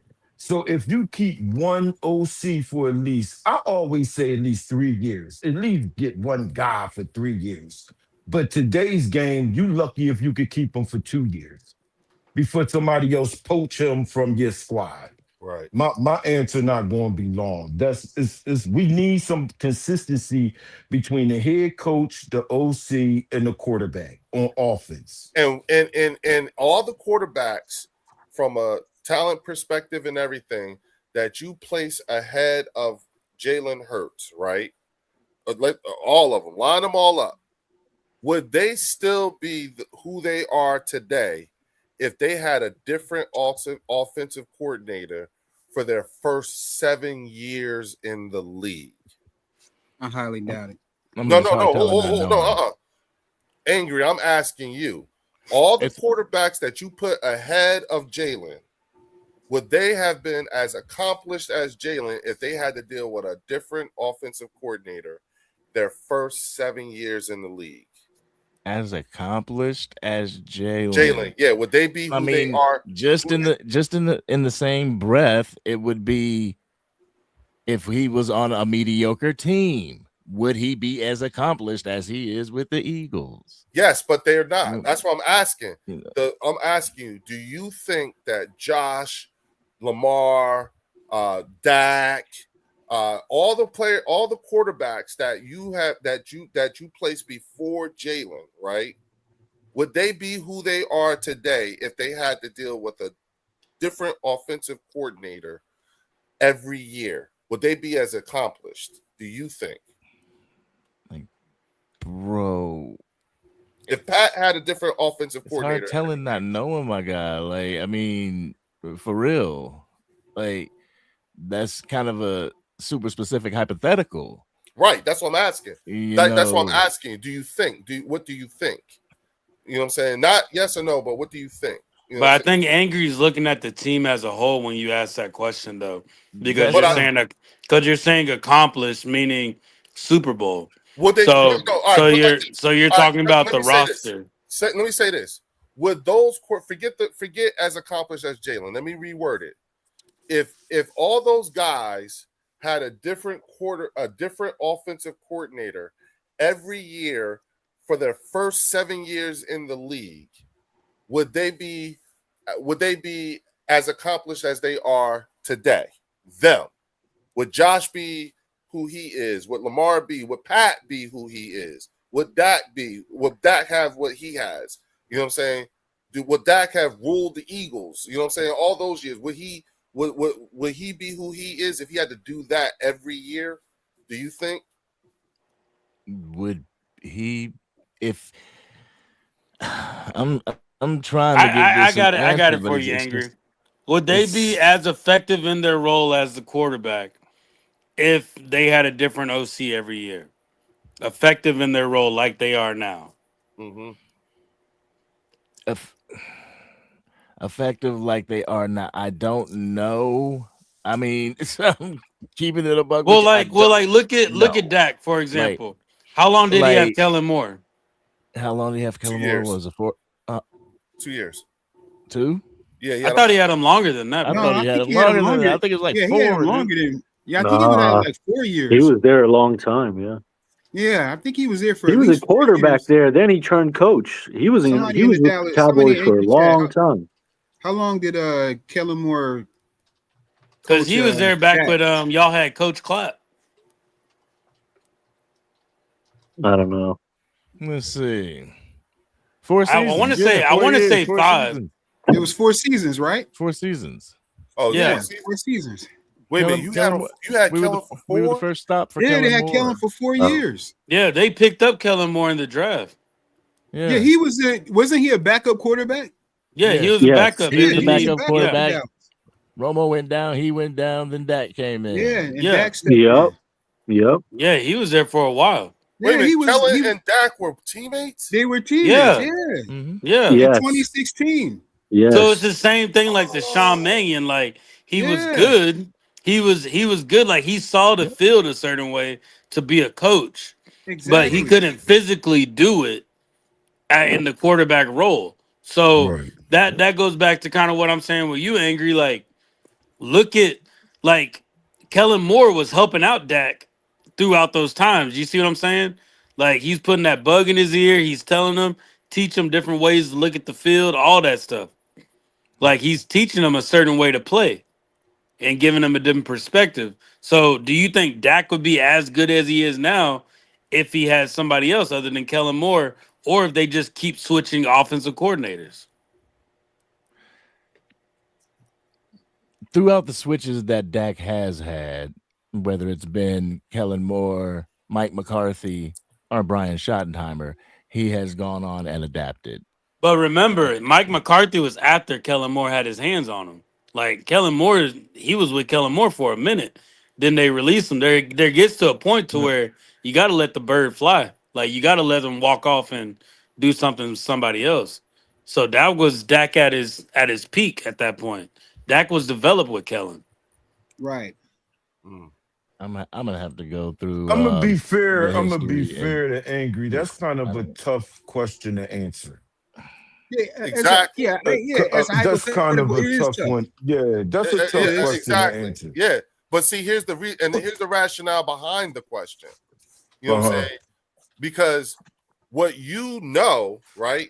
You know what Dak is like with just 4 years of the same coordinator. You know what I'm saying? Dak has had. There's been a time in Dak's career where he had the same coordinator for 4 straight years. You see what I'm saying? So you know how good he is. You know what I'm saying? You know what that looks like. You know what I'm saying? Yeah, Dak has had that luxury.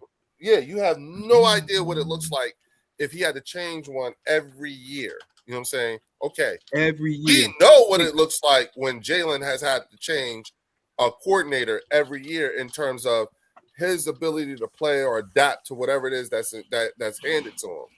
What we're excited is that we're at the beginning of seeing Jalen with the same guy for at least 2 to 3 years. Yeah. You see what I'm saying? The development part of it is coming when this man is he's going to be 28 years old. You know what I'm saying? He's only 28. He'll be 28, right? Or he is 28. One or the other. 28. Yeah, he's 28. I'm kind of lost on the development part when we talking about Jalen and Dak and these other veterans that's been in the league. So Dak really developed because when he had consistency at the offensive coordinator position. That was when some of Dak's best years started really happening. Okay, we have never had that with Jalen. Jalen's next evolution is going to it starts this year, because after this year he'll have the same guy next year and hopefully the year after that. So it got to a point to where Dak stopped using his legs as much. And started using his arm more. But this is the question I got for you, Angry. So I guess what we're trying to say is, in an easier way, Kellen had a part in getting Dak paid. Yeah. Like he had some type of part in getting Dak paid. Because he got paid before Mike McCarthy took over and they fired Kellen. He got paid before that. So, a Yeah. lot of that development was help from Kellen to help get him paid. Yeah, but just the comparison of would your quarterback strive in the struggle that my quarterback strived in? That kind of throws it off a little bit. Yeah, I get that. It does. It's like Yeah, but I think the point that we're trying to make is he's been through so many OCs that there's been no consistency and there's been no time to truly develop our quarterback. It's hey, let's throw AJ Brown in there. Hey, let's throw Saquon in there. Like it's been let's throw in these other talented players rather than developing him, and then coaches we thought that would develop him, like Brian Johnson or Kevin Patullo. They didn't really do that. At the end of the day, this was all Nick Sirianni's job. just not that good at it. You've been playing underdeveloped. You've been playing for the last 7 years. You've been playing a underdeveloped Jalen Hurts. That's what you've been doing the last 7 years. That's crazy. And Leo, here's why, right? That's a great point, because like Angry, correct me, something we don't know. Angry played semi-pro football, ain't that right? Yes, sir. So Angry knows about football. He's not ignorant. So let me ask you guys this: when a quarterback is drafted, how many years does it take a quarterback to really develop into who he truly is as a quarterback? His rookie contract. What is it like? Well, 5 years. It could take like what, 3 to 4 years? Well, the league wants you to be ready as soon as you get on the field. We know the league wants you to be ready Normally right 5 away. years. Normally but 5 years. That's not realistic on the average, right? So let's say 3 years, and that's with a consistent coaching staff to teach him. Jalen's never had that.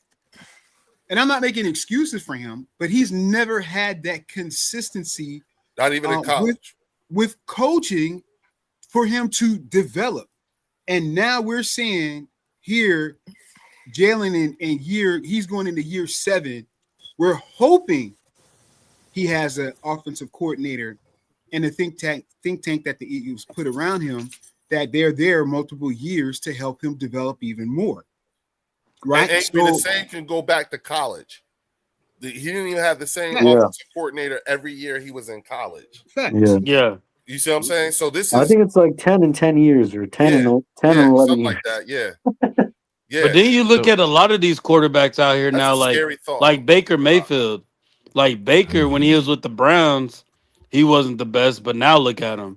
Sam Darnold wasn't the best, but now look at him. Like you got a lot of different quarterbacks. It's all about who's under them right now. Like Fernando Mendoza, he's getting Clint Kubiak, bro.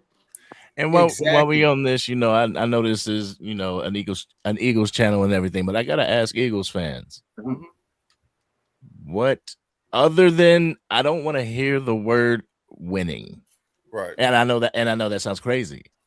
I know that sounds crazy because a team is supposed to win, but we're talking about a quarterback now. Right. I get what you're about to see. What is your issue talent wise with Dak Prescott?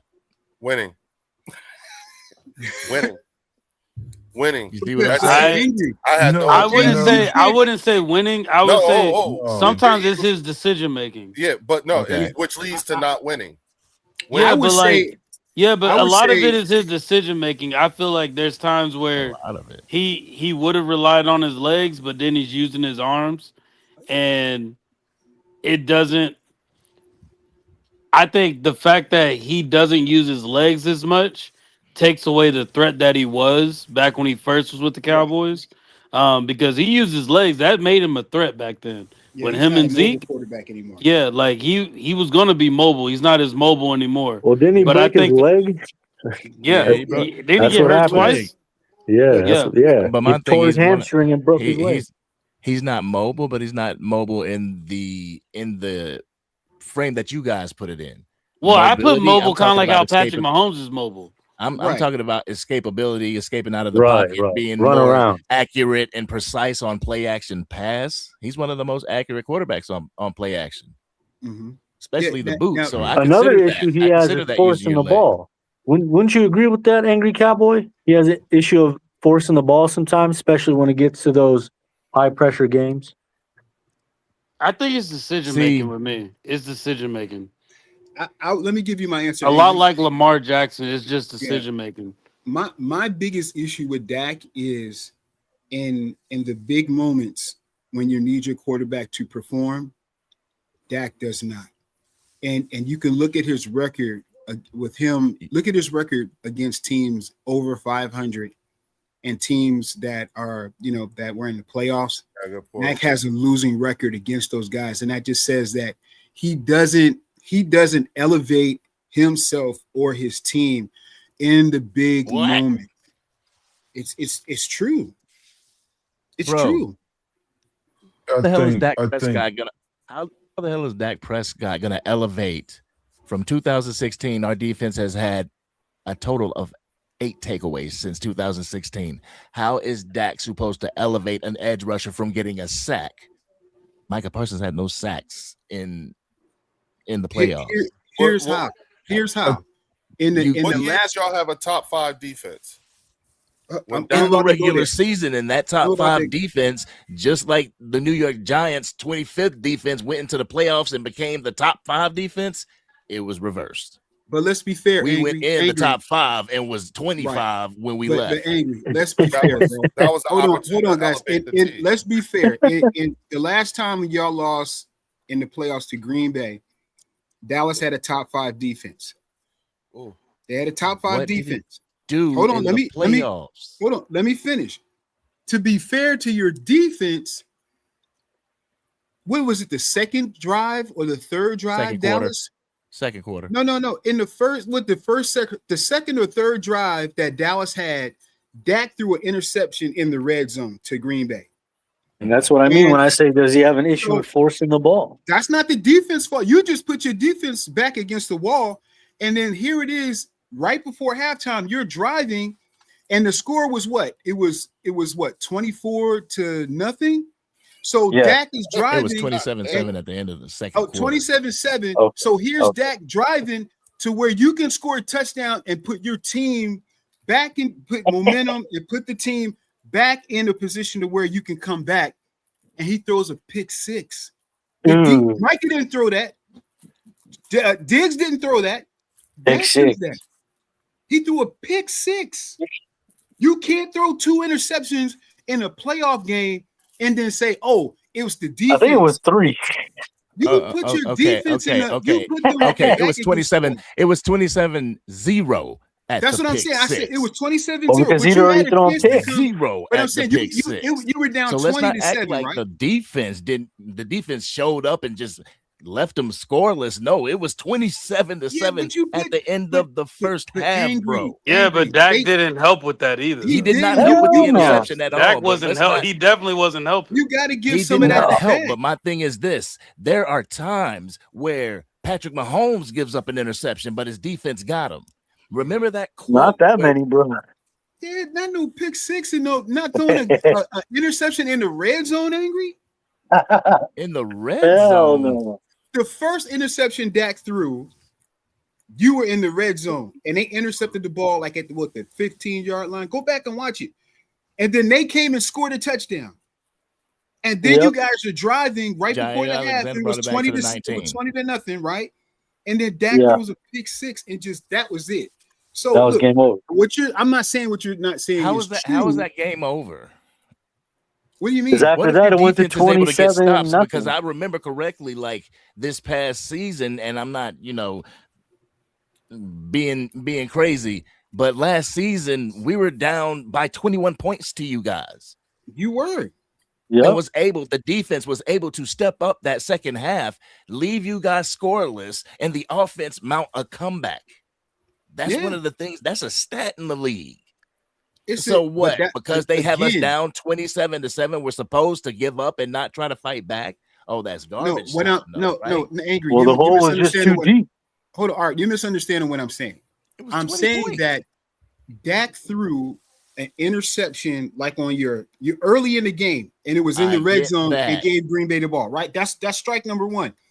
and then it was 20-0, and Dak is driving to give your team some hope. Score a touchdown. Come back. We can come back.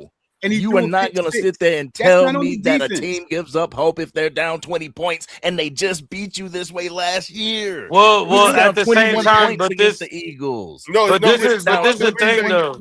But both of those were under different scenarios, though, bro. I mean, yeah, one's the playoffs. Yeah, like one was under different scenarios. Yeah, they're under different scenarios. One's the playoffs by all means. So if you're saying that Dak has to lift up everybody's level of play, why couldn't the defense lift up their own level of play to get stops? No, that's a fact. So I'm not gonna say he's gonna lift up anybody's level of play. I'm not gonna say that about Dak. I'm not. Well, that's something I'm not gonna say. But what I will say is, if y'all did get that 20, maybe y'all learned y'all's lesson from that Packers game, to where y'all could beat us and come back and make that win. Maybe y'all learned y'all's lesson as a team, and Dak learned his lesson as when you're down like that, you don't just give up. You keep going. Yep. And that's how y'all were able to beat us. Yep. And I won't front like Dak Prescott has no blame in this. Those San Francisco 49ers games, those should have been won. Our defense held them to under 20 points. Those should have been won. Mm-hmm. And quarterbacks, whether you are great quarterbacks or not, you have those on your record. Yeah. So that's not on. That's not that. I think one of those games is on Dak. If you both of them are on Dak because the offense should have been able to score more. But you don't put that Green Bay game on Dak. I put that Green Bay game on a total. That's on everybody. Yeah, that's on everybody, bro. Because once you get into the playoffs, like I don't think it's on. I feel like once you get into the postseason, bro, it's not on a player anymore. It's on everybody at that point. Once you get to the postseason, because you can't give it to one person in the postseason, but then you can't blame one person and not blame the whole team if it's a team winning. But Warren, you gotta remember now. You gotta remember, Drew preferenced it with. The bigger the game, the more he the more he shrinks. You see what I'm saying? Mm-hmm. Angry reference the Cowboys coming back on the Eagles. That was a regular season game, regardless. Yeah, right. You know what I'm saying? But from what place Warren was coming from?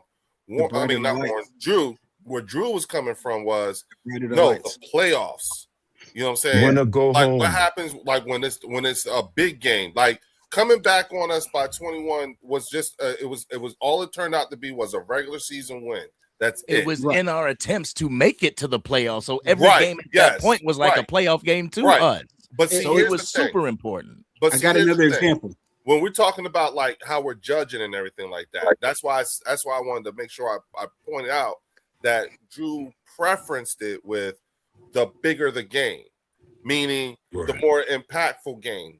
Now, yes, for bragging rights and everything like that, y'all came back on us and beat us. Y'all came back, but we were down. Y'all were 27-21. Y'all got us. Hell, I was at that game watching it. Okay, but here's the thing.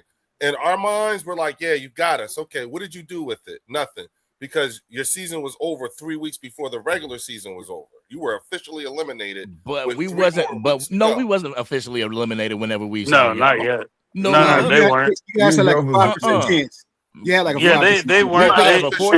One more and still make the playoffs. Eliminated, man. All but eliminated with 3 games. I could have lost one more and still made the playoffs that year. That's true. That's true. Next to your name. Angry. I'm gonna give you another scenario. 2019. Okay. Dallas came to Philly. It was the brawl for it all. The winner wins the division and goes to the playoffs. The loser goes home. Carson Wentz had Zach Ertz, and that was it. The rest of the receivers, a bunch of nobodies. And Dak had he had who was it? CD. I don't even know. 2018? No, 2019. 2019. I think Dak had was it CD? Amari Cooper, you had, Dak had his full arsenal of players. Zeke. I'm And the gonna stop you right defense. there. Hold CD on, let Lamb me wasn't finish. drafted until 2020. Okay, So he I didn't take have that back. CD No, Lamb. it wasn't. I No, think it it was wasn't. somebody It was else. Randall Cobb. It was Cobb. He had Yeah, Cobb. it was Come on, somebody y'all. else. Wait a minute. Y'all bragged about how great he made Randall Cobb and got him paid because he caught for like 800 yards. See, he had to. Okay, Like, but I'm saying, see where y'all get it twisted. Angry. Let me just finish. I'm gonna let you rock. He had Cobb. He had Amari Cooper who would cook us. He had his full arsenal offense. You had your defense. The defense held a no-name Eagles offense and Carson Wentz to 19 points, and you lost the football game. You lost and went home. And Carson Wentz and his no-name, I can't even name one of the receivers that he had in that played in that game. And we beat you guys. It was like 19 to 22 or something like that.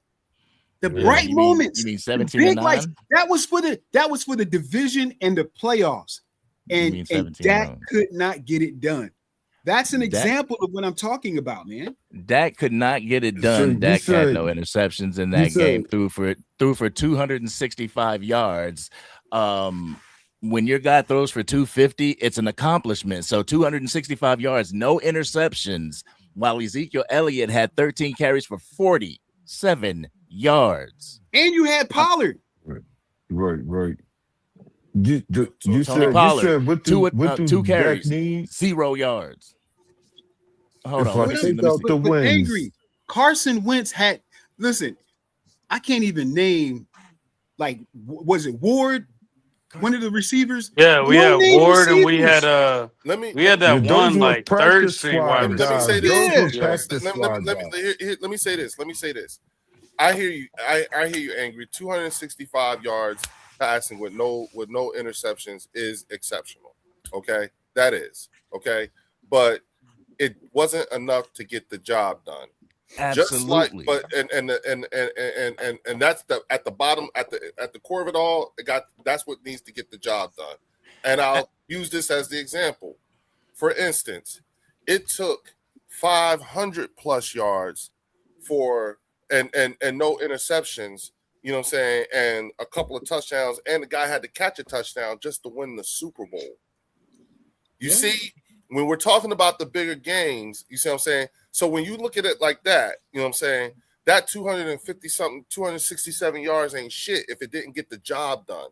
That's the point. And we're talking about in the playoffs. But see, us as Eagle fans, that's how we look at. That's how we look at things. We look at things differently, though. Take the winning out. I thought he said if we take the winning out. He said take the winning out. Needs to do. Right. So right. So I'm gonna agree with.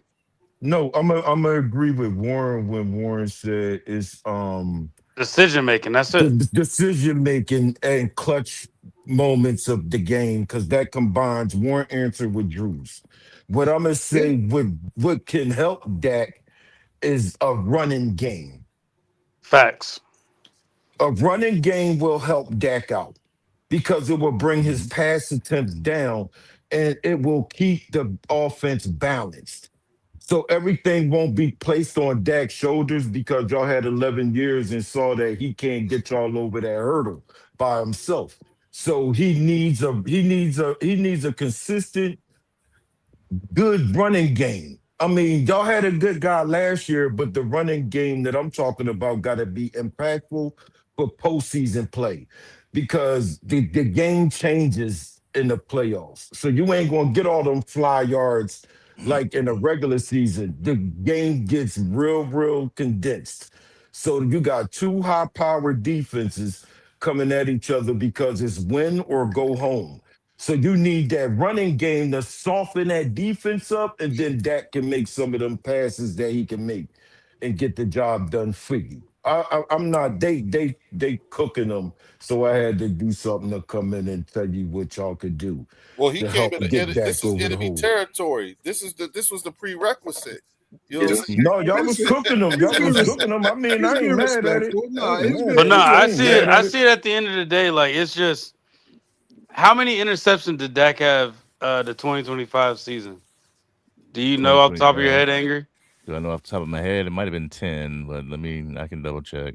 And I think the biggest thing, kind of like what Fells is saying, y'all just need to rely on your run game a little bit more when it comes to certain games. But Dak has See, had Zeke. and Zeke that's what Elliott that's what it really boils running down back, though, to. Ingrid. Wasn't Zeke Elliott? Wasn't he an elite running back? He was elite. He used to kill the Eagles. And you 2020, he fell down. He fell off a cliff. Yeah, after 2020, he became irrelevant. What about 2016, 2020, 2016? That's 2016. Dak Prescott had one of his most impressive games against the Green Bay Packers. Gave the Dallas Cowboys a chance to win that game, but the defense gave it up. But then we talking about 10 years ago, though. No, but what I'm saying is you don't hear about that, but you will hear about a San Francisco 49ers loss. I said, I don't like going back into. I don't like getting in a time machine. Bro. I'll give okay, you, so we can't talk about the 49ers. No. Yeah, we can. No. You can talk about what you want to talk about. Like for us, for instance, look. I'll say this to you. Like that's a different team 10 years ago. And this is something in kind. You know what I'm saying? Like Jalen Hurts has statistically had a better game than Patrick Mahomes in the first Super Bowl we went with him, and he still lost. His contribution, the fumble and everything, but he had more yards. He had a better game, and even Patrick Mahomes had to say, "Listen, this is great and everything. Don't get it twisted, though. Jalen Hurts was balling his ass off." Chris Jones said the same thing. Hey, he was balling. You know what I'm saying? But guess what? As much as he was balling, and for those guys to say that about him and everything like that, it didn't get the job done. It didn't get the job. The mission wasn't complete. Even in, he shined in a big game, but it wasn't enough. You see what I'm saying? His fault, right? Yeah. And Dak, listen, Dak. It was his fault too. He shouldn't have fumbled. I said the fumble. He shouldn't have. Yeah, and everything. Yeah, we're not making Hurts shouldn't have fumbled. I'm not letting him off. Like that's not me, and I'm not saying it because I'm letting him off the hook or anything like that. No, we're not making no I'm excuses. being critical of my quarterback. Motherfucker, you gotta hold on to that damn ball. You gotta hold on to the ball. This is the Super Bowl. And it looked like after he fumbled that ball, it looked like he got his shit together. At least he landed on it. But the way y'all make it, the way you make it sound with Dak Prescott is like, oh man, that's the reason. That's the reason why y'all ain't. Oh no. And it's kind of disingenuous. You know what I'm saying? Hey, I was fair. Yeah, I was being fair too. And actually, I wasn't being fair. Hold on, I wasn't being fair. I'm generalizing now, and I need to chill. Some fans really do. No, the ones you got to deal with. Like we got to deal with some crazy ass Cowboy fans. Trust me. Some of the regular troll Cowboy trolls and everything like that. You seen them angry. They've been in and out of the chat talking big shit and everything like that. Yeah. Because these are the ones we got to deal with. You know what I'm saying? You're just a higher caliber of Cowboy fan than they are. That's why they're in the chat and not up here. That's all. I can't. Oh, it's okay. You can defend your crazies. We got them too. Nah. We got them too. That's family.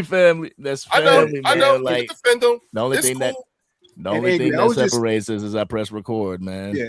I was just answering your question in terms of the deficiencies I see in Dak. I think Dak, and I've said this before, I think Dak is a very good quarterback. I do.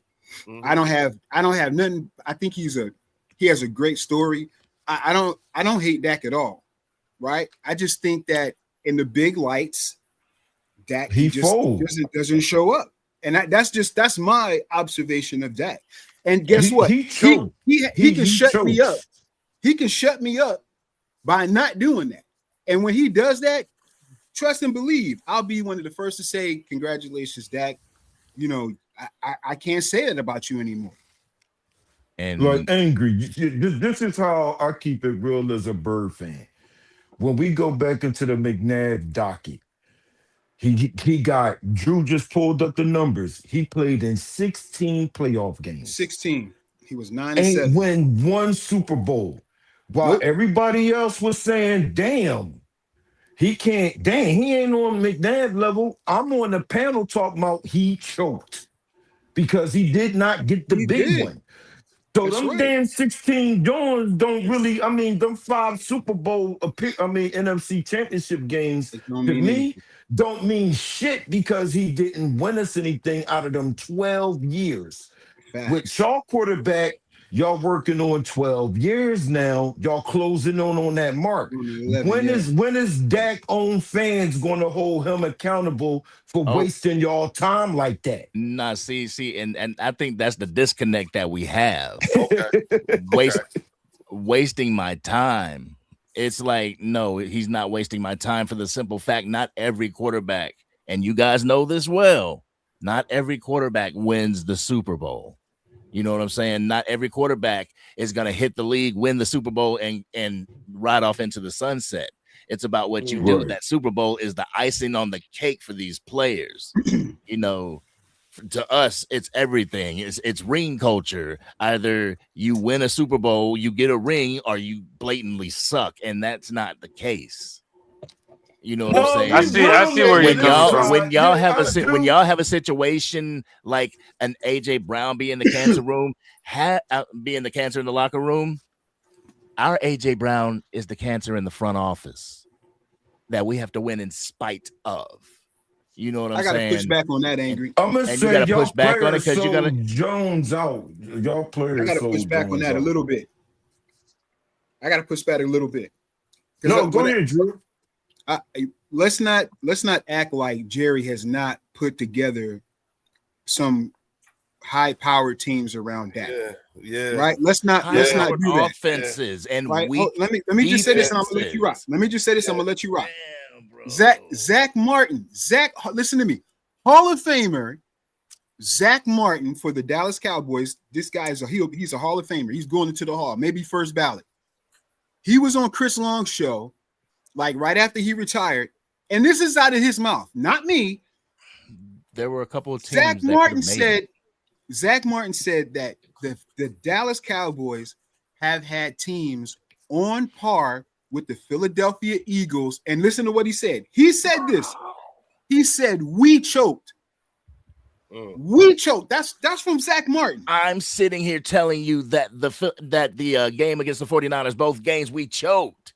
I'm telling you, he did say that. He said that. But my point that I'm making is that I am not going to sit up here and have people say that just because you didn't make it, your career is a joke. That's not. I mean, nobody's saying that. Nobody's saying that. Nobody's saying that. No, it's just the difference. It's just the difference in standard. Yeah, that's I'm not all. saying that. We're just pointing out the difference in standard. I'm not saying that, bro. Yeah. Wait, hold on, Drew. Hold on. Angry. Listen, we part of the disconnect is not having a firm understanding of the standards by which each fan base is looking at it through. Okay, the last time we had a quarterback who was on the team, who was our starting quarterback for as long as Dak has been on your team, you know what I'm saying, was Donovan McNabb. Now, if you were to look at Donovan McNabb's career with the Philadelphia Eagles, he's had a couple of big money contracts and everything like that. Do you think we got a good return on investment over those 12 years that he had been here, even without winning the Super Bowl? You know what I'm saying? We got what, 4 NFC championship games? 5 NFC championships. 5. Good 5 question. NFC championship games. Wait, no. Listen. Here's what I'm saying. We got 5 NFC championship games out of them, a trip to the Super Bowl, and multiple trips to the playoffs and everything, right? We got that out of Donovan McNabb over a 12-year span. You know what I'm saying? Now, this is year 11, you know what I'm saying?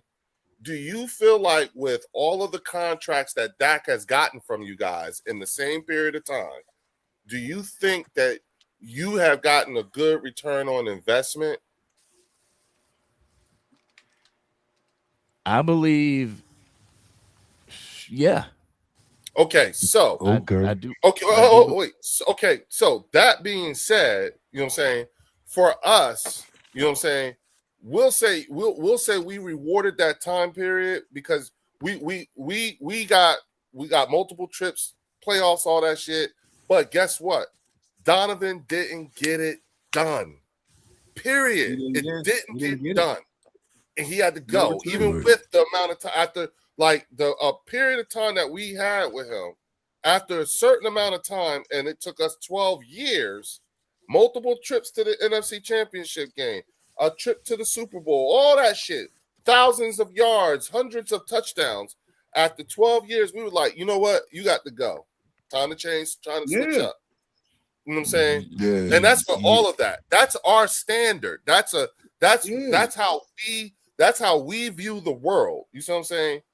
What we're saying is what we're realizing and looking at is we're saying clearly, based off of your answers, clearly, our philosophy and the way the fan bases view our quarterbacks traditionally is completely different.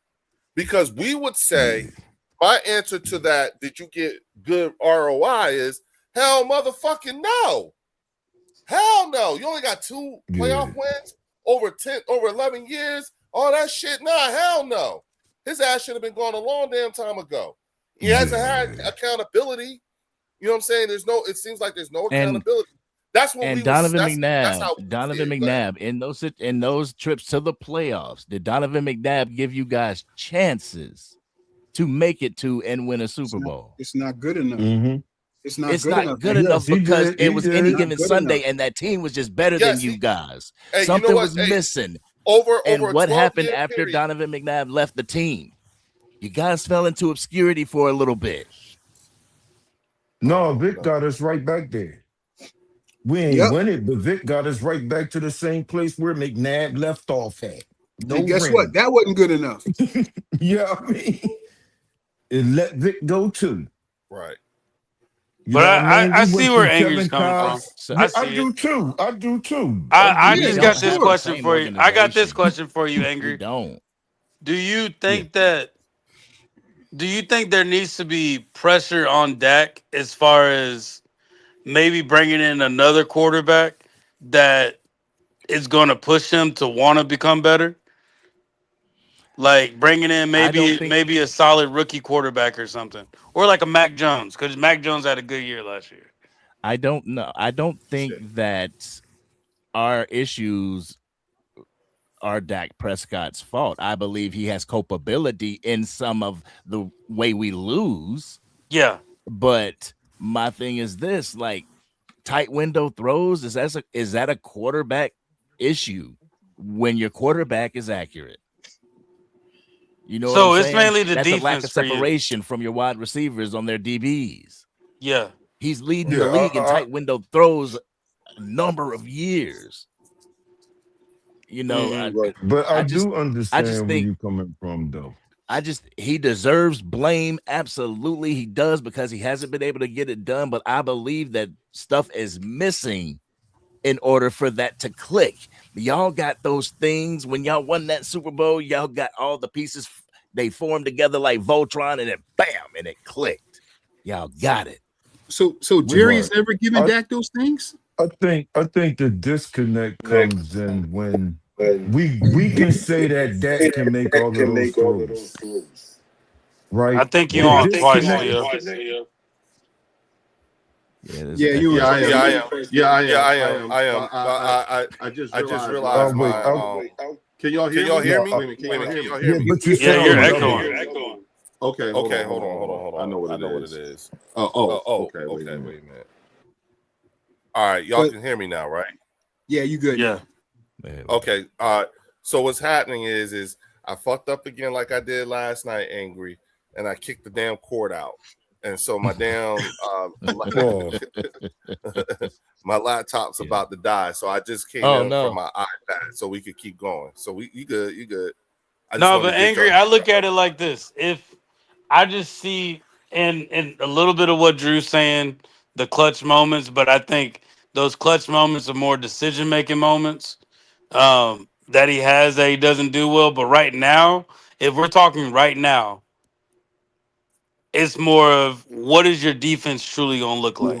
Because from talking to Cowboy fans, they say if our defense can get at least at the end of the year, if they can get ranked 15th on defense, y'all have a chance of going further into the postseason.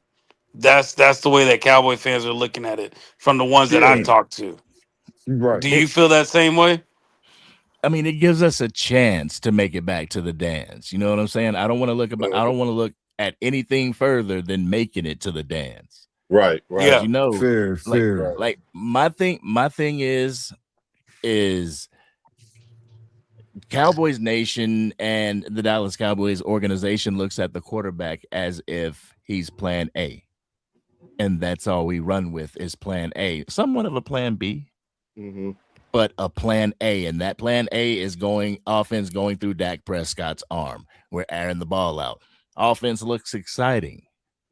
Right. It's been a minute since, like you said, having that run game and being able Dak Prescott being option number 2 as opposed to option number 1 all the time. Can you guys hear me?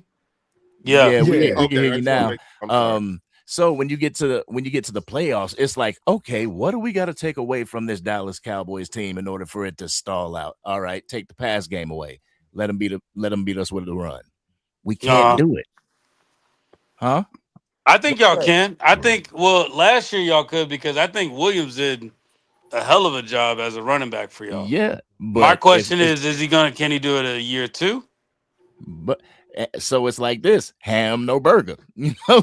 Yeah. Peanut butter, no jelly. Right. We have offense, no defense. And I think I forgot who was talking about this, but they this isn't anything from me, but they were saying it's kind of how the NFL is changing a little bit about building a solid roster without a plus quarterback. Having maybe a B plus quarterback can get you to the Super Bowl because first off, now you got more money to spend on your roster. And then second, you're not relying everything on your quarterback. Like that's something that the Bills are struggling with. That's something the Bengals are struggling with. Hell, that's something the Ravens are struggling with. They got this top tier quarterback to where when because defenses are getting better. That's the thing. Defenses all over are getting better now to where a lot of teams, you just stop the quarterback, you got the game. Really? Like when you really think about it, you stop the quarterback, you got the whole game now. And I feel like, what's up? But my thing real quick, that wasn't true. 2024, y'all showed us it wasn't true. Well, we showed y'all it wasn't true, but think about it. A B plus. B plus meaning if they need to, they'll step up. Like at the end of the day, Jalen Hurts got Super Bowl MVP. Sam Darnold didn't get Super Bowl MVP. Yeah. Kenneth Walker got it. So because at the end of the day, they were relying on the pass game. The Patriots were just trying to stop the pass game. They were trying to stop the pass game with Gonzo, all them boys. Their secondary was solid. But they forgot one thing, that run game. That run game. And Kenneth Walker was running up and down on them boys. So it's getting to that point now to where you don't need a quarterback to be like that. So when people do those rankings, that's cool. That's cool. Is it going to win you a Super Bowl? Yeah, we don't care about the rankings. Yeah, like is it truly going to win you a Super Bowl? And I think Patrick Mahomes kind of exposed that a little bit because Patrick Mahomes didn't have a very good run game that year.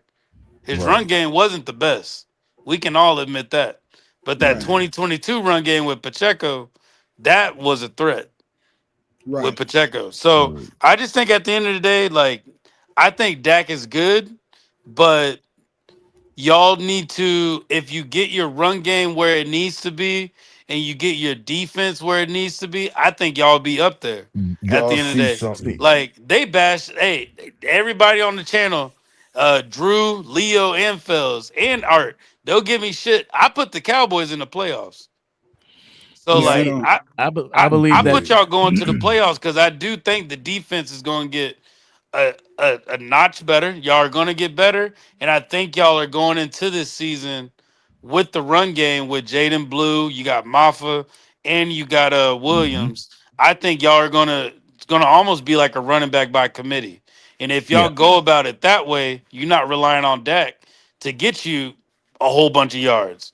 I wouldn't expect a bunch of yards from Dak going into this season. Let me go ahead, Angry. I want to follow up when you finish. Go ahead. All right, that's what I really want.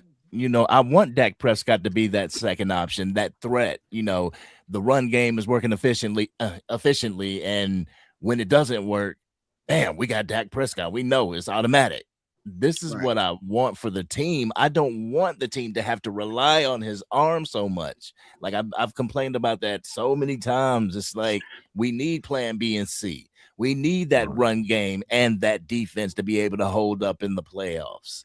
But you say that because you've seen other teams become successful with that. Yes, because it happens for other teams, and it's a copycat league out there. So I want to get my team like this to be able to have a shot. Right. You know what I'm saying? And I just feel that with all the pressure and all the plan A being on Dak Prescott, yes, he's going to fold under said pressure, because when the defense drops 20 on a team, it's like, damn, I got to throw this team back into contention. Now let me ask you this: you said you don't want them to rely on Dak's arm to win the game, right? Is that so what you said? So much. So why does the NFL and people in the NFL want Jalen to be like that? Exactly. Why do people want? Because when I've said, I hate to say it like this, but when some Eagles fans say that Dak Prescott completely sucks, and it's like statistically, like, yo, he's very good. He actually ranks up there with, a number of quarterbacks. And it's like, how can a person say that a quarterback, I don't give a damn, erase the name Dak Prescott and put another quarterback in there with a similar record? And it's like, man, he was a really good quarterback, great quarterback. You don't have to push the elite thing, but he was a great quarterback at his job. He just couldn't get it done with the team that he had. Right. And people treat it as if the team can't get it done because they have him. Go ahead, Drew. Right. Well, my question to you, Angry. Oh, wait a minute. Hold up. Real quick. Shout out to Philly 500 is in the building. What up, Philly 500? Hey, what up, Philly? What's up, man? How you doing, 500? How you What's doing? up, Philly? Philly sends the $10 super chat. He said, "What up, everybody? Just want to say that no QB is ever going to have everything perfect around him. At some point, the QB has to rise above it. Dak hasn't shown he can." Agreed. Your quarterback had everything around him in 2024. Yeah. That's my point. But yeah, that's kind of where I'm at, because you mentioned that about the whole arm thing, so that's why I'm like, but everybody wants Jalen to be this crazy passing quarterback, and that's just not him, bro. Like that's not what he's built for. He's not meant for that. But in the quarterback role, it's expected for you to pass. But as the league changes, you need your team around you. Yeah. I mean, at the end of the day, it's whatever works for you. You know exactly. what I'm saying? Right. It's whatever works for your team to get your team that Super Bowl, and you guys figured out the formula. Right. When that, but my thing is, just because you fall short of the Super Bowl doesn't mean that a wide receiver sucks when he has 1,700 yards, or a quarterback sucks whenever his completion percentage is. It's like, that's kind of disingenuous. No, sometimes teams have bad days at the office, and it just happens to be the playoffs. Yeah. So like, they say it though. I'll get what you. I just feel that's crazy. Go ahead, Drew. Go ahead. Hold on. Wait. Hold on. Because here's the thing. It is almost 1:00 in the morning here. Woo! Okay. That's when it's good, man. When it's good. Yeah. We've been going for 3 hours and 57 minutes. You know what I'm saying? Angry, you've been here the entire time. You know what I'm saying? So Cowboys fan family. Yeah, listen, you know what I'm saying? The way you have stood tall in this forum here, you know what I'm saying? I have nothing but the respect for you. And I want to invite you back, but I gotta get ready to shut this down. You know what I'm saying? And yes, clip it up, do whatever you want with it, dog. Okay. do yes, you can. You know what I'm saying? So but I want you to, I so appreciate you being here. I want to give you the opportunity to you know what? No, I'm gonna do it backwards. You know what I'm saying? because Warren is so far away. Warren, I want you to give us your last words because I got to get ready. You know, and I don't want you. I'm not rushing, but I want this is the cool down period, and everybody watching. We got 70-some people up in here.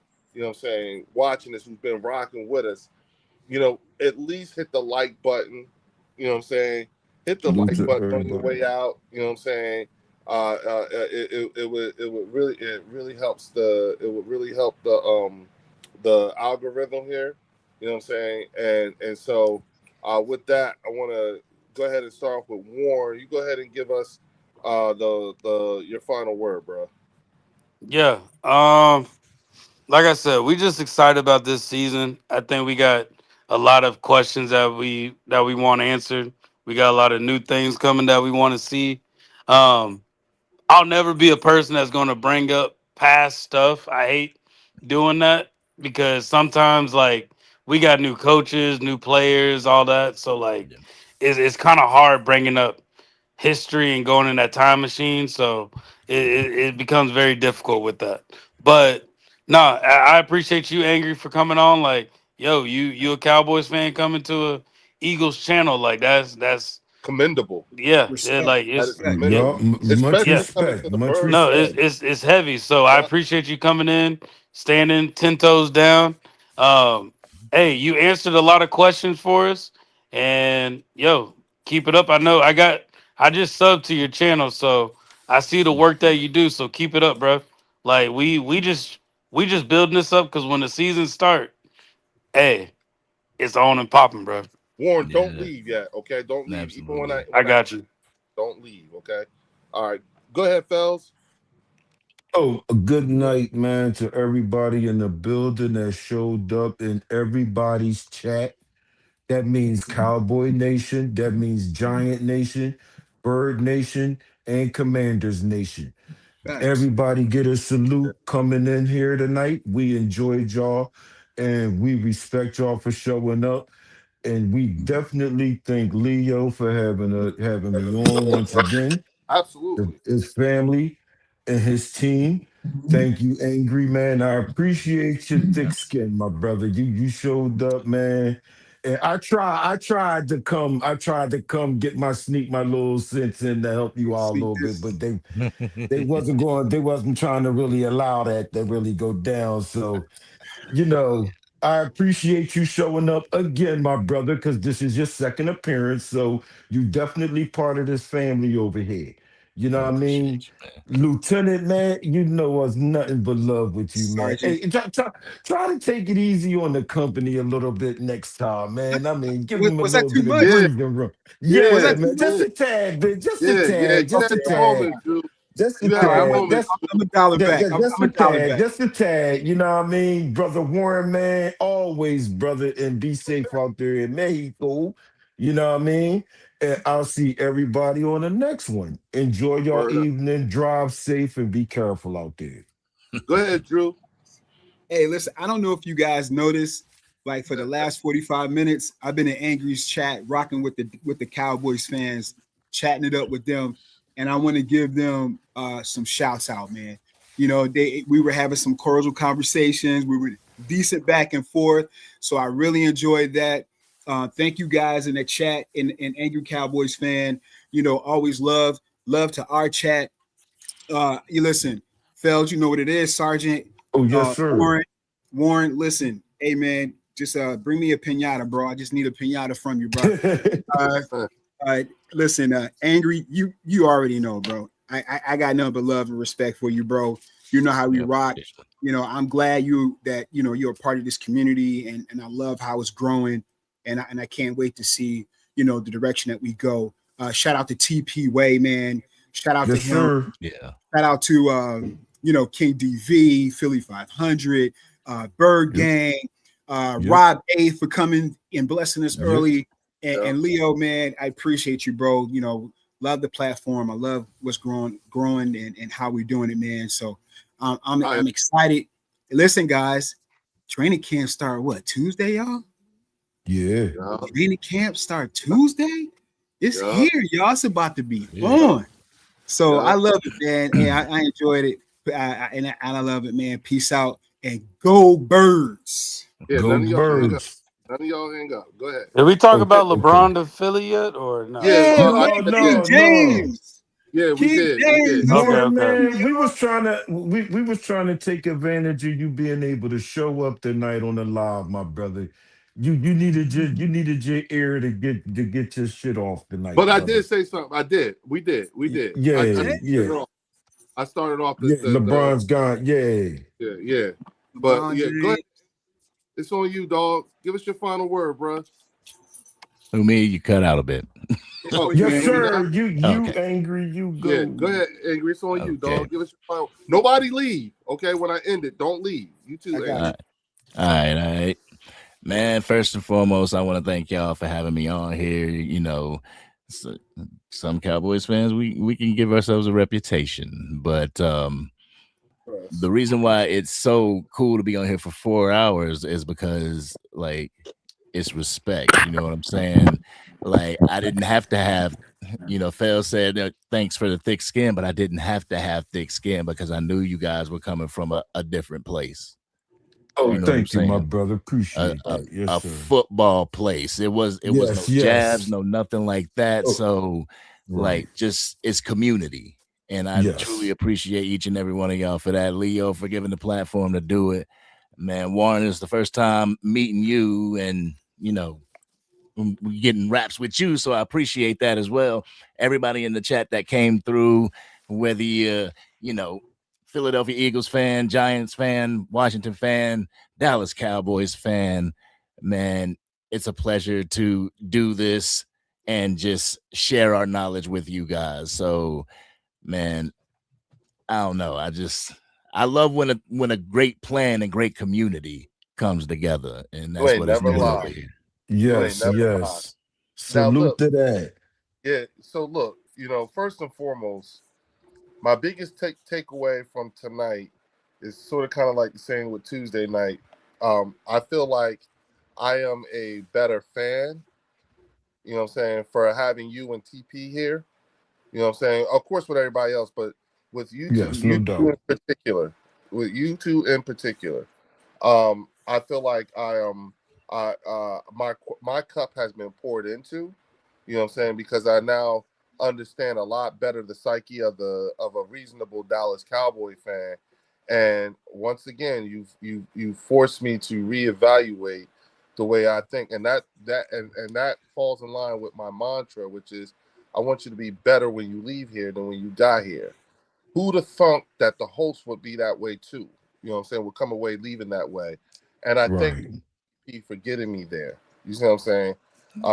You two have helped to turn, amongst others, but you two have helped to turn me into a better listener. You know what I'm saying? It's something I have to, I have to constantly work on, and I will. But the lesson learned from being a better listener tonight was I actually got a better understanding of what y'all are saying when you say the things that you're saying.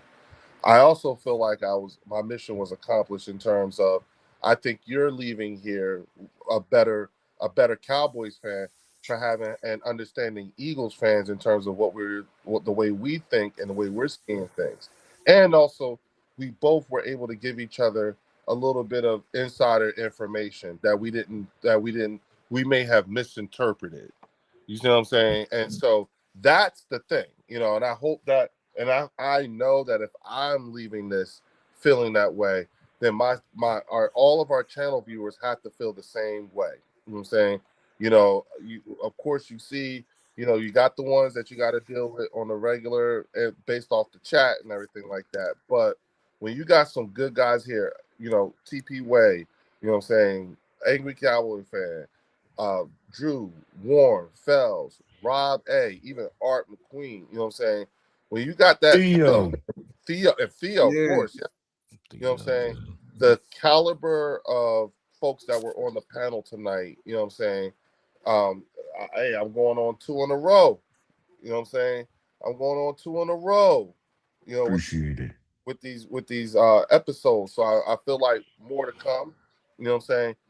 To angry Cowboy fans who have been here the whole fucking time. Whole time. The whole time. You Yeah. outlast. Rob A, TP Way, you outlasted them all. You know what I'm saying? I am 1,000% impressed with you. An impression was made here at the Bird section. I look forward to the opportunity to return the favor in kind. I'll look forward to the opportunity for the Bird section channel members and subscribers, those who are watching. I look forward to us being coming over to the Angry Cowboy fan page and doing the same thing. You know what I'm saying? Returning the thing in kind. You know what I'm saying? Yes, sir. We sitting on something like 60-something people up in this motherfucker, and it's 1 o'clock in the morning. You know what I'm saying? Right. Something. You know what I'm saying? And so with that, you know what I'm saying? Again, like I said, I'm so impressed with everybody. I thank you all for being here. I will let y'all know because next Tuesday is not going to be. So Tuesdays are not going to be channel member lives. Okay, we're only going to do channel member lives on Fridays from now on, and I'll get as many guests as I can to come on. But Tuesdays are going to be, you know, maybe Wednesdays or Thursdays, just depends. But certain days, you know what I'm saying, we're not doing that anymore. We're going to do something a little bit, not a little bit, a whole lot of different. You know what I'm saying? These gentlemen that you see here are part of that plan, and we ain't gonna say nothing just yet, but it's coming. You know what I'm saying? With that being said, I will see y'all right back here at the Bird section. Oh, peace. And wanna hate this, I'll always show up. I don't take shit. I got no love for the fakeness. If you wanna play tough, yeah, go ahead. Get it off, Angry. Go ahead, get it off. What happened? How about them Cowboys? Go ahead. That's too late.